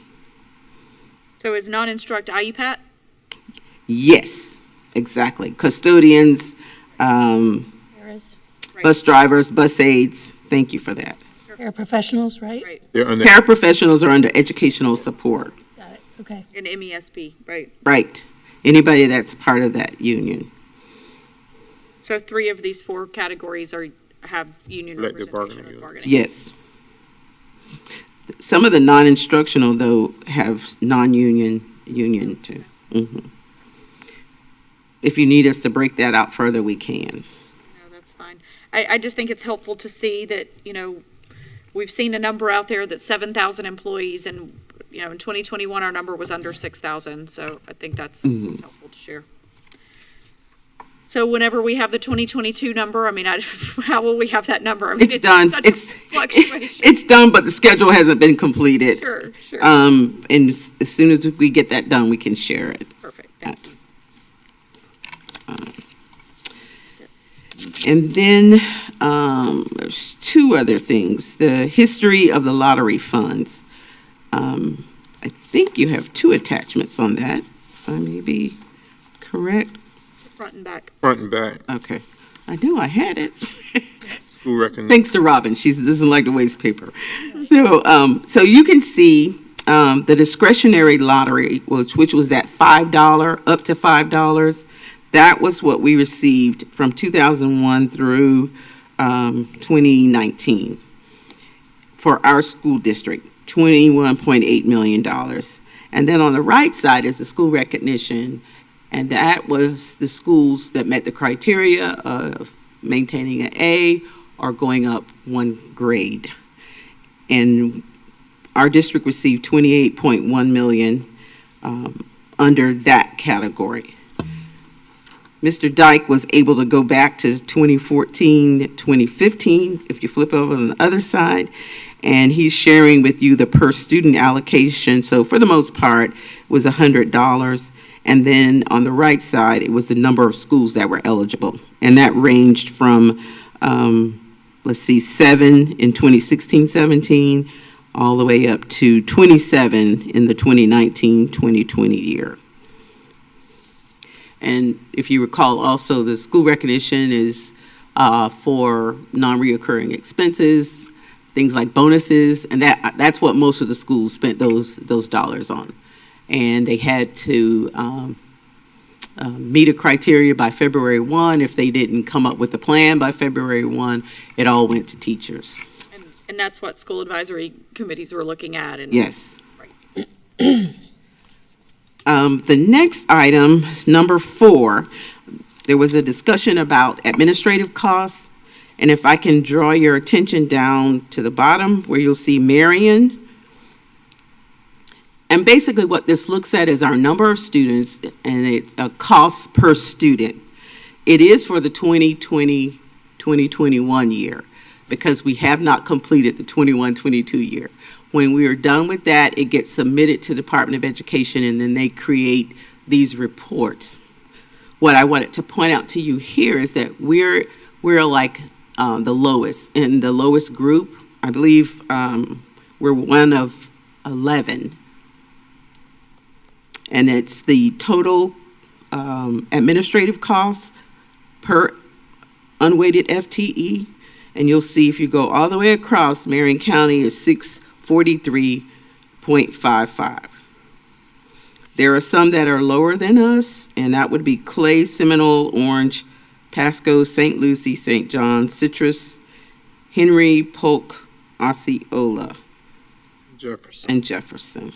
Jefferson is that outlier. It's not very much. So, and I've attached also the actual report that is on the webpage under the Office of Funding and Financial Reporting.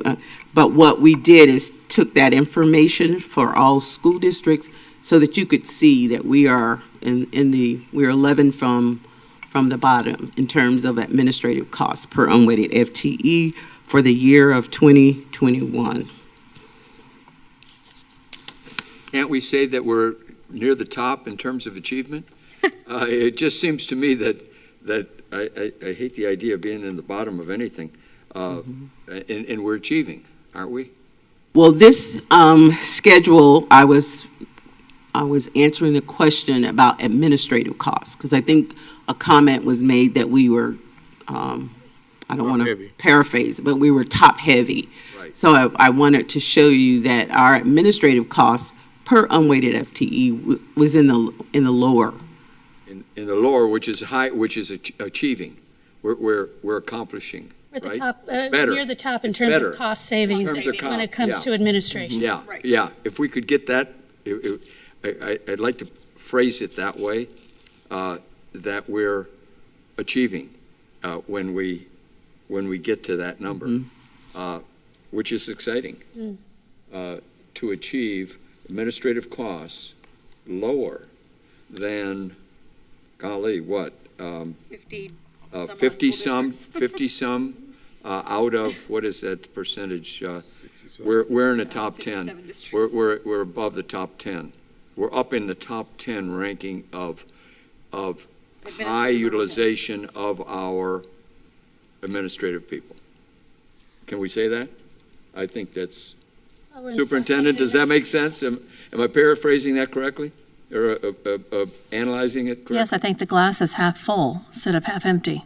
And we're in the We're on top the tier. top end. We're in the Yeah, top full. tier of efficiency of utilizing Yes. our dollars for students and not for High administrative efficiency, costs. excellent, excellent. If we could say it that way, high efficiency, Star Banner, if you're listening, we're at a high efficiency level of utilizing our administrative personnel. Can we say that? Is that accurate? Yes. That our dollars go to students. Our dollars are focused on students, Yes, Not and we've greatly reduced administrative costs. that's right. We're So, not top. so we're better, We're not top. we're putting our focus on the students, not the top, not the administrative people. So we're not at the bottom of that, we're at the top of that in terms of achievement. That is great. Okay, good. Thank you for bringing that forward. It's a huge point. It really is a huge point, if I may. And so in addition to the Star Banner, it's important for the whole community Yes, to know that. And also all of our employees to know that.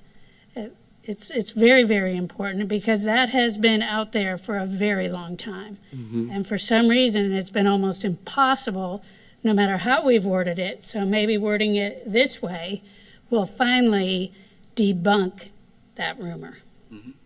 well, whether it's a rumor or not, this is actual, and this is So achievement. it's facts. And it's fact, and I love to champion what folks say never needs to be debunked. We just need to communicate, and it's incumbent on us to communicate our efficiencies. Yes. And the superintendent just said that we're in the top level, 10%, of efficiently utilizing our administrative dollars. Now, I think that's great. Yes, you debunk rumors by sharing facts.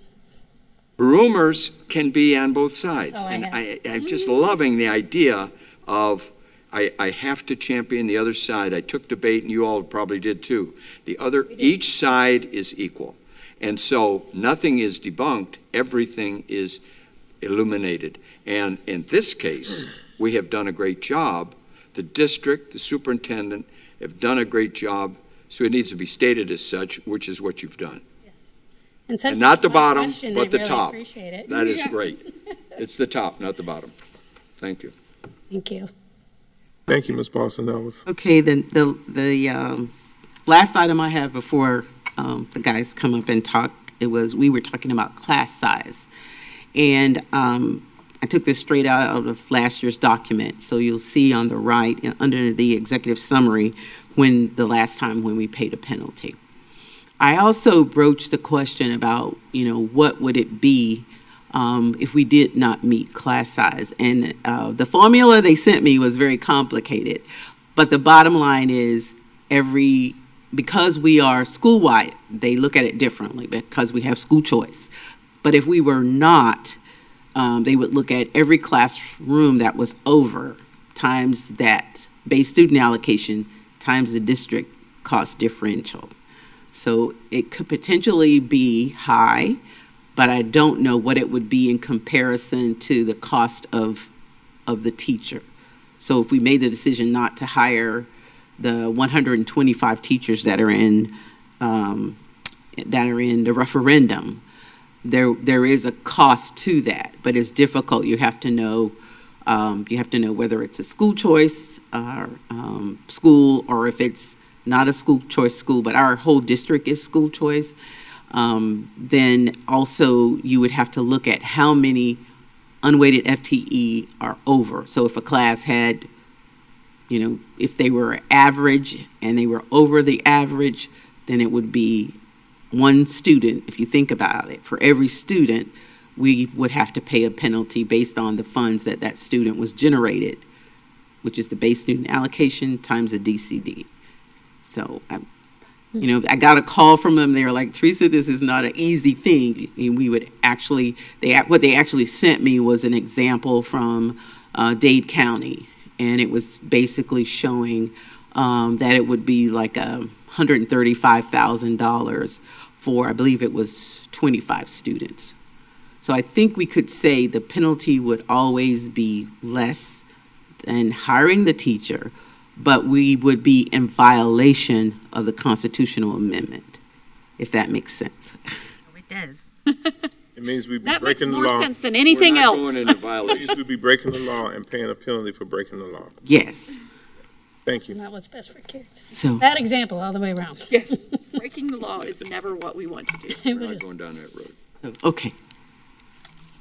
Thank you, Ms. Boston. Yes, thank you. Yeah, great job. Good afternoon, board members. I believe the question was raised about the impact of referendum dollars on career and technical education in Marion County, and so we want to be able to share some of those highlights. Essentially, every program in Marion County is impacted in some way by our referendum dollars, either through direct teacher support or through support of materials and supplies and equipment for those programs. So we currently have 20 teachers that are funded through referendum dollars. When referendum first began, we started by adding a teaching unit at each of our 10 middle schools to expand career and technical education opportunities for our middle school students. We then stretched it from there to expand our career choice academies at our high schools. So we added programs for career choice at each of our high schools, which gave greater school choice for our students into which schools they could attend based on those programs of interest. We've also added several programs at MTI, including our fire program here at MTI, early childhood, and our welding program here at MTI, and also offsets a lot of the transportation costs for students that can't drive to MTI that are bused here on a daily basis. This year, we've been able to add 3 new units. We have piloting a new career exploration program at Liberty Middle School. We've added a culinary program at Dunellen Middle School, which if you've ever remodeled a kitchen, you know how expensive it is to get a kitchen off the ground. And so we've been able to use referendum dollars to help with that cost to get that program going. And then we're also adding a computer science program at Forest High School. So we've got a lot of programs that we've been able to expand access to and provide equipment to, because we have to make sure we have industry standard equipment for our students to work with, because we want to make sure that when they get out into the workforce, they're seeing the same types of things that they've practiced on and learned how to use in the classroom. And so we're constantly having to update our technology, buy new manufacturing equipment, purchase new computers, things that cost a good bit of money. And the referendum has allowed us to be able to continue to do that and put the right tools in our students' hands. And I can certainly answer any questions specifically you have about any of those. Thank you, Mr. Whitehouse.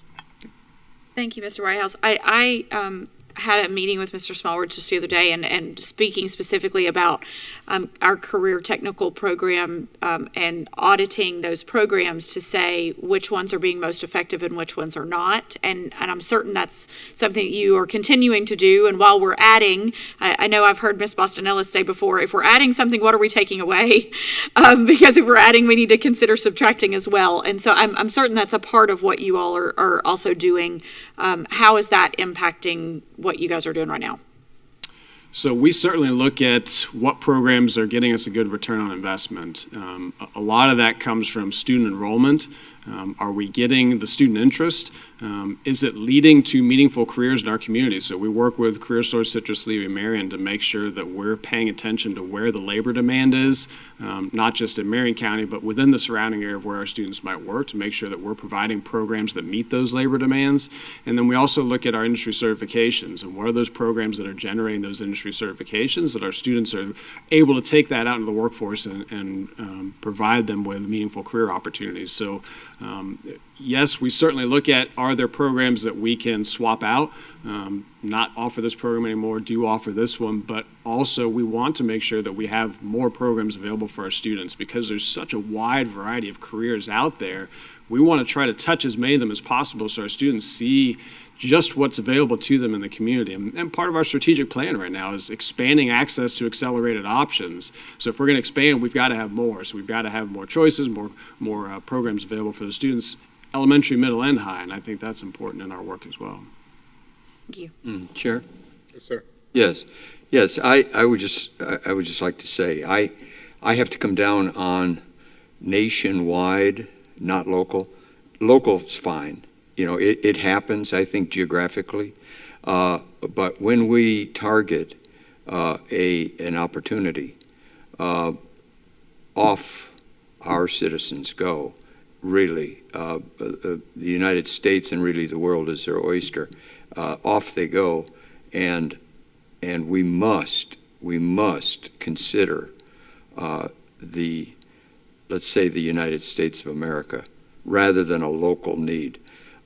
It just seems way too limiting to me, because if you can handle it nationally, you can handle it locally.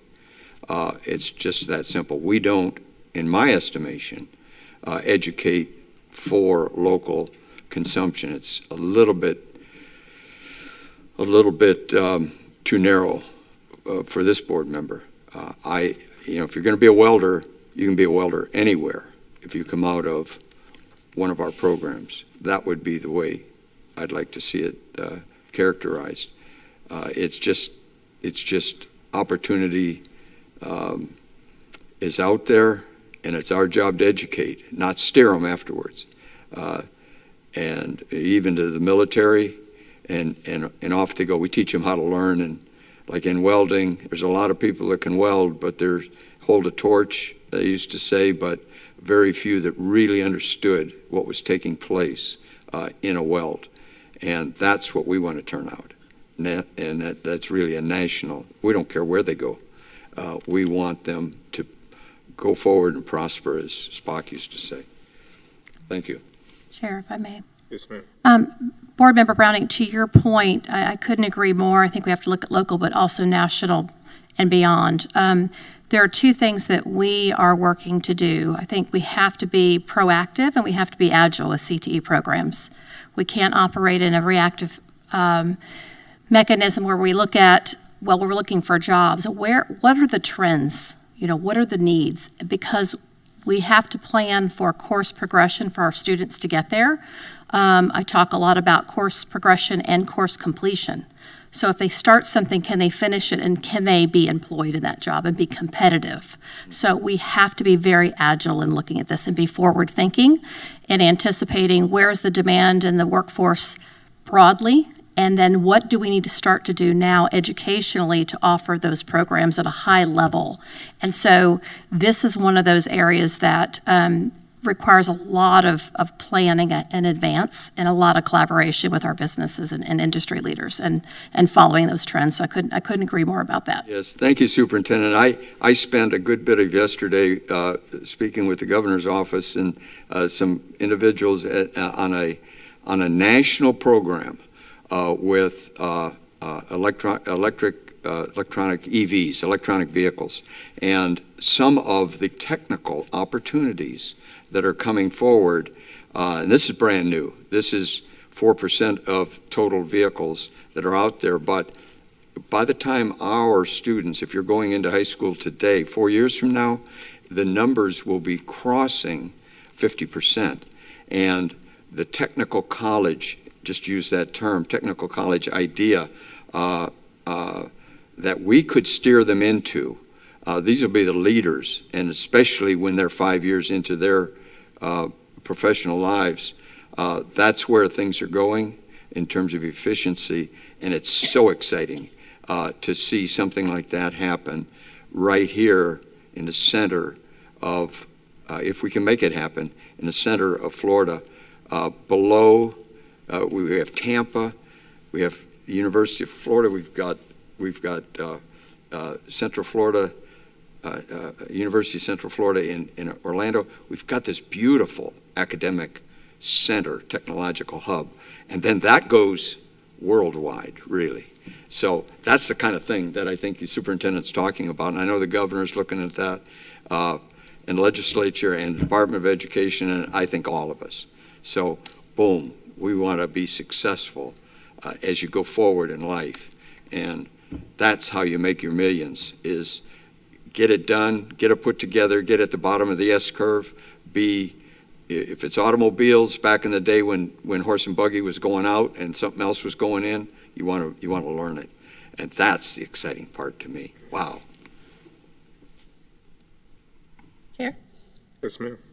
Thank you. Yes, Dr. Gullett, I remember us having a conversation along these lines last year, and it came directly from students, and they were talking about they felt like they were very well supported in terms of the college track and options and opportunities.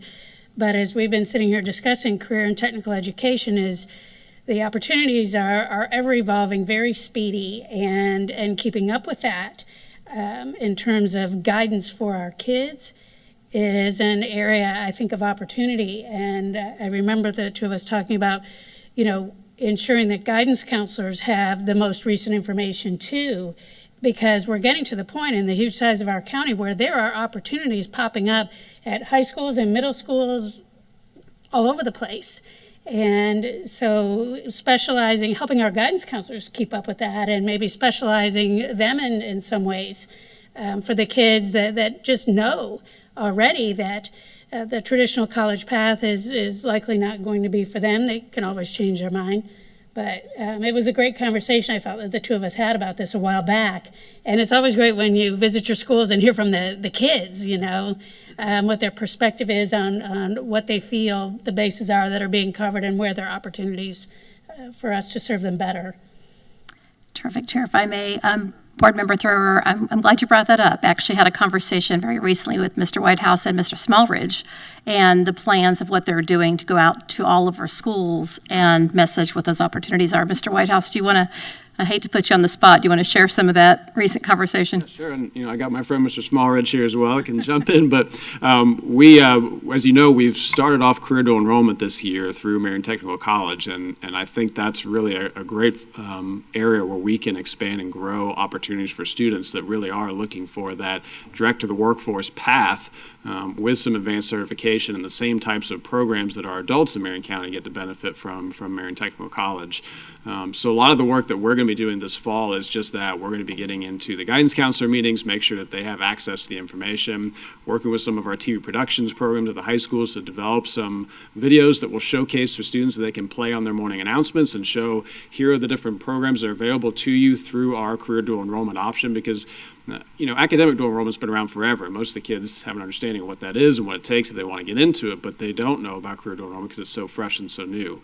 And so our job is to get out there and really start to put the word out through as many different channels as we can to get the message out to the students and the parents of what's available. Awesome. Yes, we know it's just as great of an option. Absolutely. Yeah.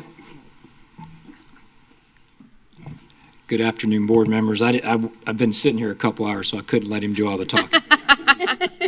I'm 6 weeks into a new job, and I'm really excited about the career dual enrollment opportunity for our high school students, and I just wanted to take the chance to tell you guys about it and give you a little summary. We had 40 students officially dual enrolled as of, I want to say the 16th. A couple already dropped out of the firefighting program. Once they get hit hard with the physical training aspect. That's normal. So we're down to 38, and I think we're going to hold at 38. And those numbers are just the first year numbers. We're going to get out and market that, and I think one of the key goals for me is to get in front of the guidance counselors, because they're the ones that can really put the message out there with the students, and they meet with them all the time. So they're going to get some nice pamphlets and information about our programs, and so that they can make good decisions. But it's really rewarding to see some of these students in the programs. They're going to be hired right after high school, and that's a great opportunity. We have computer systems and information technology right here at MTI. That's an MTC course. We have the firefighting program. We have welding, and there's the other one is, I said firefighting, welding. We have culinary right here with Chef 9. It's moved over from MTC over to here to MTI, and we have those students spread out. Like I said, there's 38 students now dual enrolled, and so we're paying the Marion County Public Schools paying their tuition as long as they finish successfully. And so we want to expand in the future, and we can talk about that, but getting the word out and getting our process in place, and getting those students out there to know that they have these options. They don't necessarily have to go to college for 4 years and take on a huge debt that might not return as much revenue as they thought they might get from that college education. And so most of our programs are less than a year. So that's my message. I've got a simple little presentation to do with high school students and counselors, and I'm going to give that presentation to the counselors so that they can sell it to the students. And as we expand the dual enrollment, it just opens a lot of doors for the students to have another option, and it doesn't have to necessarily be a 4-year college degree. It can be a 5-week course. It can be a 52, 53-week course. We've got options that we can help all the students. So if there's any specific questions, I'd be happy to answer them. Mine just as a statement. My favorite thing that you said there, Mr. Smallridge, was that Marion County Public Schools is paying for their tuition, yes, but we're paying ourselves. Oh, yeah. Ultimately, I mean, you're still a function of Marion County Public Schools, Marion Technical College is, and so I understand you're a self-supported program, but still you operate under the guise of Marion County Public Schools, and so I love that we're paying ourselves. Well, and we're putting our students right back into Absolutely. Our community, and we're preparing them to go globally, nationally, whatever you want to look at that. But part of what our job is to fill the need of our local community. So some will choose to stay home, but they're also prepared to go across our country and get jobs and be ready to take those jobs. So very exciting for me. I've got many years in the school system and working with elementary and middle school students. You don't get to see that end product, and being able to see them step right into a job is very rewarding. Chair. And any other questions? Yes. I just want to accent one part. I love what you're saying, and you've got to get that technical information out there. Often, the technical knowledge can take you through your 4-year degree. You don't have to do it in any special order, and it isn't binary. It isn't either or. It's all of the above, because as you go forward and you learn welding, you learn culinary arts, you learn something, you can actually work in those trades as you go to college, if you choose to do that. In other words, it's not an either or, it's an all of the above. And that's the beauty of it, and I think that's what you're saying. One of the things that we have to get the message out is that as a student takes these dual enrollment courses through MTC, they're getting seat hours, they're getting clock hours. And what we're trying to tell the students is that those clock hours become a transcript from a college that can turn into, if you want to go back and get a bachelor's degree or add an associate of science degree, those clock hours turn into credit hours. So you're getting the welding certification, but you're also building credit hours towards other degrees in the future if you so choose. So most people don't realize that, so that's part of our selling point. And you whether you're going to go into Annapolis or you're heading off to West Point or wherever you're going, whatever you're going to do, the University of Florida, whatever you're going to do, how exciting to have any level of education. I studied welding to work in shipyards as a ex-serviceman going through getting my bachelor's. I mean, there's all these ways to empower yourself with knowledge, and I'm eternally grateful for that technical knowledge, because later on when you start your own companies, you're operating, you're making millions, to be able to understand those technical issues is just golden to being a successful businessman or public servant, or whatever it is that you choose to do. My father taught me how to do some basic crude welding for farm equipment, so I can do an ugly weld, make it stick, right? I taught my son that, so while he's at FSU going to college, he's working part-time in a welding shop as a cutter. Welder quit, they taught him how to weld, and now he's very good at welding with no training other than on-the-job training, and he's very good at aluminum welding. So right now, as we speak, he's being paid $25 an hour welding while he's going back to finish up his degree at FSU. That's what you need to sell when Absolutely. You're talking to those guidance counselors. Right there, what you just said, put that in a package and get it out there, because that's... My point as a father is that I paid for that 4-year college degree that he might not use, but he's going to use the welding. Yeah. Anyway. All right, you get the credit for a while, but really it's his life, and he's going to go out. He's going to be helping Dad, when you get up around my age. I'm going to bill him for it, though. Hopefully. So, wow, this is exciting. Keep doing what you're doing. I love. We want to expand, we want to grow, and Yeah, I love what you just said and those various we're going to need levels. y'all's help, guys, getting the money for the expansion, so we'll be in touch. Yeah, be in touch, please. I'm completely available, and I love the positive nature of communications as compared, I can only carry so much negative, and I shed it like, coming in out of the rain. I love positive because that's what we do is we go out there and we hit home runs, take a bow, win the series, and go on to the next season. So that's the way I like to think. Thank you. Hopefully, Mr. Smallridge will still be having referendum to help with some of that funding as well, because we know it's needed. Thank you. You're welcome.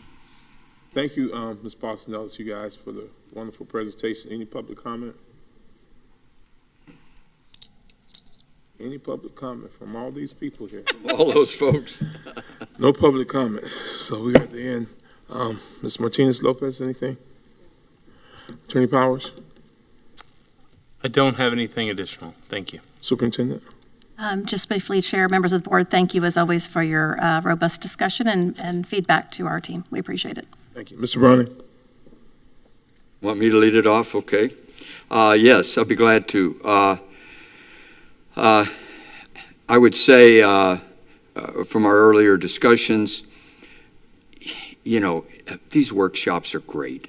And when there is an opposite opinion, it is never a false narrative, ever. No matter what, it is not ever to be characterized as such because of what we do in our public trust. I'll just leave it at that. It is, if it's on the other side, it's not a rumor. It's what people are thinking and saying and doing, and it's for us to prove our position and support our position.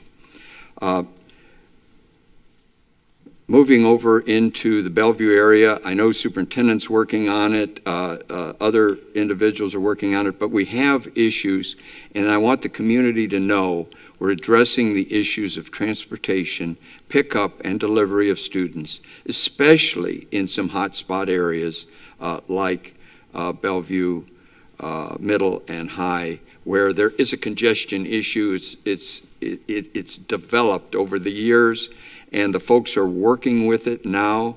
They're trying. It's probably going to take some county commission type additional roads. It's going to take maybe some routing where it doesn't have to start and stop. Maybe some more designated areas to collect and put students toward their destination early. But we've got to address these frustrating zones that hit a family early in the day and then hit them twice if they've got students in both sides.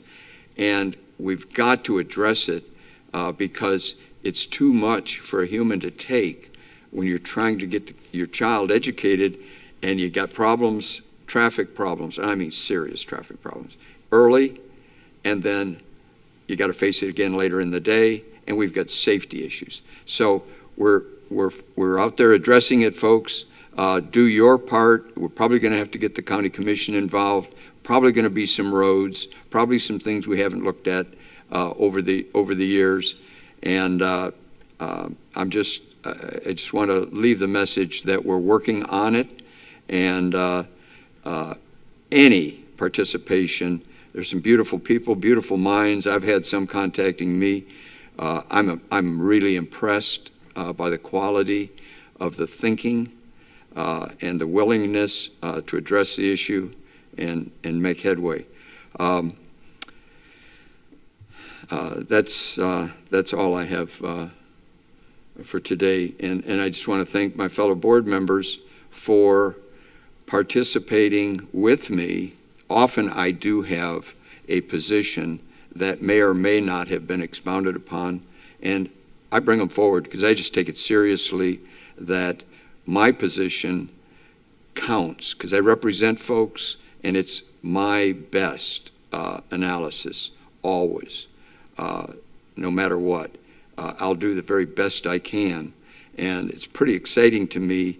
I love workshops because I love the idea of grinding out a solution, and it is never personal, ever. Nor is it, the department does not own the subject, nor any of the individual workers. We celebrate our workers, we celebrate our employees, and we look at problems to be addressed, to be tackled, to be solved, to create solutions. So that's always my position. And I used to have a career boxing. Thank God it was short because I wasn't that great. I was okay. And I love a competitor.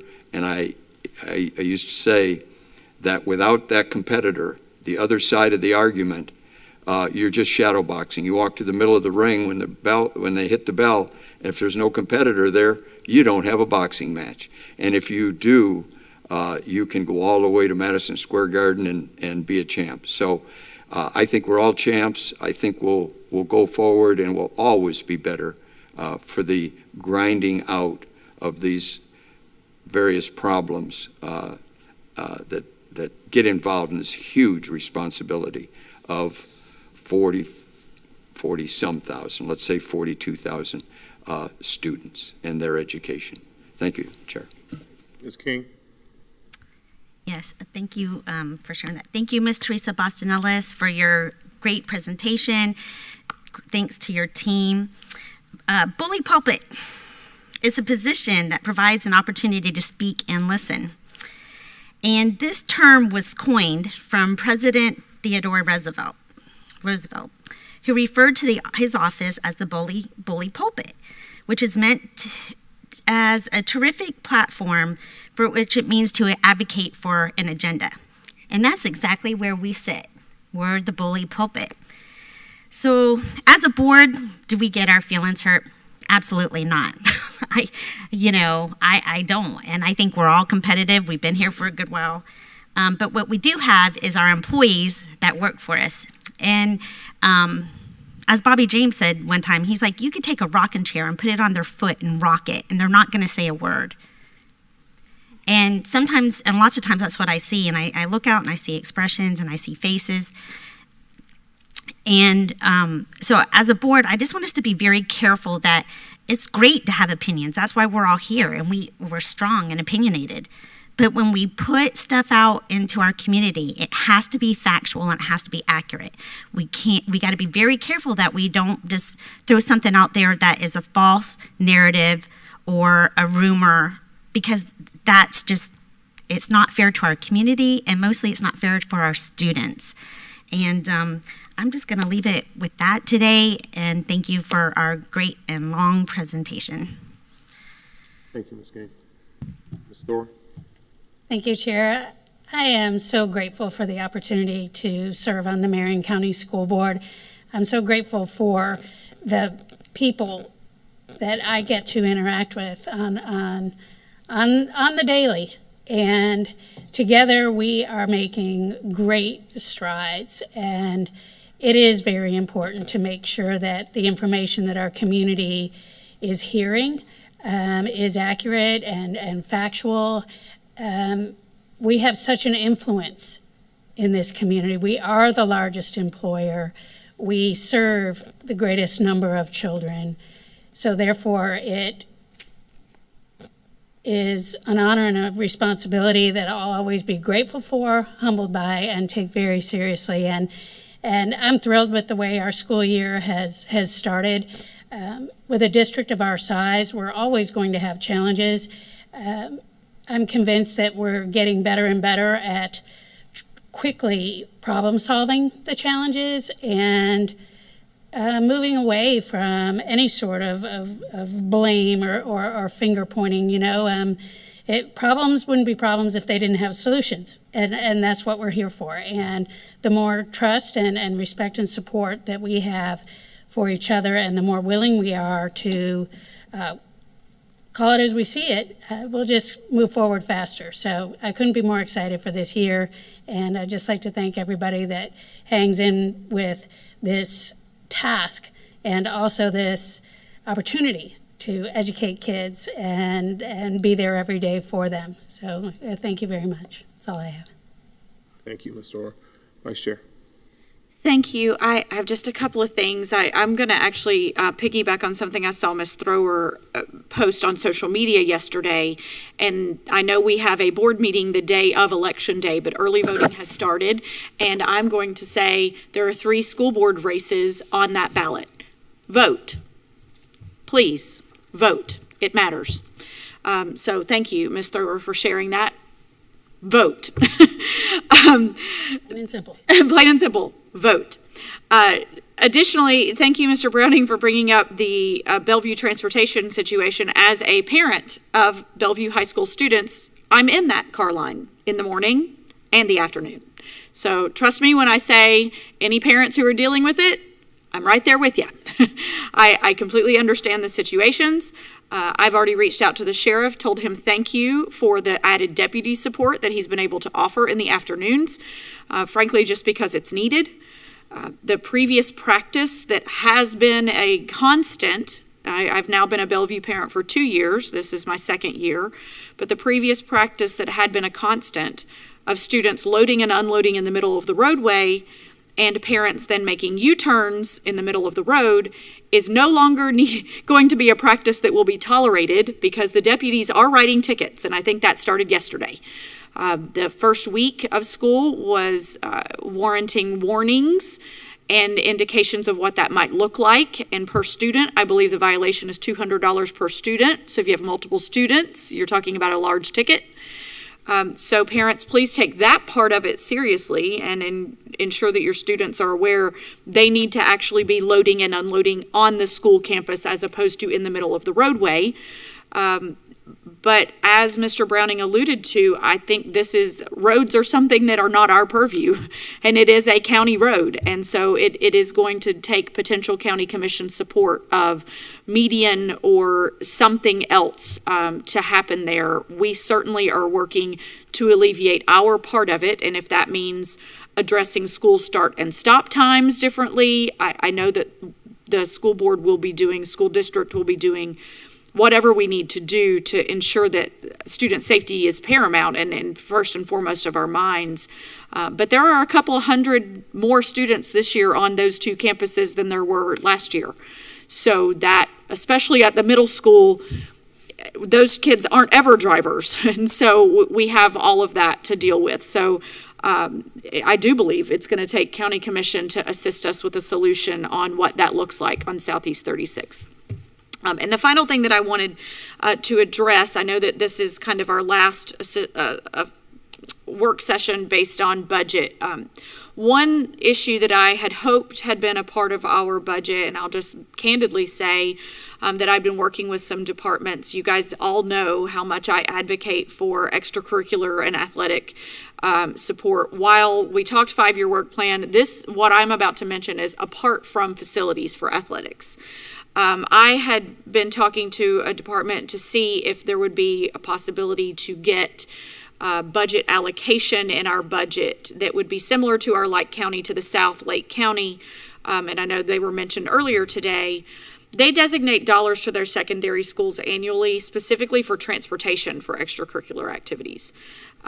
Like band, chorus, athletics, all of those areas. I just looked just a moment ago to see what their allocations are for their middle and high schools this year. Even if it's a small amount, there are allocations that are going to their middle and high schools. I know that's not a part of our budget right now, but just moving forward, I think it's really important that we get serious about what that looks like. And I know I mentioned Title IX earlier, but I had interaction with a student yesterday, a female student athlete, and I know Mr. Tucker's already looking into it, so I want to first say that. But a female student athlete who is both a cheerleader and a flag football player who indicated that they don't have transportation, but the sports that are played on, like, that boys lacrosse and boys and football do have transportation. And those are athletic booster clubs that are helping with that, and I get all of that. So I know Mr. Tucker's looking into this. But I want to express from a board perspective, when we talk about Title IX, that if we were allocating transportation dollars for extracurricular and athletics, we wouldn't be having those kinds of scenarios that would be occurring potentially. I think that at some point we as a board have to get serious about what that looks like and ensuring that our students do have access. And when student doesn't have transportation and that prevents them from participating in whatever that extracurricular, if it's FFA, whatever that band, whatever that might be, if they don't have transportation, that is us providing a hurdle to that student having access to that. And so, again, it's a budgeted item that didn't make the budget cut this year, and it was something I think that was presented early on, and as the budget gets formulated and so forth, it didn't make it. But that's something I want to allocate for in the future. I would love to see us be able to, whatever that amount might be, even if we started small, to figure out how we could start allocating resources to each of our secondary schools for that specifically. So we are ensuring that every student that wants to have access to something like an extracurricular activity, that they have access to that, and that transportation is never a hurdle that we can't overcome. So that's it. Thank you. Thank you, board members. And Superintendent, I didn't skip you today, did I? What's that? I didn't skip you this time, You did I? did not. Okay. Thank Wanna you. make sure. No, you Wanna did make not. sure. All right. Listen, I'm glad that Ms. Boston Ellis and this presentation with this budget has been truly a great experience this year. A great experience this year, and going through it again and making sure that we are being fiscally responsible with all of the dollars that come our way. Thank you, and thank your team for that as well. And for all those that have sat through this all day and all those times that we've talked about the budget, to our board members, thank you for asking the questions, the tough questions, and getting clarity on all those issues. My comment will be not in regards to the budget, but in regards to our district as a whole. As a whole, everyone's business, whether they may have different professional jobs that they do within the district, all of our goals have to be education. All of our goals have to be education. That's why we're here. It's about educating kids and making sure that our community gets better. And with doing that, everyone has their different specialties and their professional abilities, and I thank everyone for them and the roles that they play within our district. But I do want to remind everyone of just something that sometimes we forget in our how we move sometimes within the district, because we get in a rush. Sometimes we get into a position where we're trying to meet deadlines or whatever, and that's two words: customer service. Customer service. As a district, we owe customer service to the families that we serve. As a district, we owe customer service to the employees that work for within the district. As a district, we owe customer service to our community. So I just said that because I want us to know that I know sometimes we start moving so fast that things get hectic and frustrating, and we forget that respect is due in all positions and all how we deal with people. So I want to encourage us to have that mindset in how we say things or how we do things within our district, how we interact with different folk. Just because you're having a bad day doesn't mean the other person is not having one as well. And sometimes we can create issues when we don't really have to create issues. And if we just have positive customer service, I think a lot of things would be resolved in different manners. So again, thank you. We're off to a great year. Thank you to all of our staff. We're still trying to fill vacancies, so I think we still got some vacancies. If you need looking for a job, I'm not going to say if you need a job. If you're looking for a job and you want to work with kids and work in a great district, I want to encourage you to check out our vacancies on our website and do what it takes to get hired here for Marion County. With that being said, I don't have any more comments. Meeting is adjourned at 2:30.